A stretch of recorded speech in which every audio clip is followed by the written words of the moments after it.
I've never listened to the character select music for longer than like a few seconds. It's really good, actually. There's this part in the middle that's kind of, my God, I genuinely kind of got lie. Okay, yeah, awesome.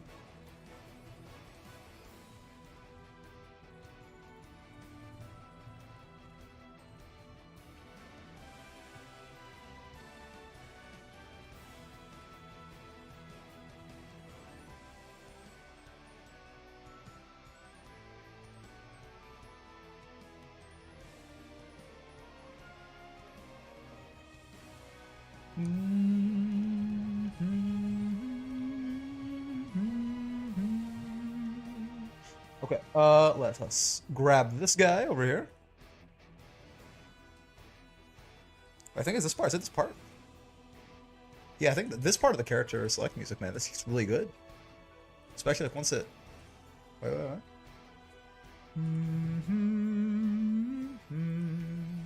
It's just good music. It's just good eats, man. I like this a lot too, the little flute or whatever that is in the background there. It's just nice. It's just nice. What can I say?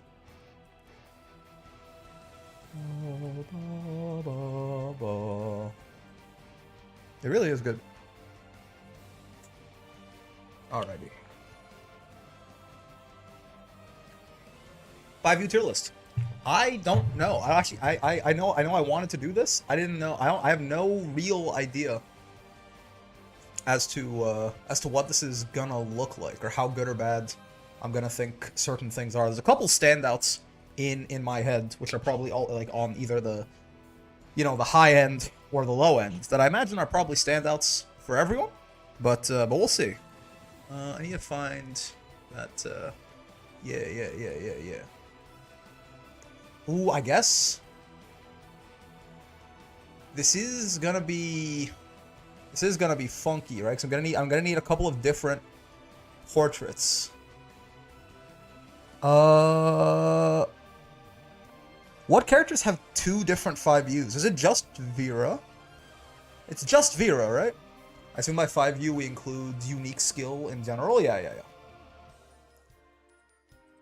What characters is Vera the only character with two different 5Us? Who do I need multiple portraits for?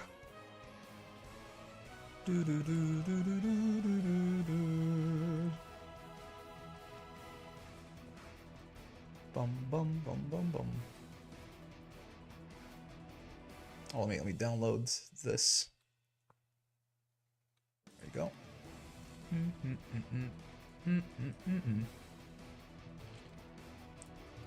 I think Vera is the only. Am I missing someone?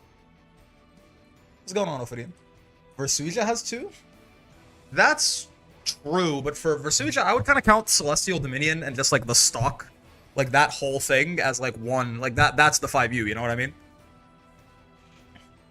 We'll get into that because this is a bit of a weird one to separate, but like for Versuja, it will be like, you know, the stock and all the things she can do with it, like all the special follow-ups and stuff like that, I think would count too, right? So you know, all the ways that she can use the stock, including her regular 5U. We'll get into it. Maybe I should have. I was just gonna use the normal character portraits. Maybe I should have spent some time adding more, like adding the actual 5U images. But yeah, I guess. So if we grab this, right? That's everyone. We got the BMO. I don't think Tier Maker lets me ad block. If I remember correctly. If I try to turn this shit on. Yeah, you know. Fine. You got me. We'll have the ads on the side. What's wrong with a couple ads on the side? Oh wait, we cheated? No, okay. I thought we got. Oh my God. How you guys feel about BMO? Yeah. So wait, you have one 5U. You have one. You have one. You have one. Yeah. Like again, it's one. Like it's the only person. Because the only two permanent installs are Sora's and Vera, and Sora's doesn't change his 5U, right? So yeah, it should only be Vera, who we need a second portrait for. So let me just. I have a good one for Vera's 5U. I think I have the Grace View, like little backflip here somewhere. I thought I did. Oh, do I not? Vera install. You know, I guess we can use this install image, right? Hero with the grappler. Vera, oh, I guess this works. Fine. That's not. So I lied actually. Let's use install Vera. They break out a fighting game character idea. Very weak Shoto. Think Anila without Hopper 668 with very low health. When they die, they revive once per round. And when they revive, they consume all the meter you have gained on that point, depending on how much meter is consumed, ranging from Dan and SF to Abel with 18k and no self damage.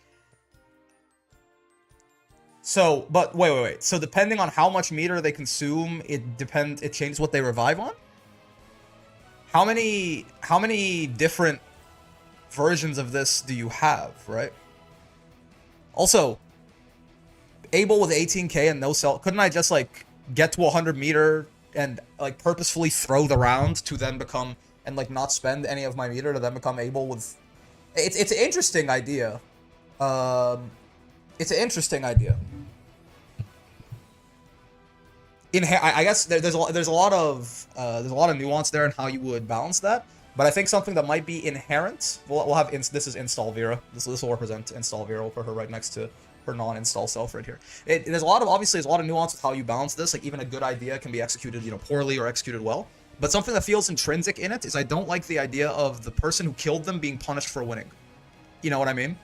Like something that might make that archetype of character a little bit rough to make fun, even like for people involved on both sides, is the idea of being, again, like the idea that the person who kills them might be punished for winning, because then after they kill them, they turn into a stronger version of themselves, right?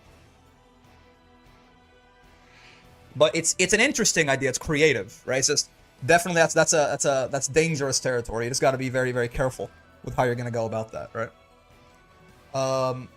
Okay, all right. Let's talk about. Let me move myself to the corner here as well. Boo boo ba bee ba boo. Oh no, not center horizontally. Take me to church. Sounds kind of like Phoenix and Ultimate Marvel Capcom 3 a little. That was a character. Yeah. The difference, of course, the Phoenix was, you know, one character on a team. There we go. Move that over there. Sounds like Melty Bud, Velov getting much better projectiles. I wouldn't know. I wouldn't know. But I believe you. Okay. All right. Let's go. I mean, Phoenix and Marvel vs. Capcom 3 works. I mean, even then, right? When you say works, that character certainly was, I think, to my understanding, a little controversial. And at least with Phoenix, you knew what you were getting, right? Like there wasn't any variation in how that revive may or may not have worked, and it required a lot of, to my understanding, you had to die with 7, like you only had, like you had to die with full meter, no? I never played MVC3, but it was something like that. You have to die with full meter, you have to die like, and all of this. One character needed max meter to revive, perishes if under an extremely overwhelming, yeah. So if they're always gonna revive regardless, right? You'd have to really make their base form super fucking weak. Because even just getting 2 full health bars, like say for example that Vikala was bottom 1, and like terribly so. Say Vikala was like horribly bottom 1. If she just had 2 full life bars, nothing else changes, right? Like imagine Vikala is in her own tier, bottom 1, but the only thing you do is you give her a 2nd life bar after she dies. She's like immediately top 5, probably, right? So it's just a really scary archetype, right? So I'm not saying it can't work. I'm saying you gotta be careful with it. Which is, to be fair, that's the case for every fighting game design.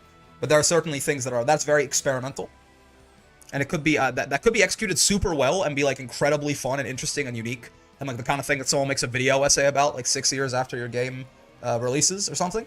Or it could be, you know, really horrible. I mean, like really low health. Yeah, I mean, yeah. If they ended up having about the same amount of average health as like average health or something, right? I mean, like really, really low. Sure, right?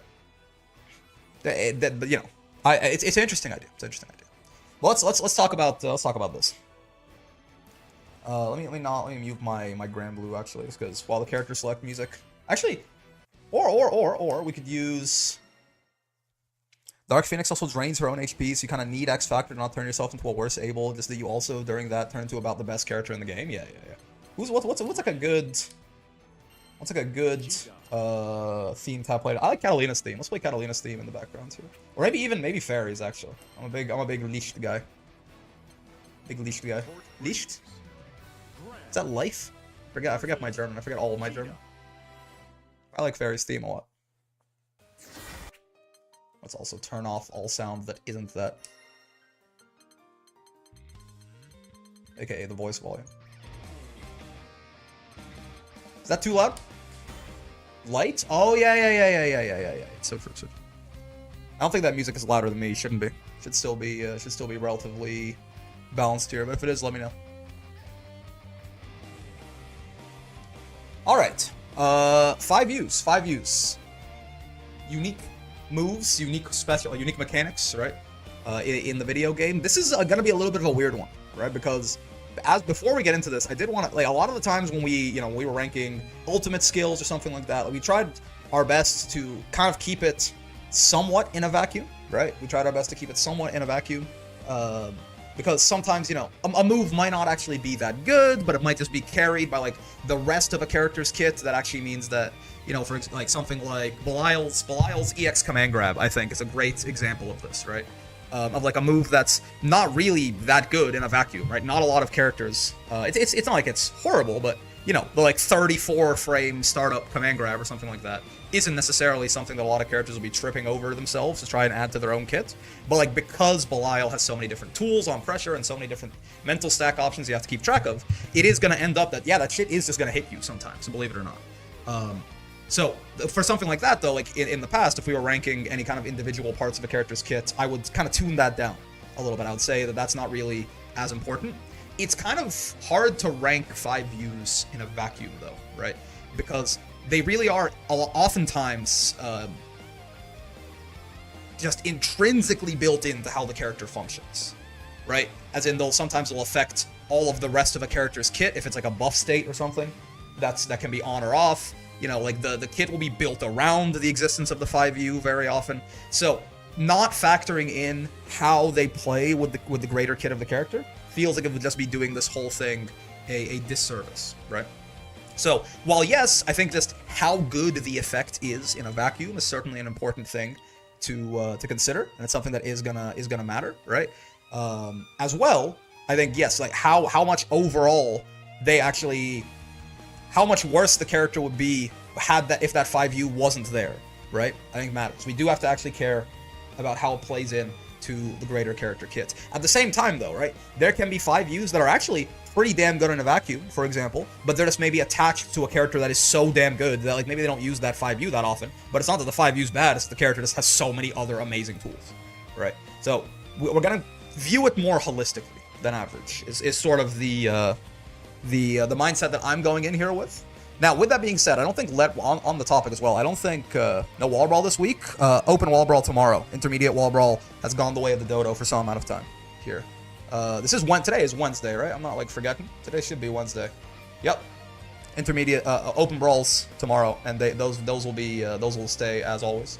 Okay, so letter grades I don't think make a lot of sense for this. I feel like I want to come up with. Are there 5 tiers here? Okay, so I'm just gonna start kind of naming things, and we'll see when I run out of ways to separate. So I feel like essential almost, or like like they can't exist, like the character just would not function without their 5U, right? I feel like it's a very important, like a very obvious example of this to just get into it right away. For example, is like Vasaraga's 5U, right? Is like essential to his existence, but I feel like it's not just that. So I want to use this as an example, even though Voss is like down the list, because he just feels like such an obvious. Soulforge is not only incredibly powerful, the character also wouldn't function without it, right? Like Soulforge is like your quintessential top tier 5U for the criteria that I'm using, right? In the sense that not only does Vasaraga literally just not work as a character without it, but every single character in the game, if you could be like, hey, you could get armor on your special moves if you spent 40 frames hitting this button in neutral, there's not a single character in the video game that would not immediately take that 5U, right? Maybe not over their own 5U if they also have a really incredible one, but this to me is like one of the huge ones, right? So essential though doesn't quite feel I guess, yeah, like essential and strong kind of thing. Because there are some 5Us that are essential to the operation of their character, but it's more just that like they just happen to fit in to that exact character's kit, and it's not necessarily the case that like everyone would want it, right? Essential and strong, right? I'm gonna say essential and strong. I'm going to say, I think I still value overall universal, just objective, agnostic of the character power over anything, right? So this isn't a 5U tier list. This is more or less a 5U needed by the character list. No, that's I guess no, not at all. No, that's why I'm saying that essential and strong, right? Because again, there are things like what's a good example of a 5U that is like very needed by the character, but not really necessarily that amazing. Lucilius 5U, right? Lucilius 5U is a great example of like, you know, this is like a role player, right? Lucilius 5U is like very important. Like Lucilius does not basically ever get to Blade level 5 in this patch, if not for his 5U. It's the only, like, it's a genuine win condition for him in some matchups. But you know, if you offered, I mean, if you offered like Vasaraga the ability to like take Lucilius's 5U, it's not that good in a vacuum, but it's very important for his own character kits, right? Yeah, something like Lance 5U as well, right? So I want to say that like I'm still gonna factor like universal just like strong in a vacuum, right? I think I still value this over like important to the character. I like role player here, right? These tiers are gonna be a little bit weird because there is like two sort of. I almost want two axes. In fact, can I find? Actually, you know what? No. Hold on. I want to find. Can I make a? I want like an X and Y. I want like an X and Y axis. Actually, I've changed my mind. I want an X. This genuinely, this doesn't work. I need an X and Y axis. I need an axis for how good I think it is in a vacuum, and an axis for how fundamental I think it is to the character's functionality. I gotta find that shit real quick. I mean, I could just like find a fucking Cartesian plane, but there's gotta be like two axis tier maker or something like that. Two axis to wait. They actually no, they don't have two. Okay, I was like two axis tier list. What do you mean by this? Imagine Voss with Percy 5U. I think he gets worse, right? Significantly.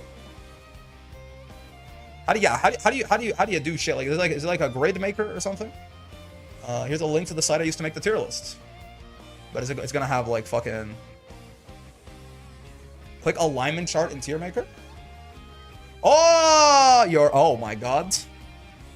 Thank you, Box. You're a genius. This is okay. This is exactly what I'm looking for. Thank you very much. Okay, so I think we'll have the y-axis here be essential to the character.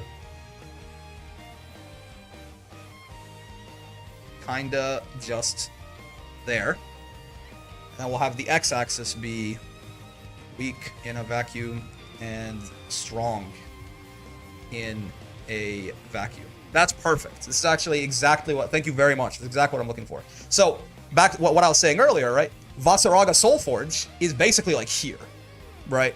Like Voss Soulforge to me, we'll see if another 5U feels like it's better to me at any point during this, but this is kind of what I'm talking about, right? Vasaraga Soulforge, literally fundamentally essential to how Vasaraga operates, and just also incredibly strong, right? Doesn't Vera have two different 5Us though? Yes, that's why I have. I put the portrait in there, but when I refreshed it, it left. Well, I have a little Vera install portrait in here because we can talk about Grace View and. Oh no! Put it back. No, put it back. God damn it. So we can put Grace View and what's it called in the in different lists, right? Or a little kick and the command grab. Where Voss is still there. Okay, perfect. Right. This is amazing. This works out much better, right? So, with that in mind, we can actually get started. We can get started. This little two-axis system here is really good, right? So again, if you like, you know, basically the further left and right it is, left is weak, right is strong, high is like fundamental to the character's existence, you know, low is it's just kind of there. So sometimes like I don't know if something like this can even exist, right? Like I don't know if something like this can exist. I doubt it, right? But we'll see. Gran 5U, right? So Gran can I not? What the hell? Okay, can I not move these things once I put them on here? So Grand 5U, just but it's also to let people know, right? If you don't, right? Grand 5U is this, right? It's this little power charge, right? You can cancel. You can like Grands you see a lot of the times like fitting in when they're in doing their little Grand Blue Zone pressure here, right? Sometimes they'll just like do a little 5U, right? Get a little charge, fake it, or sometimes let it rock if you try to interrupt them. This is it's not bad. Certainly, right? It's not bad. Like, and Gran, you know, especially if he ever for some reason does get this all the way to level 3, right? This swipe becomes invincible, and he gets like some serious fucking bullshit off of this. He gets some incredibly good conversions and damage and all of that. You get the idea, right? I feel like this is not necessarily it's good for age canceling. Yes. Also, yeah, you'll see them a lot of the times like go, you know, they'll like pressure you with like a far age cancel into this. And like they can stop it, right? They can stop it right away. But if you respect, he's +3 right there, right? But if you respect it too much, right? They can maybe start stealing some more time and charging it up. And then if you try to interrupt that, they can maybe call you out and like on counter hit, I think even at level 0, this thing is gonna kill you, right?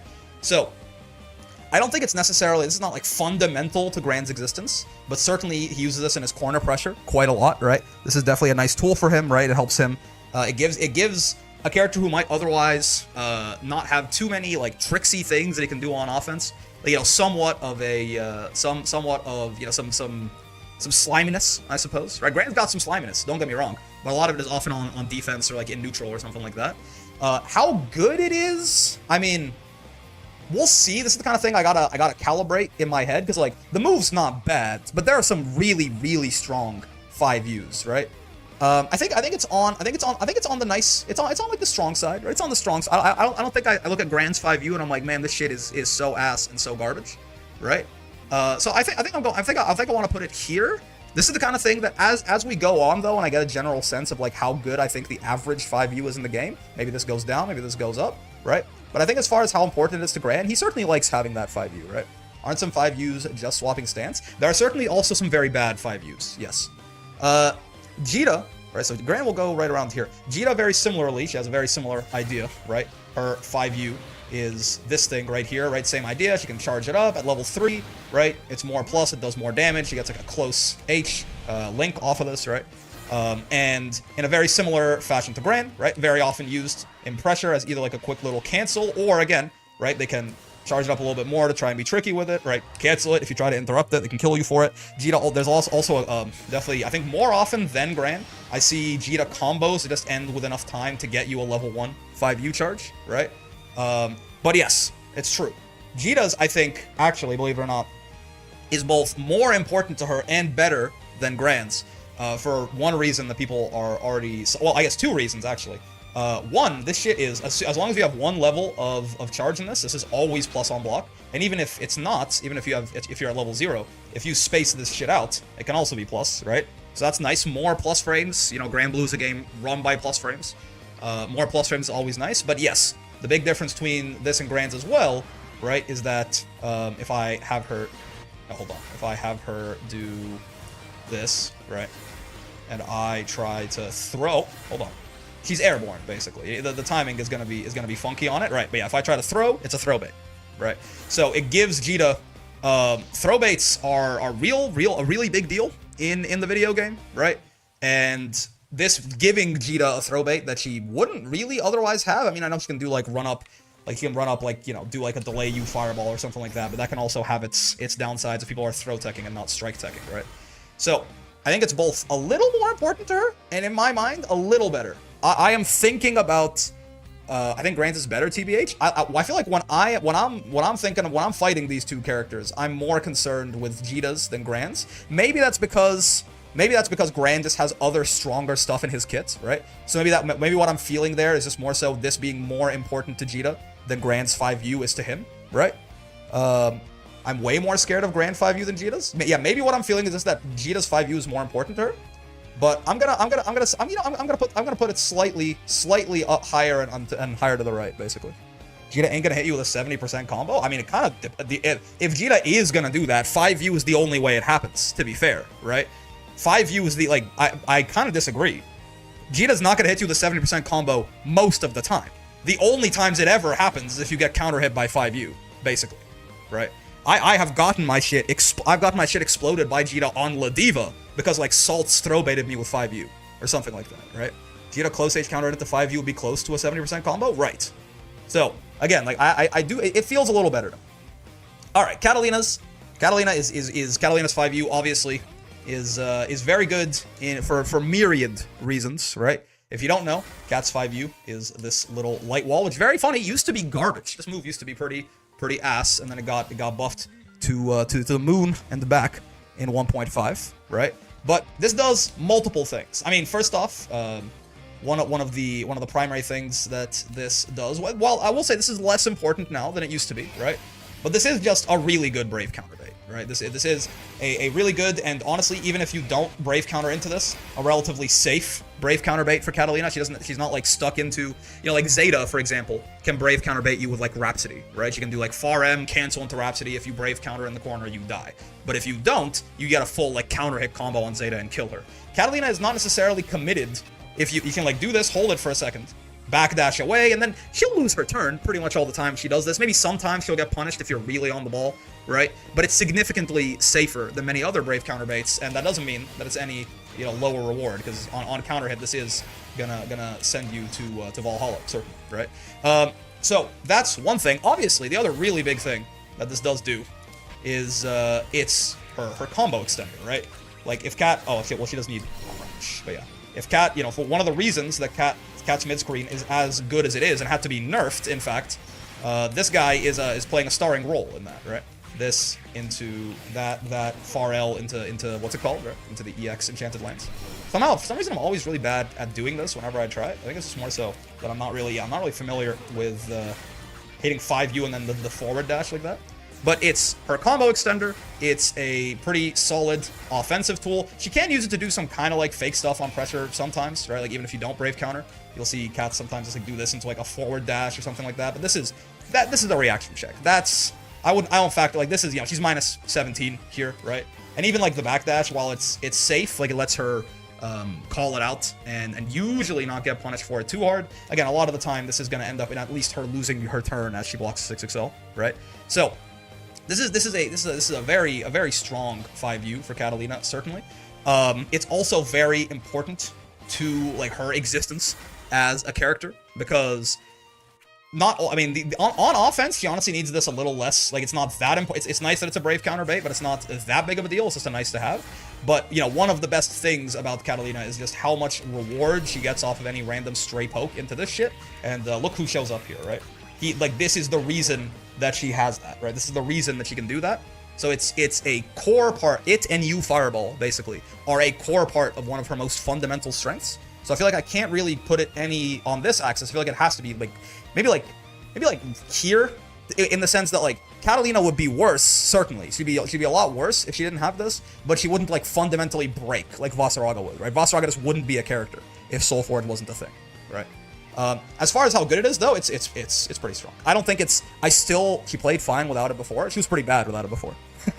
Yeah, she didn't play fine. She was pretty bad. Catalina was pretty bad without it before. Is what happens, right? She doesn't like break as a character, but when Catalina, the thing that props Catalina up right now, bad? You don't think Catalina was bad before 1.5? She was already good with better H Fireball? I think she was still pretty underwhelming, personally. I think she was, I was not really a believer in like 1.4 Catalina. She was better than she was on release, but I don't like the amount of difference that getting like that's bad in comparison to Belial, I guess. Well, no, that's not really what I'm saying, but that is true, yeah. The difference that it made once this fucking the roller skates gave her basically the best reward off any hit in the game, besides like Nier or Versuta or Blade Level 5 Lucy, was a really big deal, I think. So I think, and as it currently stands, it's not as good as Soulforge, and it's not as important to her as Soulforge is. Soulforge is kind of going to be the top right on this whole graph, right? It's a really good 5U though, yeah. I think she's here, but I don't know if I'm ever gonna see anything that's gonna be on in exactly in this square like Soulforge is. Counterpoint until you Fireball, she wasn't broken either. The Prey didn't do it alone. That's right. If there was a U skill tier list, you Fireball will be incredibly high up as well. I said it and you Fireball are core to her fundamental strength that makes her as good as she is. Charlotta 5U. Charlotta's 5U is her parry, right? Charlotta's 5U is she has a parry as well, right? Which, you know, in a similar fashion to Cat's Light Wall, right? She can. Oh, I want you to brave counter as well, right? Oh wait, I didn't realize she can't cancel her shit into this. Oh, that's funny. Never mind. I did not know. That's worse than I thought. I don't know why I thought Charlotta could cancel her buttons into 5U. Oh, she can. That's that. Oh, never mind. I was gonna say, you know, she could do that. Her parry's a little funky. It's not awful. Yeah, I mean, yeah. This is a it's a parry. It's a parry, right? It's nice to have a parry, because it means you can, like, beat maybe certain safe jumps or something like that, like her DP otherwise is not really going to do anything against. But yeah, this is more so, this is one of them real high-risk, low-reward kind of call-out options, right?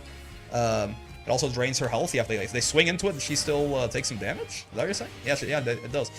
Yeah. I thought this was, I thought this was better than, I thought she could cancel her buttons into this. I don't know why. I guess I've never seen a Charlotta do that. I just assumed it was Light Wall, but worse. She can not use it, like, at all and be fine. Yeah, this is... Okay. I was gonna say... So, I do know that this is not very important to Charlotta at all, right? Charlotta seems to be able to function very well without it. I thought it was gonna be, like, kind of okay, because I thought she could... I was like, at least it could be a brave counter bait. This is just not very good, huh? It's just, like... This is just not... It does something, and it serves some purpose, right? But that really... And it's 40 frames. Yeah, it's incredibly punishable. It's not frame 1, is it? There's no shot. Is that real? Charlotta. When's the... It's not even... Is it frame 3 or something? Unique action. Koenig's Shield. 7? Frame 7. It starts up on frame 7? Nah. Okay. Nah, that's my bet. It's a parry. I think by definition it can't be that weak. It's a parry that starts on frame. I was thinking, like, at least this thing will beat safe jumps. This isn't even gonna beat safe jumps, man. What does it do? This is like a this is a low risk, high reward call out option, right? Okay, maybe as we go forward, some of the 5Us are gonna be like genuinely useless, and I'll move it up. But like this doesn't do anything. I didn't realize this shit was frame 7 and wasn't. Okay, cool. I'm gonna put it here for now. Maybe I'll change my mind, right? Maybe I'll change my mind eventually. Okay, Lance 5U is interesting, right? Lance 5U is interesting because it's... Lancelot 5U would be really, really, really good if this game didn't have a guard button, it feels like, right? Like, look at that. 18 frame cross-up? That's unreact... Like, that's, you know, that's borderline unreactable. High risk, low... Oh, so that's what I meant to say. Yeah. High risk, low reward. That's what I meant to say. Did I say low risk, high reward? That would be really good. No. You said the opposite? My bad. But yeah, like this shit is it's an 18 frame cross-up, man. This shit will be borderline unreactable if you did this into like a throw or so. 22 frames is reactable, certainly. That's tough. Except the guard button exists, right? Now there are other uses of this too, right? He can go forward and back, right? To try and like bait out. If you try like reversal or something like that, he can bait it out, right? He can do this in the air as well, which I feel like we're not usually talking about JUs, but you know, this really is not like, it's not a jumping button, right? It is just like an air version of the 5U, as far as I'm concerned, right? Lance 5U in the corner into getting BC'd. Yeah, he can side swap even in the corner, right? Block button just makes this game more boring. Perhaps. But yeah, so it does exist, and the fact of the matter is that maybe what would have been one of the best applications of Lance's 5U is kind of invalidated by the existence of the block button. This does sometimes let him, you know, do like this is a reaction check basically. Lance is a character that's trying to overwhelm you, right? But even if he does JU or something like this, you can straight up smack Lance out of this if he so dares, right? You see, like if I'm just sitting here down backing, this is 24 frames and he's just doing nothing and can't block and can't defend, right? So it is, like, it's a reaction check and you can catch some people off guard and like try to high-low them with this. But, you know, this is, Lance is taking on quite a bit of risk here, certainly. Probably the most, like, realistically usable one is this, to try and, like, bait shit, right? But again, this is more so, you know, you probably should not be, trying to, like, reversal super a Lance who's 5Uing at you. And also, I mean, the gap between him doing this and him doing this is there's 20 frames of difference there, right?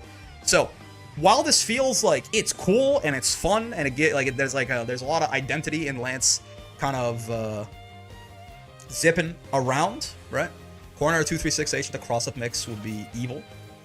But yeah, like while this is like fun and there's a lot of identity and like visual coolness and Lance kind of zipping around like this move is mostly a way to catch your opponent slipping and just allow Lance to have some more kind of visual noise going on the screen, right? The very good part about it is when he has Fireball out. I mean, even like I know it can let him, do some funny, but like even then, it's not really, right? Like all that's gonna let him do is not get really blown up by it, right? Like yes, at that point, if he's doing like JUs, oh please don't BC Gita. If he's doing like JUs and shit, I'm not gonna like smack him out of it, right? But even still, it's not like, it's not like this is really affording him any kind of left right, He can't really high low with it. And there's I mean maybe in the corner, right? I know Lance can do some like wall jump if he's behind you, right? Like go into this, into wall jump, into overhead cross up you or something like that. But yeah, the point is he gets a BC when he's cornered and tosses a fireball. Not he's out of the corner. You can go airborne off 5U also. Yeah, true.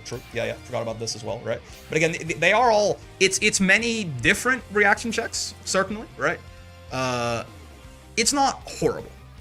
Right, it's not horrible, and again, it fits into like what Lancelot is trying to do, which is just kind of put a bunch of shit and on your mind and on the screen and overwhelm you, right? Lancelot certainly uses it a bunch, right? I don't think it's necessarily like essential and core to his character, right? Certainly there are parts of his wall jump got nerfed that used to be better. Certainly there are parts of Lance's kit that are much more important to him, like his fireball and shit like that, right? But it's not like this is not like a just there 5U, right? Lancelot certainly they are making a lot of use of this guy, right? As for how good it is, I think it's on the weaker end. It's not horrific, it's not awful. But I do think it's on the weaker end. It has its uses, right? So yeah, it's a mental stack tool. Again, reactable does not mean useless, right? Reactable does not mean that you're never ever gonna catch someone off guard with this. Like it works, right? But I think it's nothing. It's nothing like special and amazing and standout. And Cholula, by the way, hello. It's all right. It's all right. I think optimal Lance play would use it very rarely. Perhaps. I don't necessarily know about that, but. It's true that it's not a crazy thing by any means, right? Then Cholula ad, yeah. I was wondering for a second if Twitch started doing more ads. No, Tier Maker won't let me run ad block, which you know what, the website's real useful, so I'll let them chase a bag. That's fine by me. Okay, so Percival's a weird one, right? Because Percival actually genuinely is one of these weird ass 5Us, right? Because here's the thing about Percival. Percival's 5U, if you don't know, because you almost never see Percival, and it's kind of rare you see Percival 5U even when you do see Percival. Percival 5U is a command grab, right? Namely, it's a command grab that does nothing in the mid-screen, pretty much. He gets basically, like, literally nothing off of this. It's a command grab that only does anything in the corner, right? Now, in the corner, it's a command grab that he can combo off of, right? And sometimes these combos can be very damaging. I forget. I remember I asked Viram at some point when I rated him and I asked him, and I can't remember. He showed a few routes where Percival, if he has like 1 stock, 2 stocks, he's got some meter to burn on like a U stock midway or something like that, or an H stock or something. He can hit you really hard for having this command grab land. Certainly though, I mean it's just it being a command grab is quite good. Limiting it to the corner certainly hurts it, but just having a command grab, right, is pretty solid. Giving a mid-range character a tool that can only be used at close range in the corner was a design choice. Well, if we're talking about the overall design of Percival, I think it does fit pretty well, right? Because Percival, like the whole, like everything else that Percival is going to do in the corner is going to basically he's going to make you regret ever living, right? And yes, while like Flame Carpet is going to make you want to move, right? The idea is then everything else Percival is going to do is punish you for not sitting in the Flame Carpet, right? So he is going to like make you want to sit still, right? So I think it fits well into the general idea of what this character is doing to you in the corner, right? But this is one of those weird command. This is one of those weird moves, right? Where it's a command grab, right? It's a command grab, and that's genuinely very nice in a game that is so where like strike throw and the mind game around like delay teching and throw teching and stuff like that is so important. Having a command grab that lets you bypass that is so good. The problem is that Percival, the other stuff Percy does in the corner is so goddamn strong that even still you don't really see this that often, because Percy, he just kind of fucking cooks you to death in Flame Carpet and pokes you out from the Grand Blue Zone. And it's not quite as common that he's going to end up, he's going to be ending up here. He's going to end up here to be command grabbing, right? Command grab is pretty bad in alt DP and DP RPS. That's right. Command grabs do certainly, like that DPs are going to be a problem for that, right? But is, like, just having a command grab at all is good, right? So I feel like this is one of those weird ones where, like, if you get ult DP, you lose a lot. True. I mean, to be fair, if you commit any kind of offensive option into an ult DP and you're not UL, you're gonna lose, right? You can't save jump. Basically, is the only thing that you can do to beat an ult DP. So I don't think that's a command grab problem. I think that's an ult DPs are a very good defensive tool option. This is one of those weird ones where, like, it's really not that important to Percy, right? He has it, and he'll use it every now and then. It really isn't that big of a deal, but it just so happens that, like, in the corner specifically, right? In the corner specifically, like, the shit that Percival is doing is so incredibly strong that he just kind of ends up not needing this a lot of the time, right? Only situation you can see using it is you don't have any meter, and considering it's a Gramble, that's a rarity. That's not really my understanding of it. My understanding is, if anything, the more meter that Percy has, the more damage he's going to get when he lands this, right? The more, like, when Percy has meter, and if he has some amount of stock, like, this command grab can end up converting into, like, 7,000-8,000 damage for real, right? So I don't, that doesn't seem, from what I've heard from Percy's, that doesn't sound right, but maybe. But, so, the weird part is, right? This is not that important to Percival. I'm not saying this shit is fundamental to his kit, but at the same time, it's good, man. Like, it is a command grab. It's a command grab he can combo off of, right? And it's got some decent reward on it. This is not a bad 5U, and I don't really believe that, right? Like, I think, if you just think about... Stop seeing this ad? Yeah, sure. Oh my god. Not interested in this ad. We'll try not to show that. Oh, you're just gonna keep the white box there, though. Okay. What if I zoom down a little bit? Because this... I don't like... Yeah, there you go. I don't like it blocking the end there. It does good damage if the 5U combo leads into the 2-2U, 2-3-6U link, right? So, like, I think Flame Carpet is, like, triple S tier. Yeah, exactly, right? Like, the problem, yeah, is that, like, Flame Carpet is, like, here. If we were doing, again, like, a U skill list, Flame Carpet's, like, up here, right? So, but it's not a bad move in a vacuum. It's just that, again, what Percival is doing in the corner is so strong that he ends up not really needing it. I think it's just kind of, it's overshadowed by Flame Carpet more than it is a bad 5U, right? Alright, Ladiva, listen. I really want to cope for this 5U. I really want to tell you that it's not that bad, right? I really want to say that, like, you know, like, trust me, guys, right? Seriously, don't, like, but there's mental stack. There's mental stack. You can, like, get them preemptively crouching light lariats, and then if they're preemptively crouching light lariats, you can, like, do some cancels into 5U, and oh my god, look, guys, if you hit someone with this, it does so much damage, and that part is true, right? Ladiva is, like, genuinely gonna hit you for, like, 10k if you get hit by this. But yes, 34 frame command grab point blank, right? 34 frame command grab point blank. Against me, it's pretty good. Yeah, the command grab, that combo's busted. 34, yeah, super reactable one. Now, I can count the number of times I've seen it hit on one hand, including all the way back from vanilla. Yeah. Now, I will tell you, I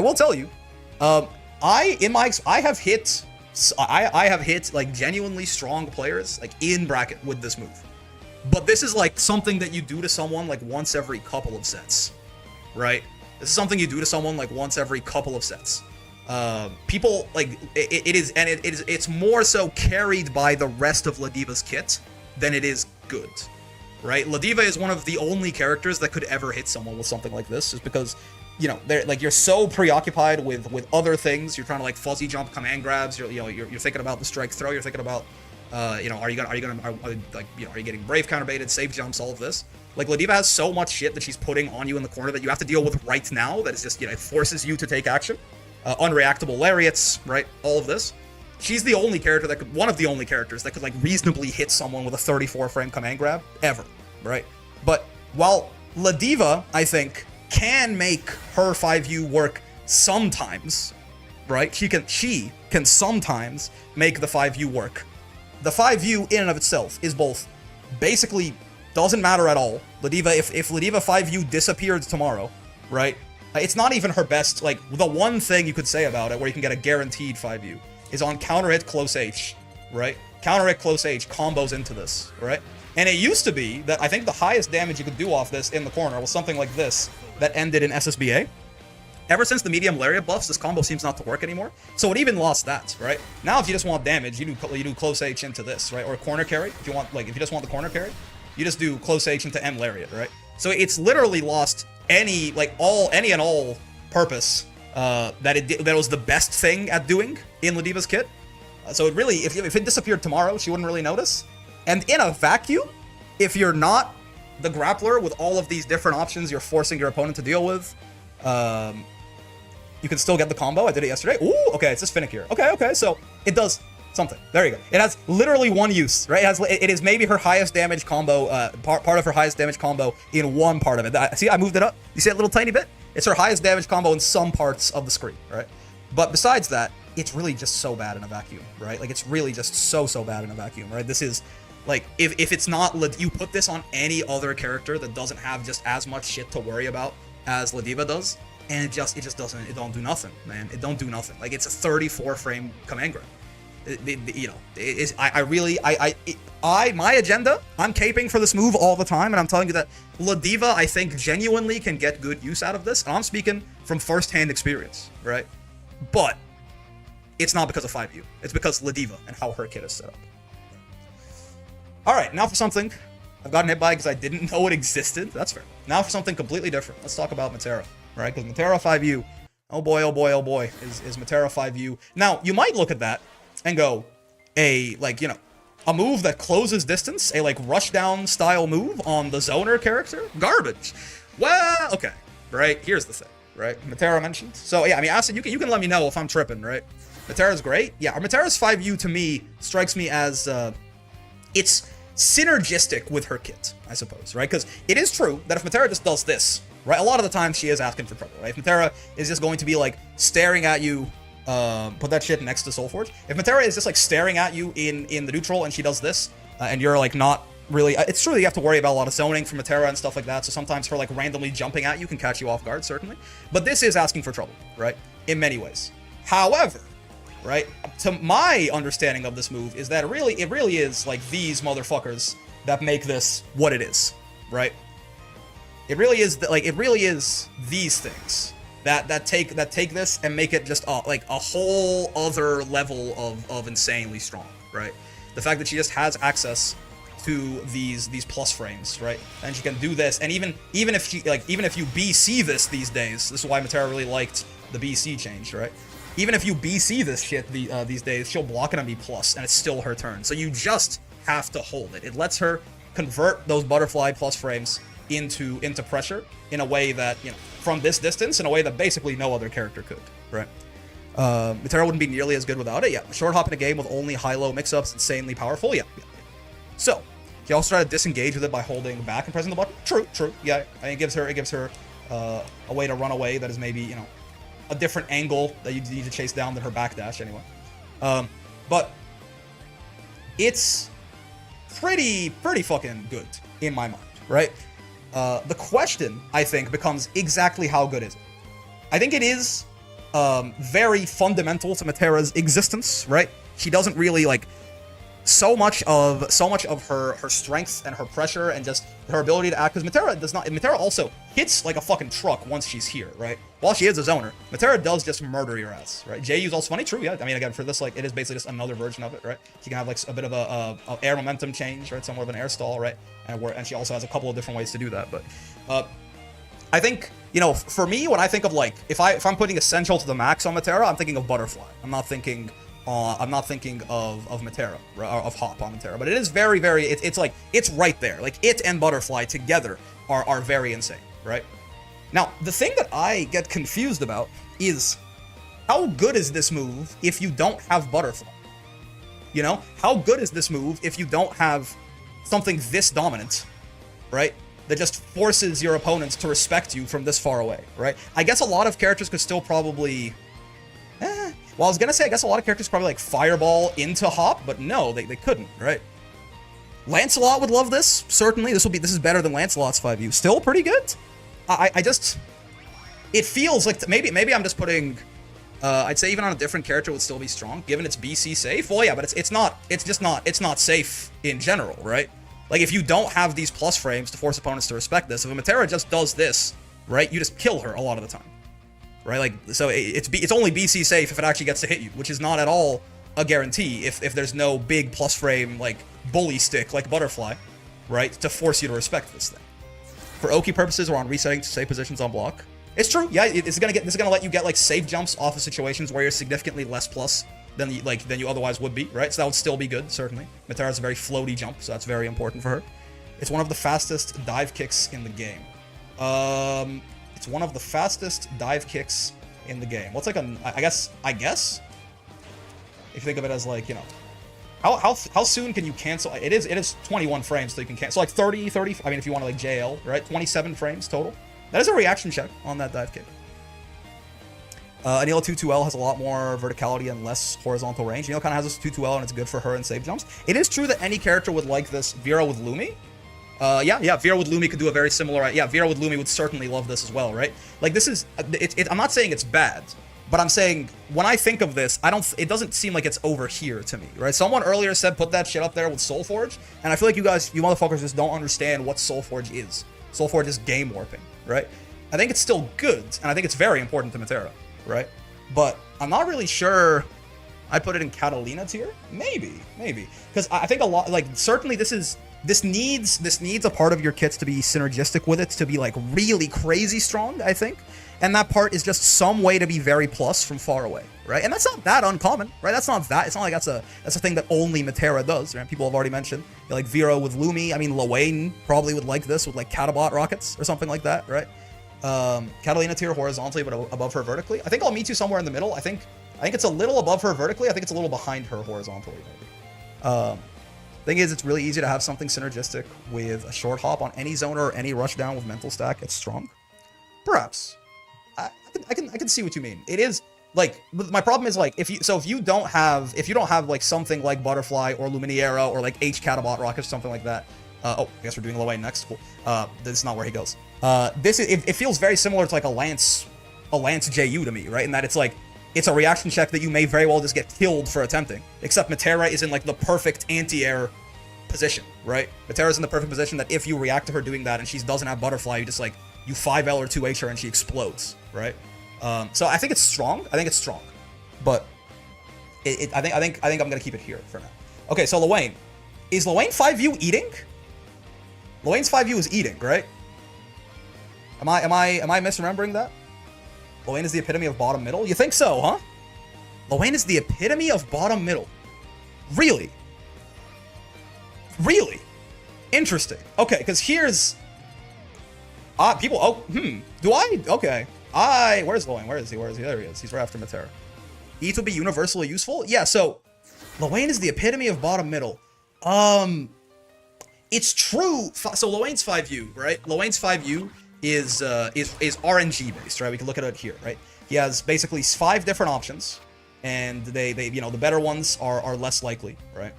Parfait, the best meter one is Parfait, that's 10%. The best health one is Spaghetti, that's 10%, and like the worst ones are more likely, right?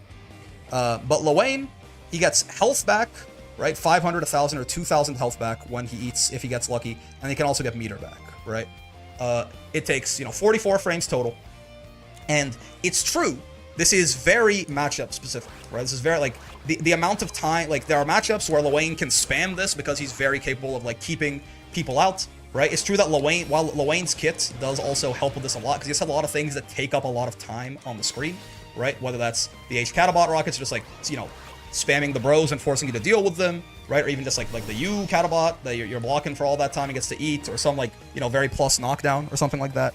So it's true that this is also very synergistic with Lawayne's kit, right? But Lawayne, so as far as how important it is to Lawayne, right? There are matchups that this move just wins for Lawayne straight up. However, there are matchups where Lawayne really doesn't get to use this very much, and he's still fine, right? There are matchups where Lawayne can't really eat with impunity, and he still does all right. You know what I mean? So I don't think this is like super duper necessary for him. I think the rest of his kit is synergistic enough as it goes, right? But about the epitome of it being bottom middle, this is middle leaning right. We're playing a different game, people, because this is one of the best 5Us in the entire video game. No? Am I losing my mind? This is insane. Lawayne is the highest health character in the game on average. You guys realize this, right? It's not Vasaraga. It's maybe Sora's. It's Lawayne, right? Like, it's not... Lawayne has the most health in the game, right? Rephrasing leaning hard, right? This shit is crazy. Yeah, exactly. Okay. Because I was like, people were like, when we first brought, people were like, oh, it's okay, it's fine, it's bottom middle. I'm like, are we playing the same fucking Granblue? This is the only win condition in the game that's stronger than like, you know what I mean? Like this is imagine that like Lewayne is in in the matchups where Lewayne can just like Giga eat, right? He like doesn't lose those matchups. He doesn't lose those fucking matchups, man. Because if you can just eat, you don't die. You have infinite meter and infinite health, you know? Or at the very least, obviously infinite meter and infinite health is insane. But like, you know, this guy has 20,000 health and like more and like 100% more meter than you a lot of the time, man. Some of the like this shit's crazy.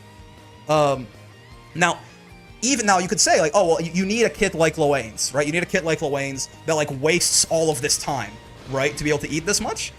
Not really, man, because like it's 44 frames, right? Like if you're at any point basically, if you just have like a pretty if you just have like a pretty plus knockdown, you get to like get a free eat and reset people or something like that, right? Or like if you want to end like a corner combo, right, after a launch, you want to like end the corner combo in like auto combo into eat, right? Then again, you just still get, you know, the free eat, right? You're +5. So, you know, like, and that could be 2,000 health, man. Like, even if it's 500 health, right? Even if you eat once a round and you get 500 health, this is really good, right? The basement of this fucking thing. You took some amount of damage, you eat once a round, and it gives you 500 extra health. You know what I mean? It would be insane. And that's not what's going to happen. A lot of the times, this 5U is going to result in like, you know, what like probably even in like a bad case scenario, like 16 to 24% extra meter and like 1,500 extra health or something like that. Dude, that's insane. Certain characters will love this and others don't really get as much. I actually don't know who wouldn't like to have this. Like the only characters who wouldn't like to have this are characters where they're characters who are like in this part of the tier, in the tier list, right? Right? Who wouldn't fucking want this? Who wouldn't want, like, Vasaraga wouldn't want this because his 5U is as good and more essential to him, right? But like, unless your 5U is pivotal to your functionality, unless your 5U is pivotal to the functionality of the character, who the fuck wouldn't want this? Problem I most, because it has conditions needing a matchup that lets him get opportunities to eat and also get lucky enough to get the right food, is that's inherently inconsistent and not an essential tool. But no, even I'm saying so, in the matchups where you can eat, right? In the matchups where you can eat, you just win, right? You're right. Not every matchup is one where you can just free eat. But when you free eat, you insta-win. Now, what I'm saying is, even if you just get, like, a forward throw, man. Like, if you just get, like, a forward throw and you eat, or, like, you do, like, any character in the game gets any kind of combo into launcher, into auto combo, into end and eat, right? Things that you could do multiple times per round. Even that shit is really, really strong. That's the worst case scenario where you literally can't ever eat, right? At full screen, it's not allowed, ever, which is not going to happen, right? That's unrealistic. But, like, there's literally never a situation that's going to come up where you're going to have enough time to just hit this in neutral. Even then, this is still pretty fucking good, right? A lot of characters have, like, ult skill knockdowns that leave them, like, plus 47, 48, 50, something like that. They could eat and still be plus, right? I suppose more so it's always strong with some characters to be able to abuse it more than others. Yeah, I agree, right? Like, certainly, again, Lewayne, or, you know, again, this is one of those things that'll be, you know, very powerful on characters that can waste your time from full screen, or put something on screen for you to deal with, right? That you have to sit there and deal with, and then they can eat in the meantime. But in a vacuum, this is straight up one of the best 5U. This is one of the only 5Us, I think, that in my head feels as strong as Soulforge, in the sense that, like, you could put this on any character in the video game, and they would immediately be imbalanced, probably, right? Yeah. Abel eating spaghetti will be my personal nightmare. Well, yeah, you know. On the bright side, for Abel, he would have to give up his own 5U. I actually don't know, believe it or not, I don't know if Abel would want this. Because for Abel to get this, he would have to give up his own 5U. And at Abel's 5U, we as far as essential to the character, we're gonna get there, right? But, okay, Fairy. Fairy 5U is certainly a move. Certainly a move that I see used. You know what I mean? This can, like, you know, push you back on hits, like it sends you sort of to a range that Fairy likes. Even on block, it pushes you back and leaves her plus, right? So it works pretty well, especially for Fairy, right? Like the idea of like making space and still leaving her plus on block like this is very nice. Because like if Fairy's plus, there's not a single character in the game that can contest +3 Fairy from that range, right? Fairy just auto wins that situation, right? It's BC safe for the right spacings. Yeah, it is big enough that you can probably make it so that if they BC this, they can maybe whiff, right? This is like a solid, yeah, see, it's like a solid workhorse. It's a solid workhorse 5U. I feel like it's pretty good, right? Good chip damage too. I honestly I did not know about this. This thing does a lot of chip on block. Let me turn hit health recovery off. HP recovery none. Yeah, I mean, you know, that's yeah. It's good. Yeah, it's a good chip tool. It doesn't do a shit ton of chip damage for it, right? Oh, I guess if you're getting hit by this first part, there you go. Yeah, that's a lot of damage. I see. Yeah. If you're getting hit by this first up close bit, that is quite a bit of chip. I see what you mean. Yeah, good, right? Good chip tool, leaves her in a very nice situation afterwards, like it being plus on block, right? And again, the fact that, you know, up close like this, if you do hit with these early parts, 17 frames, right? So there's gonna be a lot of times where you can't really interrupt this, probably. I guess if you cancel it into anything, you get the 30 frame version, right? So if this gets canceled out of any normal, maybe if you have like some dash momentum, no. If this gets canceled into any normal, you know, GG plus 5U's chip damage galore. I suppose so. Yeah. This feels good, right? I think this is a solid. This feels like a solid 5U, right? I don't think it's essential to to Fairy's existence. I called her GG. Goddamn, she really is. I don't think it's like essential to Fairy's existence, right? I think like Fairy wins many rounds without ever hitting this button. But it's not like like it does still serve a good purpose in her kit, I think. This feels just pretty solid to me. I don't think that, like, this doesn't feel that strong, right? It's definitely not weak. It's good, right? It's good. I'm gonna put it like here. It's good, I think. I have no I don't have no qualms with this. Maybe I'm downplaying this 5U a little bit, but this feels fine to me. GG is the character, Fairy is the vessel. Yeah. Domain expansion, Malevolent Hellrat. It's a solid 5U, right? It puts her in a good situation. She, like, you know, if she can find the situation to use it, you know, it's good. Yeah, maybe, like, you know, GG is making this better than it is, but, you know, if you had a 5U that you could just poke out that would, like, give you some space and make you plus, I think a lot of characters with good normals or, like, good mid-range would like this, right? Okay. Zeta. Zeta is an interesting one. Zeta's 5U. You may not have seen that often. So let me, in case anyone is unaware, let me tell you what Zeta's 5U is. It's this stabby, right? So, this is kind of weird in that it's kind of funny this comes back to back with fairies, right? Because this does kind of feel like just a worse version of fairies in many ways, in the sense that, I guess it starts up faster, right? It does start up at 8 frames, and you can cancel it, right? It's just a safe block string ender, as far as, like, this is a safe block string ender, and, you know, it can sometimes, like, frame trap your ass, right? But it can always just, you know, space Zeta out, put her in the grand blue zone, you know? So you can use her, like, big but slow mediums to kind of poke at you. Again, very consistent way to just, you know, get, like, she's -5 here, but again, that's fully safe, right? And I believe if she does somehow frame trap you with this and get a counter hit, I do think she gets a conversion off of this, if I remember, right? Yeah, right? So, this exists. It's a nice block string under, that's all. Yeah, like, this works, right? This is very much, this is like, you know, if we had that role player tier earlier, this is not a superstar. This is not the guy you're building your offense around, right? It's a role player. This Zeta has other parts of her kit that do the, what is Fairy 5U? Loki don't know. It's when she does the little whip spinny. It's this thing. You'll know it when you see it, nothing, I think. It's this guy. That's Fairy 5U. Okay, so, this is like, Zeta really doesn't need this, I don't think. And it's a little bad. It's not, like, horrible. I'm plus now 5U, yeah. Like, it's not bad, right? It's just that it's not like you're never gonna get value out of this. You are very consistently going to get not very much value out of this. You know what I mean? It's low risk, low rewards. Did you explore Fairy JU? Well, okay, I will say I'm only doing JUs for things where it feels like it's just, like, it's just an air version of the same move. Fairy JU is her dive kick, right? That's different. I would not count this. You know what I mean? Like, I'm more so, when I say, like, JU is more so, like, Lancelot JU is basically just an air version of the 5U kind of thing. Does Fairy J8U count? What the fuck is Fairy J8U? The dive kick? The same thing. That's what I was just talking about.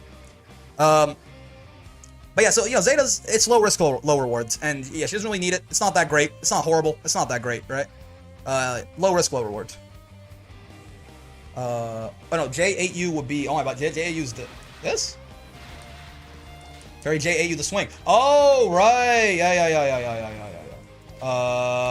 You know, that would also have to be its own thing, I guess. Maybe we'll do a fucking, They're just two completely different moves, right? They're just two completely different moves. So I'm not really sure. I'm not really too sure. Like we'd have to just have them be separate things, I suppose. The grapple is kind of funny anyway, but no, not really what we're talking about. All right. Now this is kind of weird, right? Narmaya is the weirdest character on this list because, no, I mean, okay, Narmaya's 5U is her stance switch, right? So this kind of feels like it almost like an NA. You know, it's her entire gimmick, right? But what does it even mean? Like, what even is this in a vacuum? You know what I mean? Like, because obviously, the most essential 5U to any character in the video game, right? But it doesn't exist in a vacuum, right? You just have to create. I mean, I guess if we were saying that, yeah, if you could give your character an entire second set of normals, like if you were more rushdown oriented, you would get like a more mid-range zoner set of normals, and if you were more like, you know, if you were more zoner oriented, you get like a more rushdown set of normals and specials, right? So like, if that's what we're saying, if we're saying, you know, if I gave this to Jita, she would get like an entire second kit of normals and specials that covered up the weaknesses of her current kit, then it's like, it's over here, right? But that feels kind of weird. Like, that feels like we're ranking 5U and all of Kagura stance, and not just 5U. You know what I mean? This one almost feels like it's too unique. Stance swap characters in general are good. There is no vacuum for this? Yeah, exactly. I feel like it doesn't really, like, it doesn't really apply. It doesn't exist in a vacuum. Because of the versatility alone? No, but what does that mean, Tubby? Like, so again, are we saying that if we're trying to gauge this in a vacuum, are we saying that Jita is gonna hit 5U and get, like, so Jita's more of like a mid-range, Jita's more like Genji stance right now, right? So are we saying that if Jita hits 5U, she gets like a full-on, like, grand style, like Kagura rushdown set of moves and specials? I mean, yes. Again, if you're saying that, this is the best 5U in the game, right? Like, if you're saying that this dethrones Soulforge, I have to move Soulforge down a little bit and put this up here, right? And I guess that's fair, right? This is, like, 90% of Narmaya's power budget is in the fact that she does have such a, like, you know, she can cover so many of those ranges of options. And I suppose that stems from the 5U, right? So, like, if that's what you're talking about, then yeah, this is the best 5U in the game by far, and it's not even, it's like it's on its own part of the tier list, right? That feels a little weird, though. That feels like it's just, we're ranking 5U and all of Kagura and Flip and everything, right? So it feels kind of, I see what you mean, Tubby, but that feels wrong. You know what I mean? Maybe I'm just being inconsistent. I'm not taking my own logic to the extreme, but that just feels, like we're ranking 5U and Flip and all the Kagura normals and anything like that. In vacuum shouldn't include Kagura and Narm. I guess, okay. What things can we say that would apply to everyone, right? Like, say you could do this to, like, even just say you could do this to, like, refresh cooldowns on your skills, I guess? Like, say 5U was a skill cooldown refresh? Right? It was a skill cooldown refresh? That would still be pretty good. Like, even if we're just saying that, that would still be really strong. Right? Would enable infinites? I guess, I mean, well, without, oh, if you had grounded extenders, yeah, you're right. Yeah, this is like the most unique skill, right? Like, it's like, what do we do about this one? This one stumped me. I'm not gonna lie to you. Cannot compute? Yeah, for real. Like, what do we do about this? Skill cooldown refresh looks at Lucy. NA, for real, right? It's NA. It feels like it should be NA. I feel like I need to get this off. We're just gonna put it here. We're just gonna put it here because evaluating this in a vacuum, it's too unique. It's too unique, right? It's a kind of 5U that is so ridiculously strong you have to design in flaws to compensate. You know when you say, okay. You know when you, okay. Honestly, the more that Tubby says this, and this feels like the natural extension of my logic as well. And I feel like I just don't want to extend it there because it will make this so insane. But like, the more he says it, the more it makes sense to me, right? Like, when we even try and give one part of this to the rest of the cast, it entirely breaks the video game. I think he's right. I think, honestly, the more that I think about it, this is logical to me. You literally couldn't give Narmaya 5U to any other character because it would instantly break the game, like, genuinely. So, I mean, I guess it does have to be, right? I guess it does have to be the old, like the furthest top right thing here, right? Lucilia's 5U would be like the stance and the follow-up attacks. Yeah, yeah. Narm off the graph with this one? Kind of, right? I guess it is, yeah. You literally couldn't do this. The character had to be nerfed in so many ways to make this a reasonable move to give her, right?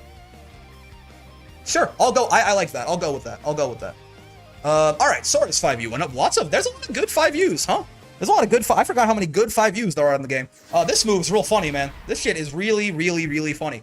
Now, it's true. This move is very synergistic with Sora's kit. This is a parry, basically, kind of. It's a parry where you have to manually do the follow-up option, right?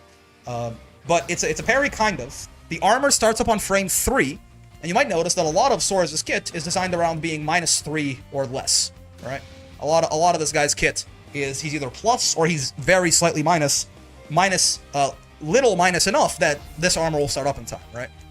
This also does give him the Macho Ultimatum stocks, right, which is a whole thing. Like, if you swing into this, right, he gets that stock, and if he flexes you, he gets a second stock, right? And we're not going to include his install in this, right? But at the very least, maybe we can talk about the Macho Ultimatum stocks making you tankier while you're in this 5U, the more you land it as well, right? But this move's really good, right? This is just one of them, like, it's low risk, but I would not argue this as being low reward, because the idea of being able to basically, like, continue your turn on your minus frames without really taking any kind of risk, while the damage he's going to get, is that one punishable on spot dodge? Actually, let me see. Let me have Fairy do, like, that, and see what happens if I 5U it. Yes. Yeah. If you hard call out the flex, you can punish him on spot dodge. Now, if he doesn't do it, though, right? Can you be punishable on spot dodge? No, you're never going to be punished for it, but, he can also just do this, not into the flex, and then he's plus, or you're even, or something like that, right? So there is, like, it's a guessing game one way or the other. But my point is more so that I don't necessarily think that it's the damage you would get off of the flex that is really the value here, right? I think it's more so the idea that, you know, a lot of characters, for example, will sometimes DP on their own minus frames to try and keep their turn going and, like, belligerently not let you play, right? Or they might spend, like, a brave counter or something to do the same thing, right? They might, like, be minus on block, then let you hit them, and then brave counter you, right? Again, belligerently keep their turn and not let you play the video game. The idea that Soras can just do this at relatively little risk to himself, without, again, you trying to, like, hard call it out with spot dodge, it can have its own shortcomings, right? The high reward that I think of here is the fact that he gets to keep his turn. He gets to keep his turn, taking very little risk to himself. The damage the flex does is not really anything, right? Like, it's 900 damage and he's +4. It's not that big of a deal. But it's more that he goes from being -3 to +4, or, like, even on block, or what have you, right? So this, to me, I think, is both pretty important to Soras, right? I don't know that he would, like, well, I mean, if you count the fact that it also feeds into his install and things like that, I think it's very important to the character, right? And it's also just really, really good. This also functions, right? Characters who might also want something like this, right, are characters who don't have a meterless DP. This is not a meterless DP, right? But it pseudo kind of is, sort of, right? It pseudo kind of is, sort of, right? In the sense that it's at least a 3 frame. It starts up pretty fast, and it's a way to try and take your turn back, right? I guess, yeah, maybe as far as how essential it is to him, I'm gonna put maybe a little lower down. It's not like the important part of it is it's a way to challenge 6XL pressure. That's not the important part of it. That is one of the important parts of it. There are a lot of important parts to it, right? But yes, that's also true. It does also do that, right? There are a lot of important parts to this. But yeah, so maybe I guess if it disappeared, if Soras didn't have this, he probably would be worse, obviously, but he'd be okay. He wouldn't die. I think it's important to him. I think it is an important part of the game plan, and it's an important part of the opponent's mental stack when they try to take their turn back on Soras, but probably not as essential as something like Hop or Light Wall or, you know, Soul Forge or anything like that, right? So we'll put it here. It's pretty good though. Honestly, it might even be, like, more so like here-ish. It feels it's really damn strong in my opinion. Zoe. Is Zoe 5U her dragon charge? This is another weird one. It's one of the things with the uniques, man. They're kind of unique with it, right? Zoe 5U is her little stance, no? Or am I misremembering? Zoe top left, baby? Yeah, because, right, like, for most characters, this is a stance that you can bait people out of, right? I guess. Like, it's a stance that, like, Because, like, you know, the dragon moves obviously make this important for getting your dragon gauge back. But, like, realistically, for most characters, it's a stance that if someone tries to hit you in, you can try and, like, you know, haha funny them out of it. It's basically a 22 frame parry. I guess so. I feel new Soulforge and Narm 5U should have an entire diagonal length of tier list between them and Lightwall, but we don't have space. Yeah, it's kind of weird, right? It's kind of weird. Because, like, these are so strong. They should just be kind of in their own, but, like, I can't really do that, you know? Everyone would have to squish down to here. So we're gonna have, like, you know, it gets logarithmic near the top, I suppose. Yeah, I guess this is just here, right? Zoe literally couldn't function without it, but I don't think anyone would trade their 5U for this. Unless you also gave them all the dragon moves, which unlike the Narm 5U, like, that just feels a little, like, it's not the thing enabling the dragon moves. It just, you know, lets you use them again, I suppose. I'm gonna put it there. It's weird. This one's a weird one, right? This one's a weird one. And Vanilla is essential and also occasionally a combo tool, and Rising it's barely there. Yeah. It's one of those ones where, again, a 5U tier list is always going to struggle from the idea that some of them are so intertwined with the existence of the character that it's kind of hard, but... Alright. Kag. Kag 5U is the rock, and then, you know, if you do 6U, it's this rock toss, right? That's pretty good, right? This is, I mean, one, it can be kind of similar to how Gran and Jita have theirs. This can be like a cancel option for her off some of her, you know, off some of the moves that have more recovery, potentially, that she's got. Obviously, this gives her, right, another projectile. The rock itself, you know, I believe the charge itself, even, if I remember correctly, has a hitbox. Yep. Right. Pretty good. I don't think she dies without it. Yeah, this is just, it's a solid 5U, right? Certainly. Like, I know, for example, one of the things that comes to mind here is that this is a very specific interaction, right? But if Kag does far H... Oh, if Kag does far H into spikes, or if Kag does far H into... is it back? What's her... Oh, it's neutral. Or if she does far H into trap placement in the corner, Ladiva can U Lariat, right? Ladiva can U Lariat on preemption and kill both of those options. But if Kag does, like, you know, far H into rock, then that'll actually beat the U Lariat, right? It gives her, like, another cancel option that covers some weaknesses of some of her other moves, right? It's just, in general, it's a projectile, right? You can do some trickiness with the charge, how long you charge it. You can steal some stuff back with this if your opponent's being too passive. It's nothing insane, and I really don't think it's, you know, Kag's bread and butter, but it's solid, right? I think she likes having it. There are certain uses where she gets some value out of it. It's not bad, right? It's on probably the stronger end, right?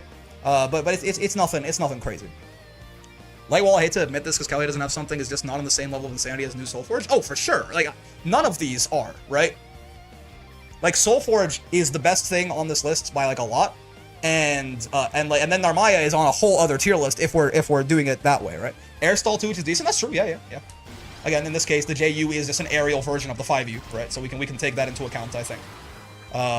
And like, yeah, like it's true. It can also be an airstall. It's solid, right? It's a good 5U. I don't think Kag is mad about having this, and I don't think, you know, I think this would fit in pretty well for a lot of characters, but it's nothing like game defining or game warping. It's just it's a nice move to have, right? It's another option in her kit.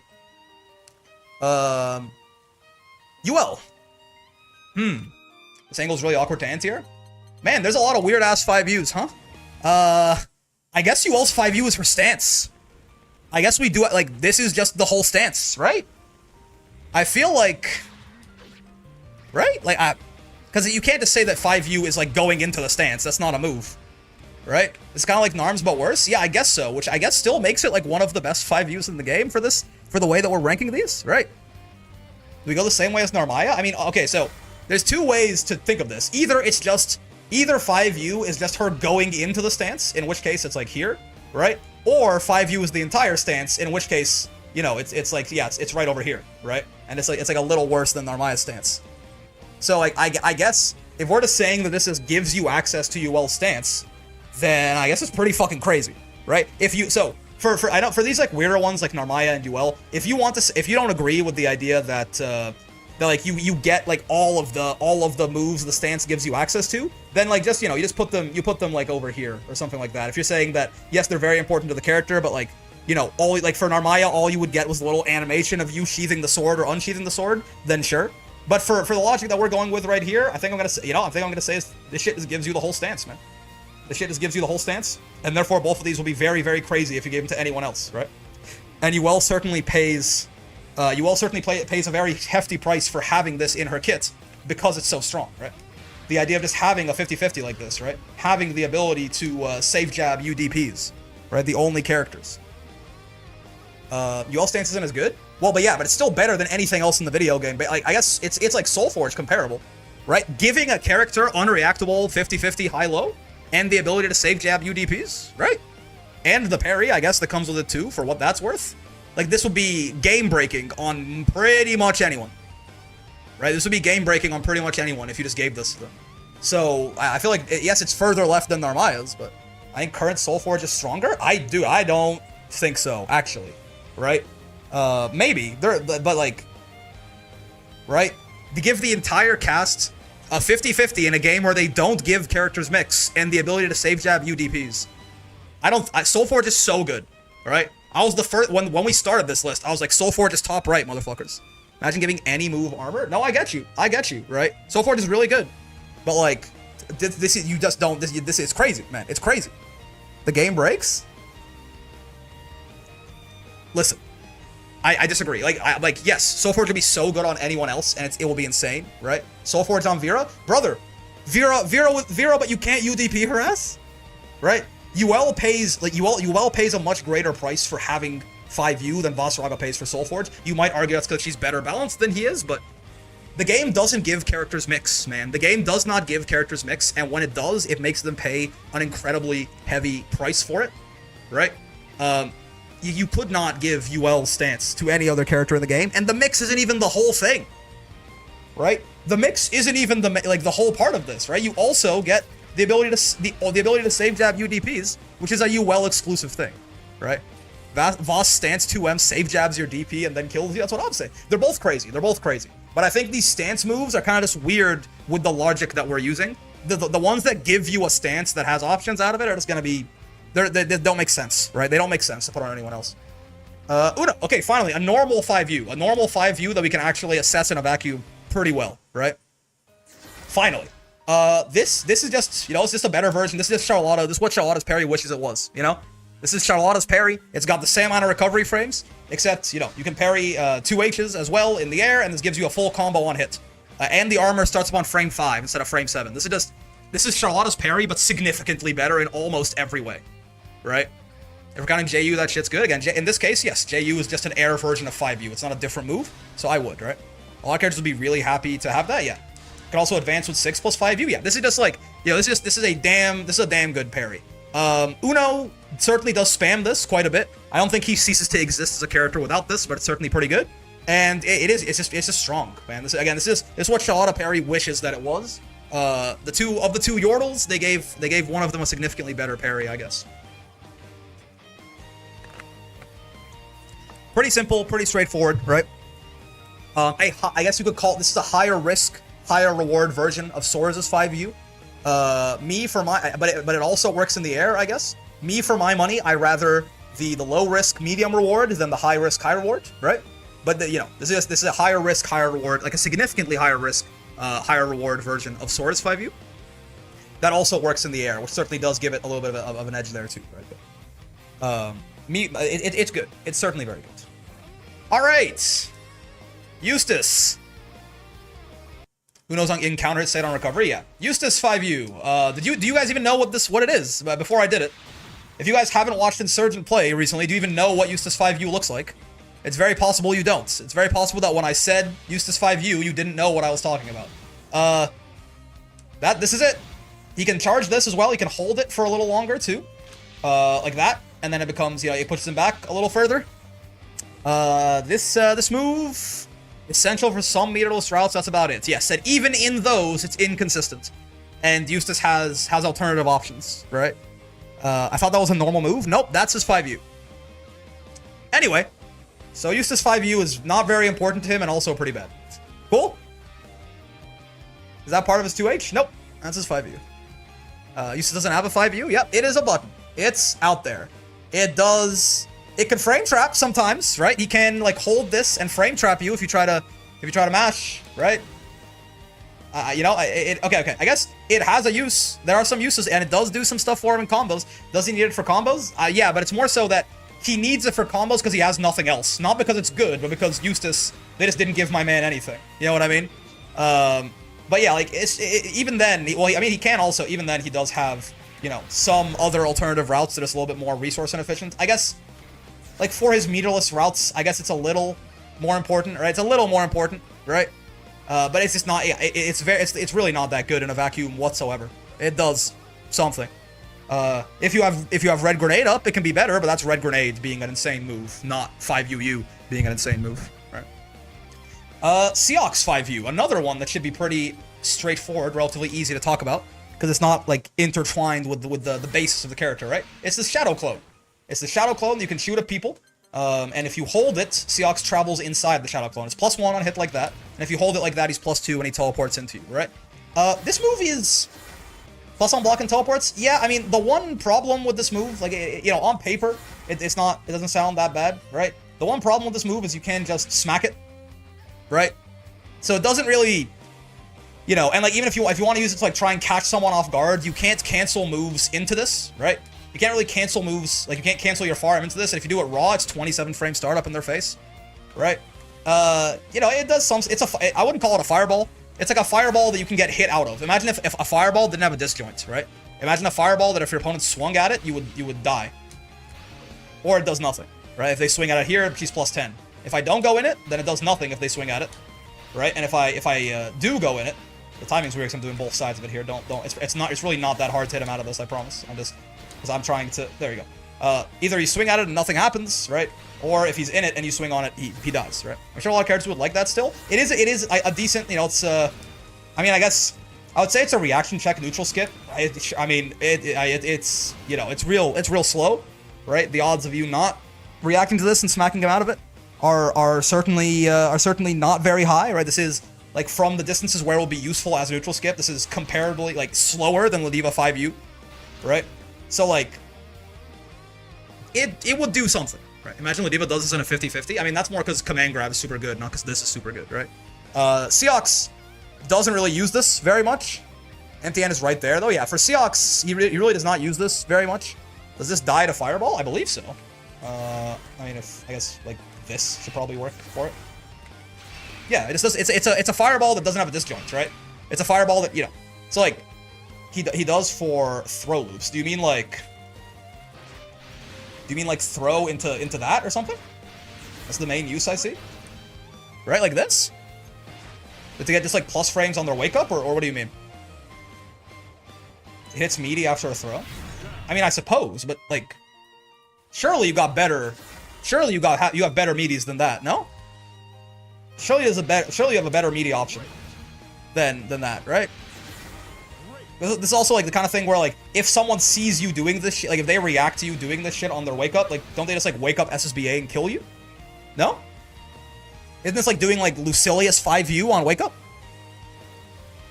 Like, you're stuck in this animation, or if they catch you doing this shit, don't they, like, is this safe to DPs? If it's safe to DPs, then I can see that. That's at least a use, right? But, like, isn't this just, like, wouldn't they just wake up super and kill your ass if they reacted to you doing that? So it's, you know, the move exists. I think Seox 5U would be better on a different character. Oh, certain. You can test it, though. I think it has to be meaty. Let's see. Let's do Wake Up UDP. I guess so, yeah. Let's have her do this. Oh, no, I wanted her to do it on Wake Up, actually. I know UDPs beat it. I don't know how it interacts with supers. Okay, let's, you know what? How slow is Zoe's SBA? 12? That's on the slower end. If Zoe can SBA this on Wake Up, then it's cooked. Counter on Wake Up. Gamma Ray. Wait, does it auto time to hit meaty, or? Okay, well, that's certainly. I'm gonna do it right away, as early as I can. Okay, if I do it right away, then I am safe to SBAs. But I also think that's not gonna hit meaty, right? I think if I do it right away and I have her not do anything on wake up, I think that shit's gonna miss. Yeah, right. That does not hit meaty. So if I have to delay it a little bit, I guess. This just seems like and that's still not meaty. This just seems like so much more effort than it's worth, man. Like, that's still not meaty, even if I delay it that much. That'll hit meaty, but I'm dead to the SBA there, right? This seems bad to me. This seems bad, right? This is not very good. It's a reactable neutral skip that if they react to it, you either did nothing or you're gonna straight up eat a full combo.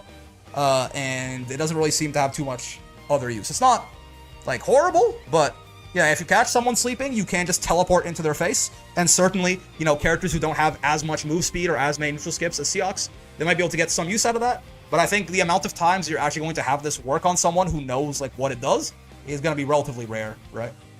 It's not, like, down here with, like, the straight-up garbage ones, but, like, I don't think it's very good. Vera 5U is another easy one, right? Because Vera 5U, the first not base Vera 5U, right, is just a 30-frame command grab that I guess, I mean, you know, she gets a save jump off of it if she times it right. You know, she can get a save jump off of that, so like that's cool, I guess.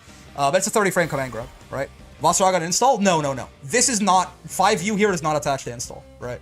Install, like this, it's a whole, like the fact you can get to install a couple of different ways, right? This is not getting you into install. This to me is a 30-frame command grab, right?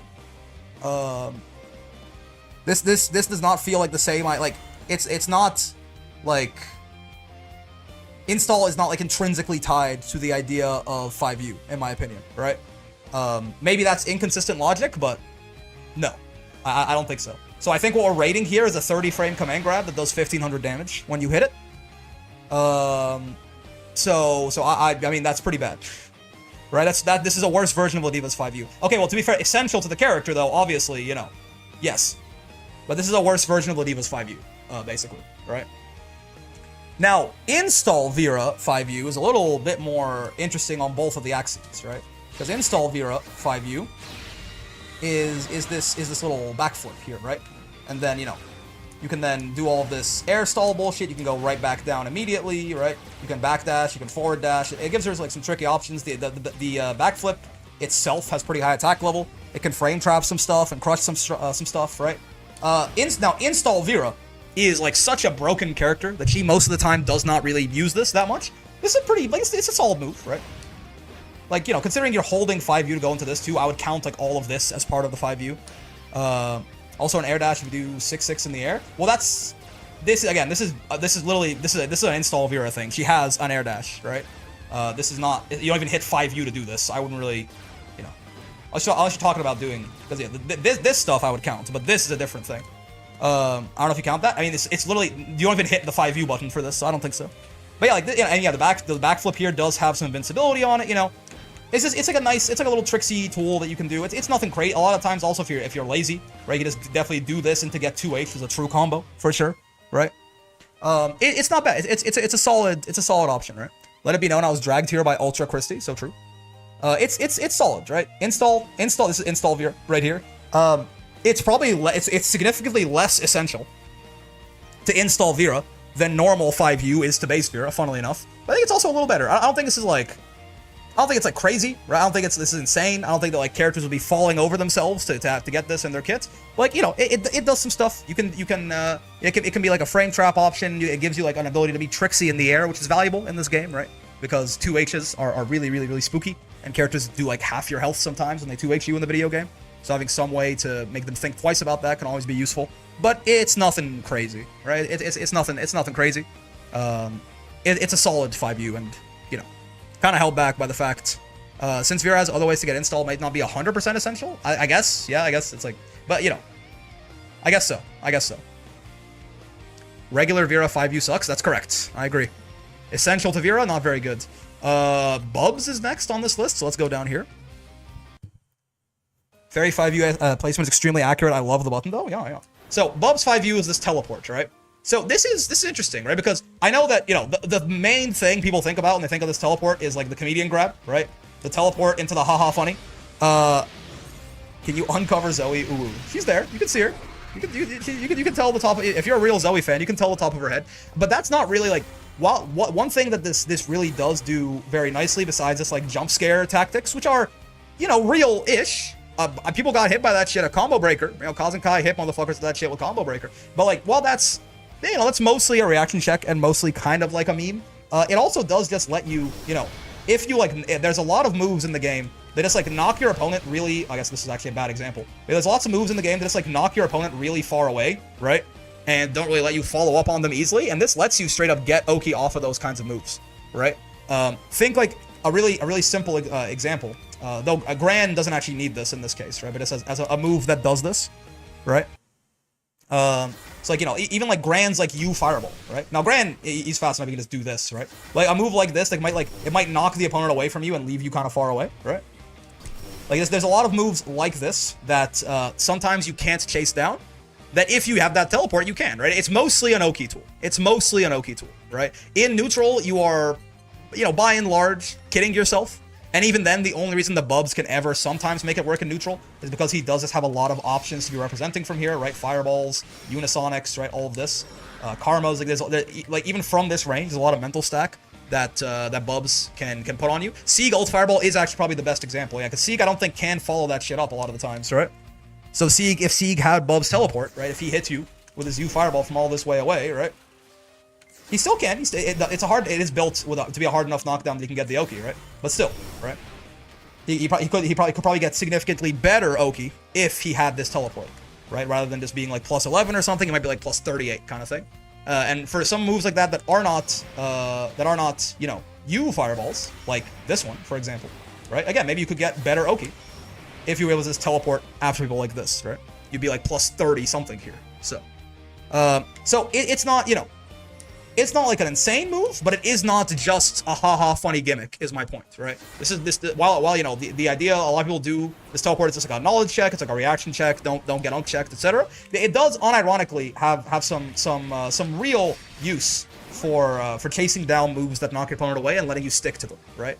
And yes, it's true that you can teleport. It can be used as like a call out option too if someone like gets a little too predictable, fireballing your ass, something like that. You know, you can like teleport through a fireball and then, you know, haha funny them from there potentially, hit them with the comedian grab. But it's fine, right? The way the Bubs' kit is set up. When normal tier list for Grand Blue for this patch, I'll let some more time pass. There's been a lot of it's been a very big very big buffs to a small handful of characters, so I want to let some more time pass before I have an idea already, and we've kind of been, every time we end the road to master, we kind of talk about it, but niche corner escape too, yeah. The way the Bubs' kit is designed is a lot of his moves, like they have knockdowns that he is like meant to be chasing with that teleport. So it is pretty important for him in a lot of ways. He gets a lot of Oki off it that he himself might not have gotten otherwise without this teleport. As far as how good it is, it's, you know, it's fine. You know, it's nice. Yeah, 5U is important for Bubs because of how his kit is designed, right? But as far as like how good it is in general, right? It's all right. It's okay, right? It's not like horrible. It'll let you chase. They'll get you Oki in cases where you might otherwise not, right? But it's nothing, you know, it's nothing insane. And for a lot of characters, you know, if you have like really high dash speed or something like that, this might not even be that big of a deal for you in a lot of cases. So it's good. It's all right. But it is certainly, Bubs does like having it for how his kit is designed. Where we put Narmaya? All the way over here. She's all the way top right here, because I found it very hard to mentally separate the idea of like Narmaya 5U is not just like a cooldown reset that gives you another set of special moves and normals. Even if it's just a cooldown reset, that will be literally completely and utterly broken on the entire cast. If we don't even give them like another stance and we just say you reset your cooldowns, right? They have to design Narmaya so carefully for her to not break the fucking game with that in mind. Okay, Belial 5U, look at this. It's a move on Belial. It's actually not that great, right? It is Give Me Some Sugar, yes, is the name of the move, right? This is primarily, right, this punishes, this can punish people who, like, you know, if they, like, swing, like, a big button with a lot of recovery from this distance, you know, like a far H or something, and you're, like, slightly minus, you try to, like, take your turn back, you can punish that. If they throw a fireball from a little too close, right, this can punish that. It's situational, right? It's good. It's good in some situations against, like, yeah, like, zoners, against maybe some, like, over-committal buttons in the mid-screen, right? Would alt grab count as 5U? Nope. That's right. This is a different move, right? That's a different move. I know it's the same parry effect, but it's this literally not a 5U. So like, you know, it's not like it does nothing, right? It is certainly a little overshadowed in Belial's kit in particular. This is the kind of thing I think a lot of characters would really love to have, right? It's just like, you know, it is somewhat of a workable neutral skip versus some projectiles or some mid-screen like space control attempts, right? The thing is, obviously, you know, when they nerfed Belial in Season 2, they made it so that this was across the board.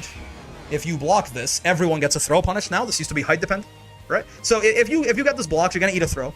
It's not that in of itself. That's not like the highest reward thing in the world, right? Or sorry, the highest risk thing in the world. This is pretty solid, right? I don't think that for a lot of characters, I don't think this will be that amazing, right? It's also counter hit recovery now. Oh yeah. Like if you just sit here, right? Like you're going to hell, certain. So like it's fine. I think certainly some characters, namely probably like a character like UL, right? A character or like obviously this would be not at the expense of their own 5U, but a character like Ladiva, characters that would struggle normally to get in, like they would really like to have this. Across a lot of the cast, I'm not so sure that it will be like, I'm not sure that like Gran is like falling over himself to have Belial 5U, but it's not bad. It is really not very important for Belial at all, just because he, there are very few kits that are moves that are truly intrinsic to Belial, just because of how well-rounded his kit is. So it's not like he doesn't really need it that much, right?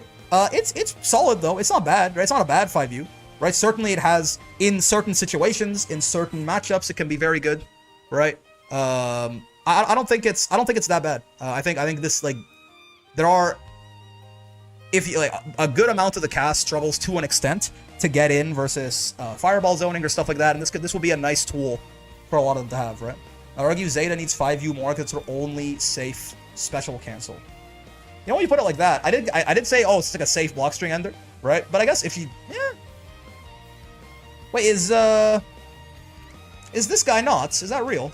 I could have sworn. Is there too much startup on this guy? Is that why that's true? Can Zeta not do like this?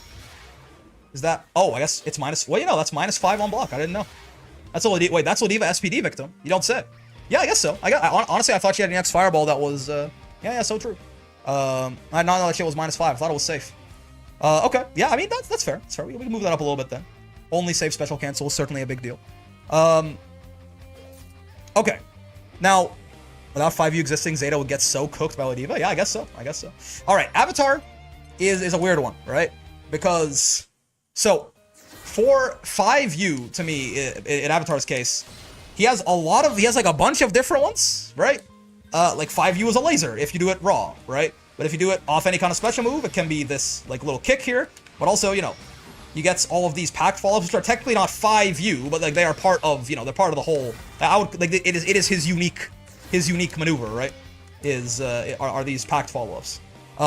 So if we're doing packed, then very strong, very important to the character. Yeah, it costs 800 HP, right? It costs 800 HP. I feel like I do want Devil Jin and packed to be separate, actually. Yeah, I think I'm gonna get Devil Jin and packed as separate guys. Let me put in. I think do I have a picture of the Devil Jin here? The laser? Maybe I don't. Okay, we're gonna use this, but I mean the grounded version, right?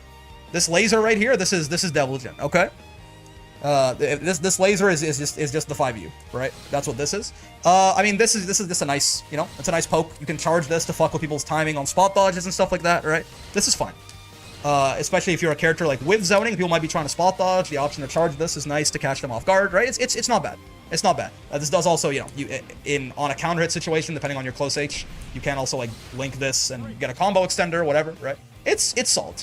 Avatar does not really need this, and it's not like great. It's fine. This it's like down here somewhere, very kind of middle of the road, right? Now, if we're gonna talk about packed, right? Like both, as in both this and this, right? Which I think are like those. That is his unique action, right? If we're going to talk about that, obviously Abel straight up doesn't work without it, right? This is the reason.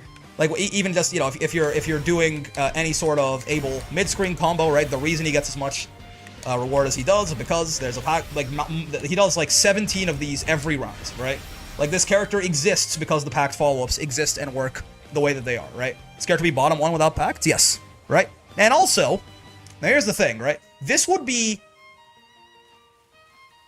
I guess this would be really strange on certain characters, right? Because yeah, I'm not entirely sure if like if Ladiva does like an EX Lariat and hits 8U, does the stomp track? You know what I mean? Like if Ladiva like does EX Lariat and hits 8U, does she get to extend off of this or something? Right? If we're saying that every EX special, if Pax becomes a way to like meterlessly extend or your combos off any mid-screen special at the cost of health, right? Then like I guess that's pretty fucking good.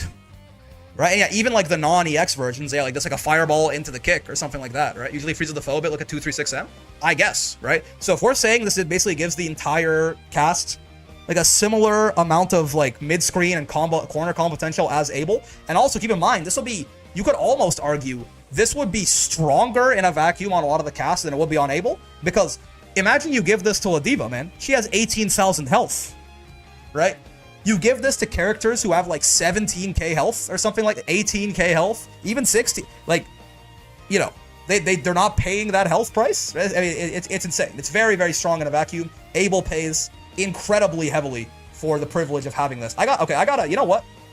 There are so many of these that are so insane. I gotta move a bunch of this down. I know you guys hate Matera Hop. I know you hate Light Wall. I know I know you hate Soras, but like, we actually need a little bit of stratification here. We do. This is probably right to me, I think. We need a little bit of stratification here, I think, right? So you could have the best mid-screen damage in the game with it? Yeah. Is it better than... Yeah, maybe, actually. It might be actually something like this. Right? It might be something like that. There you go. I do actually need to squish people down a little bit here, just because, like, these are just so much better than everything else, man. Right? These are just so much better. Like, these four are just so above... I mean, this guy, too, honestly. Are just so much better than everything else we've talked about that I feel like we need to... Like, we actually do have to, like, be meaner to these guys because of how much not this they are. Season 1 pact is so bad. Oh, yeah. But we're talking about as it exists currently. All right, Anila. Ramification, man. This is very, very simple moves to talk about. Very straightforward, right? Pretty much, you know, a nice way to convert off your pokes. Right, nice meterless way to convert. Builds you a good amount of meter, too. This builds like 20% meter on hits. Right? You know, you can follow it up like that. It's a nice way to get like a decent amount of like meterless extension or corner carry. Not a huge amount of damage. If you know, on hit, you can like stop here and this leaves you +2 on hit, like right in your opponent's face. Right, so you can start some potential like offensive shenaniganry from here, but that's not, you know, it's nothing too crazy. This is a 5U, right? It's not bad. I don't think it's bad. It's kind of like Eustace 5U, but a bit better. I think it's, I mean, it's also, I do believe, if I remember correctly, if you just do this and don't do the follow-up, right? Yeah, it's safe on block too, right? So this is not really, it's nothing crazy, it's nothing horrible, right? It's actually pretty good for Anila, I think, because a lot of the times, without meter, Anila has a hard time, converting, you know, in like satisfying ways or in ways that leave her in an advantageous situation without 5U. It also just builds a lot of meter for her. So it's like pretty nice for Anila. I don't think it's like, she doesn't like cease to exist without it, right? But it's not so bad. As far as how good it is, honestly, this really is, this is Guy to me. You know what I mean? Most comparable would be Zeta 5U, but Zeta can combo off her 5U and use it as a spacing tool. Okay, well, hold on. Am I underrating Zeta? Because to my understanding, like if Zeta like pokes someone from kind of like this mid-range distance, she's not getting anything off a 5U, no? Is that wrong? If she's, I thought it was more of a close range option. If I like do like, if I do like this, no. Okay, honestly, fair enough. I honestly thought the only thing this did was a block string ender. Okay, I thought the only thing this did was a safe block string ender. You know what? It can be Guy. It can be a little better. It can be a little better than that, though. It's like very workhorse, right? Anila's a little worse, probably. A slightly worse version of Zeta's. I'm fine by that. Right? Slightly worse version of Zeta's, but probably more important to Anila overall than Zeta, because Zeta just has more shit going for her than Anila does. Alright, you know, this is so odd, right? This is so... Siegfried's 5U is so weird. Because, boy, this feels like it should be both really good and really essential to Sieg, but it like just isn't. Right? It just isn't. Like, Sieg doesn't really need this. He sometimes will, like, end combos, you know. He'll end the combo within, like, one stock of this or something like that, right? He'll do, like, I don't know, some shit like this or something, right? And then he gets 10% extra damage. If you don't know how this works, he gets 10% extra damage for 30 seconds, I think, at level 1. 20% for 20 at level 2. And I believe 50% for 10 at level 3, if I remember correctly. I think those are the numbers, right? So level 3, you almost never... And every time you hit this button, you spend 1,000 health? I believe so, right? 50 seconds for level 1? Oh, I see. So it's inverted. Yeah, I got you. Yeah, so I mean, so level 1 is really the one that is, you know, usually, like, you know, even a 10% damage buff. Like, 10% for 50 seconds is basically the round, right? So it's really not that bad. It's just a matter of you do have to spend 1,000 health to get this, right? This is weird. I feel like it should be so good, right? Like, this feels like it should be so strong. See, I guess Sieg doesn't like usually dip into this that often, just because he already, like, if he's already in this situation, he's already doing pretty good damage. But like, he'll still use the level 1 every now and then, right? 1,000 HP is certainly not nothing. Like, that is a cost. And if you don't have extra health like Siegfried, it will be like if you're a character like Gran or Jita or whoever who has 16k, it's certainly, the damage bonus does not come for free, right? It does come at the cost of 1,000 health, which is, you know, in a very similar manner. You could compare this to if Sandalphon spends the entire round in one of his elements that isn't wind, he basically kind of, he's paying a little bit more, but he's basically also losing 1,000 health. He's losing like 1,200 health, right? But it's a very similar amount of risk that you take on to Sandalphon's elements, except with Sandalphon, you have to at least lose and get hit before you take that risk on. Siegfried, it's the opposite. You pay the price up front, and then you have to find the value later, right? He's not losing health permanently. Yeah, like there's Sandalphon is you're taking a chance on losing health potentially. Siegfried is you are guaranteed upfront spending the 1,000, right? Now I think Sandalphon's elements are pretty good, right? So it's not like like it being maybe a worse version of that is that bad, but I think that's a big reason of why this maybe isn't as good as, like, you know, 20% damage buff might seem on paper, right? 20% damage buff, you are spending 2,000 health up close. Right, like, sorry, up front, you're spending 2,000 health to hopefully get the hit before the damage timer runs out. Right now, and to be fair, you're going to spend it to get that when you're already in an advantageous situation, right? So the odds of Siegfried getting value out of this when he does it are not low, but again, you're paying the price up front and hoping for value later, whereas here you're getting value up front and hoping for price, or waiting for the price later. Oh, I guess we'll do Sandalphon after, actually, sure. Because once I get things on here, I can't drag them. You know, I'm gonna leave him here. He's not actually here. We're gonna talk about it. Oh, but yeah, so Siegfried is, it's not that important to him, but he does use it that often, somewhat often. I still think it's not bad. I think it's, you know, it's maybe like Kagrok is a little better, and it's kind of like right here-ish, you know? It's not bad. Like, he would certainly, people would like to have this, but again, zoners with a damage buff, yeah, but zoners who are, like, again, zoners spending 1,000 HP, right? Like, imagine you're a 15,000 health character like Fairy, you press 5U, and you lose 1,000 health, right? Check Discord, it allows for things like that. Oh, I'm sure you're gonna send me some combo of Siegfried like murdering people, right? They're getting 2-touched anyway. If you accidentally put Sandy down there, yeah, because once I drag things on, I can't like move them. He'll stay here. This is not where I think he goes. We'll stay here until we actually get to him though. Plus versus owners, you can wait and play more passive till it runs out. Yeah, again, I think like do not be 1,000 health. Like, do you remember, like, Lancelot lost 1,000 health baseline, and it was one of the biggest nerfs a character has gotten in the video game, basically, right? Siegfried, or Seox lost 2,000 health, and it was, again, like, one of the biggest nerfs a character has ever received. To get that 20% damage buff, you have to do that to yourself willingly. And again, without any promise of rewards. Now, again, you have it's better than just losing 2,000 health in a nerf, because, like, you have the choice to spend it or not, but it's not just a damage buff, right? People look at this and they go, oh, zoners with a damage buff. Well, no, it's zoners with damage buff that are paying a significant amount of their HP to get that damage buff, maybe, right? There's a reason that Siegfried doesn't just spam this shit. And he has 17,000 health, right? Alright, Nier. Nier 5U is weird. Because, I mean, obviously, Nier 5U unsummons death, right? If death is out. But I think the death interact, I don't think we can really... thought we were doing Sam. We'll do it when we get there. It's recall death, JU summons. Oh, I guess so, yeah. But like, I don't think anything with death really matters, right? Like, I don't think that we're gonna say that this gives the character death. I think it's more so, you know, it's just like poke, right? And if you charge it, it can like wall bounce, right? So you can find time to charge it. You can extend the combo with it, maybe, right? So obviously, yes, for Nier, this is literally essential, right?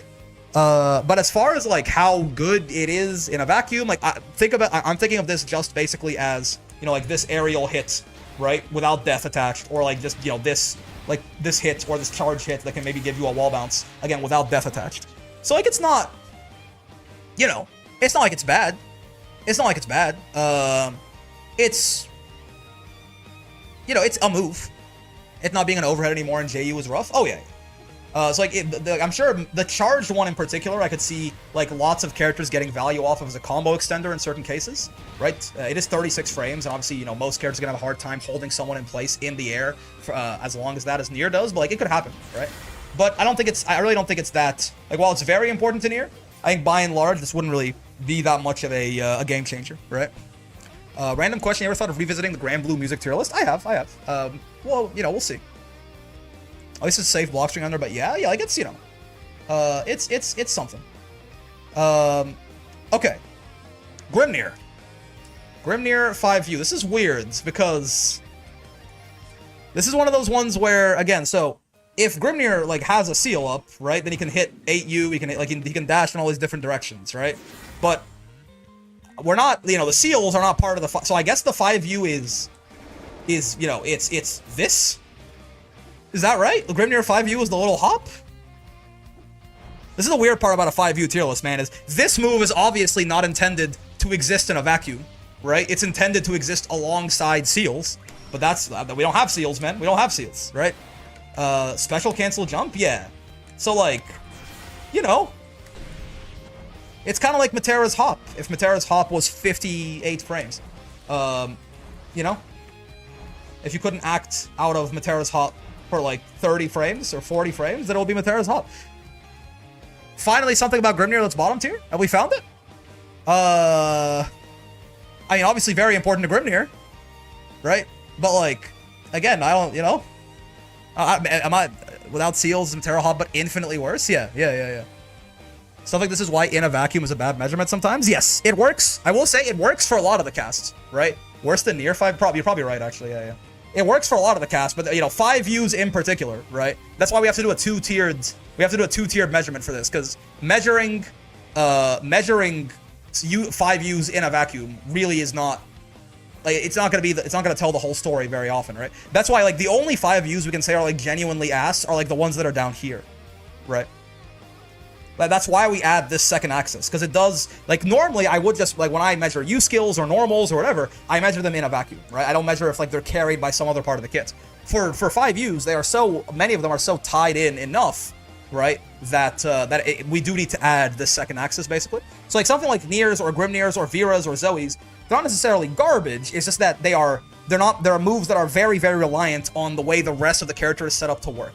Right? And I would still say that, you know, it's very clear to me that something like this is still weaker than something like these guys over here, right? So it's still, I think it still tracks to me, but yeah, it is important to not, like, the vacuum, how strong it is in a vacuum is not the be-all end-all here, right? Okay. So, moving on, we go to DLC. Lucilius, right? So, Lucy's 5U is another stance, right? Though this stance is a lot weaker than all the other stances. Obviously, the big thing this does for Lucy is charge his blade level, but guess what? That's just not happening, right? And as well, he obviously has the 3 follow-ups, right? He has this poke sword that kind of like, it just goes really far, and you can poke people with it, right? It's almost like an extra kind of pseudo fireball you can use out of this. He's got the medium one, which can be a combo starter in certain cases, if I remember correctly. Yeah, +6, right? But it's also just +2 on block if they do block it, right? So a nice way to poke them into plus. And then he's got this heavy one, which is more of like, you know, an anti-air or like, yeah, more of a vertical space covering smack down, right? Yeah, Lucy, again, excluding BL entirely, right? Lucy can still like just use it to stagger, right? Like cancel normal into 5U into like, you know, stare at your ass. If you like roll right away trying to beat the M version, he can just like hit you potentially for it. Yeah, again, this is a nice little poke. This medium version, you know, again, similarly to avatars, you know, a lot of characters probably can go like counter it close H into this, right? It's not going to be a lot more damage, but, you know, it gives you combo options, it gives you pressure options. It's solid, right? This is a fine, like, as far as the other stance moves, right? This gives you some, like, some nice, like, longer range options. So, again, plus frames are very, very important in this game. A way to be plus on block, right? That shit does, especially from, like a decent range as well, right? That shit does matter, right? It's a nice defensive move. Obviously, the main important thing about this is the blade level, and it's very, like, Lucilius, especially this patch. Last patch, this would not have been that essential to Lucy. This patch, he basically doesn't ever get to a reasonable blade level without it, so it is the bread and butter of the character now. As far as how good it is, yeah, right.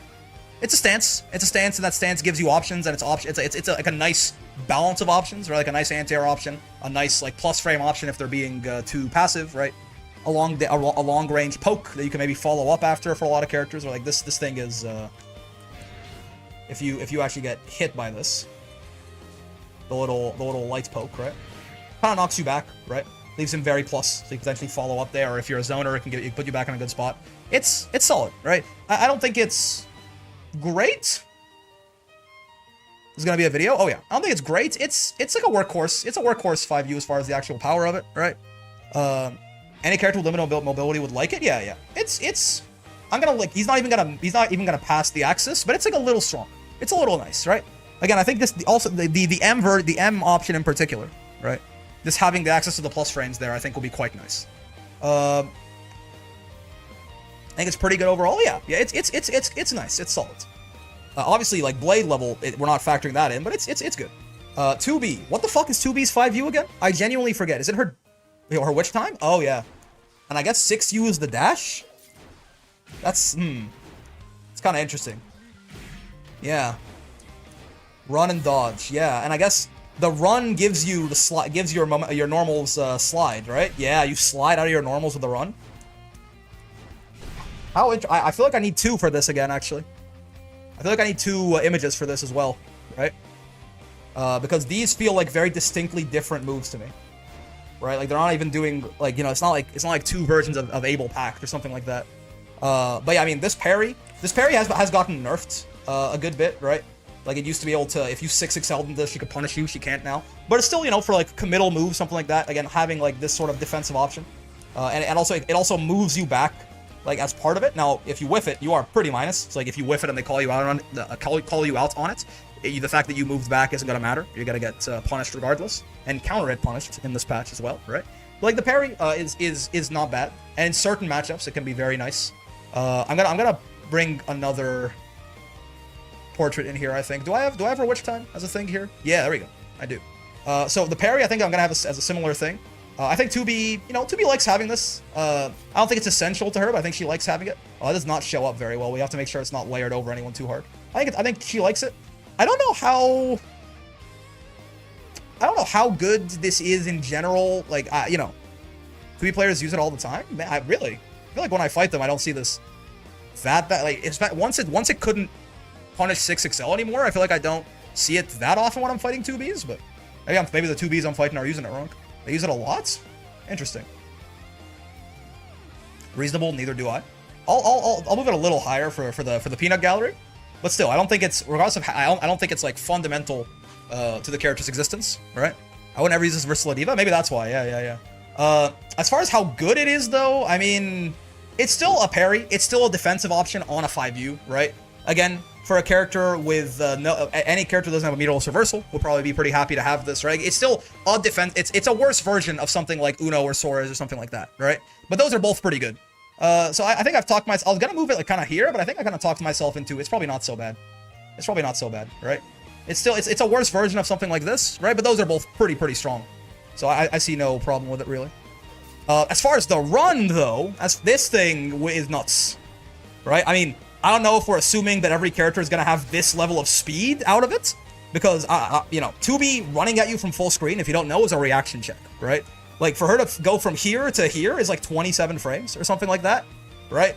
Yeah, this is, I guess, if you think of it as, this is so good, they didn't let her 6XL, right? This move is so good, they took away her dash normals.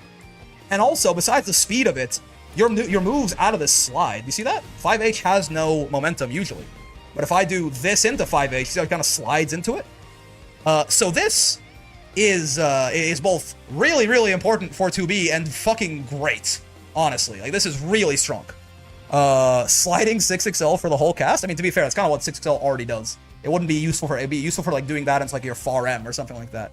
This would be very good across the, like, almost every character, probably, especially those with more, you know, limited mobility, I think, would love to have this, right? I know this isn't that far through this rightward axis here, but it's because, again, we have to give some amount of respect to these, and it's just not as good as these, right? But, like, this is so good, they took away her ability to use dash normals, right? the speed, the sliding normals. I mean, this will be a pretty insane 5U to give anyone who wasn't 2B, certainly. Now, I will say, 2B's normals are also so big baseline that's probably even better on her than it would be on most of the casts, right? Like, sliding 5H is one of the best normals I could imagine attaching this to. Or like 5M or something, but it would still be very, very good. Almost everyone would love to have this, right? Oh my, oh my, oh my. How the tables have turned, man. We make this video 2 weeks ago, and this shit is literally here. 2 weeks ago. This is the worst 5U in the entire game, right? Now, it does something now? Oh, it doesn't do something. It doesn't do something. The jumping flight's not counted. Different, yeah. Oh, I only count the JU if it's literally just an aerial version of the 5U, right? Now, this is probably just the best 5U that isn't one of these ones that would literally break the game if you put it on the rest of the cast, right? This is just probably like straight up, like up here now, for real. This is a better version of Sora's 5U. This is like Uno 5U rewards sometimes with Sora's 5U's risk, man. Like, this is crazy. They made this fucking thing insane. Right? If you don't know what exactly changed about Vayne's 5U, right? If you don't know what changed about it, it used to be this. This thing, it's this, right? It's this little, if I just have Zeta auto combo or something, right? This always had this armor. But what changed is normally this, if you smacked down, like here, right? Once you was smacking down, the armor was gone, right? The armor would go. So, like, a lot of the times, you would just, like, be brainlessly smacking into Vayne 5U, right? And if you just didn't even notice and you just kept going, if he eventually decided to let it go, you would probably just hit him out of it on the way down, right? So it was really just a joke move previously. 2 changes make this thing insane. 1, the armor stays all the way through now until he's done swinging. So it's a real, honest to God, like, if you have to deal with this. You can't just mindlessly swing into it and kill him. You can cancel into a throw. There's ways to beat it, certainly, right? But you can't just, like, swing randomly and hope to beat this. That's not gonna happen anymore. It's -5 on block. Always has been. Yeah, it was always safe on block, basically. This is -5, and, like, it's very few characters are gonna punish this from most ranges. This is really, like, Belial and Ladiva are gonna punish this, right? Like, even, I think, from all the way over here, it's not in close L range, right? So, only Belial and Ladiva are gonna punish this pretty much, right? I don't know if anyone else is... Oh, Soras can punish this with his roundhouse kick, right? Some, like, very special, like, ranged 5-frame options are going to do it, right? Lance, if it's close enough, I guess? Yeah, I guess so. Yeah, that's true, so, wait, is Lance's 5L? I thought it was 6. That's better than I thought. And the other thing that they gave it, for some reason, is if this counter hits you, and by the virtue of this being a parry like this, no, it's 5. Okay. Most of the time this hits you, it is going to be a counter hit. Vayne, he's got the busting haircut, so he makes me think of. I don't know I can't remember what button he uses to pick this up, but he gets a combo off of this shit now. Oh, it's just this, yeah. Yeah, Vayne just gets a combo off of this now if he does manage to hit you with it, which just it just feels wrong. That just feels like he shouldn't. You know what I mean? This feels like, for how safe this thing is, Vayne X Zeta. Oh, so true. For how safe this thing is, that just doesn't feel like it should be the case. But, you know, it is. Can he go raw into SSBA from there? I don't think so, right? I don't know. I can't remember what Vayne's, like, good combo off of this is. It's probably not this. Does this work, though? No, yeah. Yeah, he can do something off it. I know that much. Narman Kagura can 5L it. Kagura 5L is so small. Maybe? Sometimes. If he spaces it out really poorly, then maybe. Yeah, I don't know what Vayne's, like, best pickup is off of this, but I've seen him do, certainly, especially in the corner, some pretty wacky and wild damage. I mean, maybe you can just, like, even just, like, 5L Raging Strike, maybe, and pick it up that way, right? Point being, though, that, like, this, you know, there is some serious, like, genuine reward that Vayne can get off of this thing if he hits you with it. So, he's out of throw range on block. Yeah. You can't throw this. So, it's, basically... It's quite safe. It's actually quite hard to deal with. It functions as a real reversal in a very similar fashion to, like, a Sora's 5U or something. And if he counter hits you, he actually gets a significant amount of reward now, right? It's kind of nuts. It's kind of nuts. They kind of just made this. This went from one of the, like, the worst 5U in the game free to straight up one of the best. Right? Straight up one of the best. This is, again, actually probably... He's also unkillable during the animation, which is funny. Yeah. He takes damage, doesn't take reduced damage, but yeah, you can't kill him. It was a glorified taunt. Yeah. This thing has been. This is what a 180, man. What a 180 this was. Like, this is genuinely of these ones that don't, like, of the ones that just don't, like, break the game. If, like, they're fully designed and balanced around the character. Can I see the reward from this again? I don't know what it is. It's more than I'm showing. I've seen Vayne do like 7k damage to a guy for 5Uing them one time. I don't know what follow-ups Vayne gets from this. He gets close L, right? You could just do like close L into SSBA like this, I guess. I mean, that's gonna be full cinematic. Yeah, I mean, even just that is like 6k, right? But he can do better than this. I've seen it happen. I just can't remember what the routing for it is. I don't remember if it's like, I know you can do stuff like this probably, right? Bonk, bonk, bonk. Even that, right? Like that's 5k. You have to spend a raging strike, but this is like for the indignity of trying to take your turn on Vayne, right? 236U maybe? Maybe like this. Yeah. Right. And then you can get 2U off of that. I think that's what it is. I think you're right. You can't get it raw. Yeah, you have to go to close L first, but right. And you go 236U, and then you can get 2U into Hakutua, I think. Yeah. Okay. Yeah, you see the idea. That's not even. Yeah. So Vayne can do big damage off of this, right? It's just a, like, we talked about Uno having like a higher risk, higher reward version of Sora's 5U, which Sora's 5U is already godlike. They gave Vayne a higher reward, or not, yeah, higher reward, lower risk version of Sora's 5. But you see, you seem to put in a vacuum where the opponent doesn't counter hits. You don't know what a vacuum means, and that's fine. That's okay. You'll be fine. Yeah, if this many like individual data points haven't been enough to figure that out, then I don't think you're gonna get it, but that's okay. Vacuum is Kirby. That's true. Beatrix. Let's talk about Beatrix. Beatrix. They buffed this, right? How'd they buff this? They buffed this in the last patch. Did she get like more plus frames off of it or something like that? No. Didn't they buff something about this, or am I tripping? I could have sworn this got like some minor buff or something. Was like the spacing better? They made it much better. It leaves her in. Oh, the range after it. They made it leave her closer to people. I see. Okay. Yes. That's what happened. More plus frames? No, I think it was always +4, right? They made it leave her closer, so you get a 6XL after. That makes sense. That's a pretty nice buff, certainly, right? Yeah. So Beatrix 5U is a command grab, right? Obviously, it gives her clock. We're not going to talk about that because clock is not what we're talking about. But this is just a straight up, again, it's an unreactable command grab. We talked about Percival's and just how good an unreactable command grab is, right? Vayne, exactly. Vayne 5U is EX Rhapsody, not on a cooldown, and the armor lasts all the way through. And we have to talk about clock as one of the biggest parts of the grab. Well, I mean, no, because I don't think the 5U is I don't think if we gave this, in a vacuum, this is not giving you clock, right? By that logic, should we also say that if we give this to some random character, that if they go to SSBA range, we're going to get into clock too, right? She can get clock without it. Now again, for Beatrix, the fact that it gives her clock is very nice. But for thinking about what this will be like in general, I don't think so. But even without that, even we don't talk about that, right? 5U, unreactable command grab that you get Oki after, right? That's good. That's really good. That's really, really good. I think it's something that sometimes people get like they especially after the Beatrix nerfs a little bit, I think they'll overlook a little bit that she fucking has this, right? Unreactable command grab, works in the mid screen, works in the corner, that you get Oki off of. That by itself is really fucking strong, and a lot of the cast would love to have this. We talked about Percival's. Percival's, it obviously gets a full combo off of it, but Percival's only works in the corner. The reward that you get off this, you get in the mid screen too, man. Right? This is just a command grab. This is a command grab on a Shoto. This is one of the strongest things about Beatrix, genuinely. And they made it better in this patch, right? We should make her grab the source of clock instead of simply by losing. Yeah. So it's pretty big for Beatrix, man. I mean, again, even for her in her case, obviously it gives her clock as well, right? So are we including Delta clock? Well, as far as how essential it is to Beatrix, yes, but no.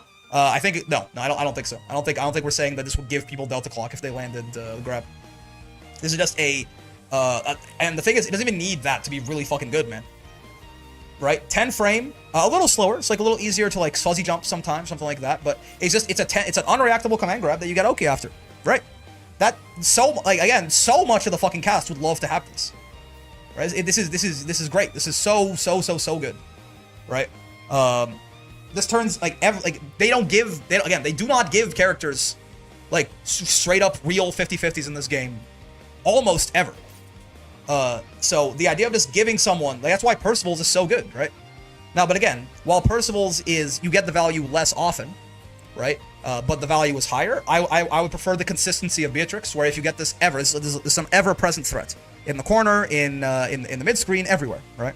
So it's just a fucking command grab, right? It's just a command. It's an unreactable command grab. You get Oki after. What more do you want, right? What more do you want?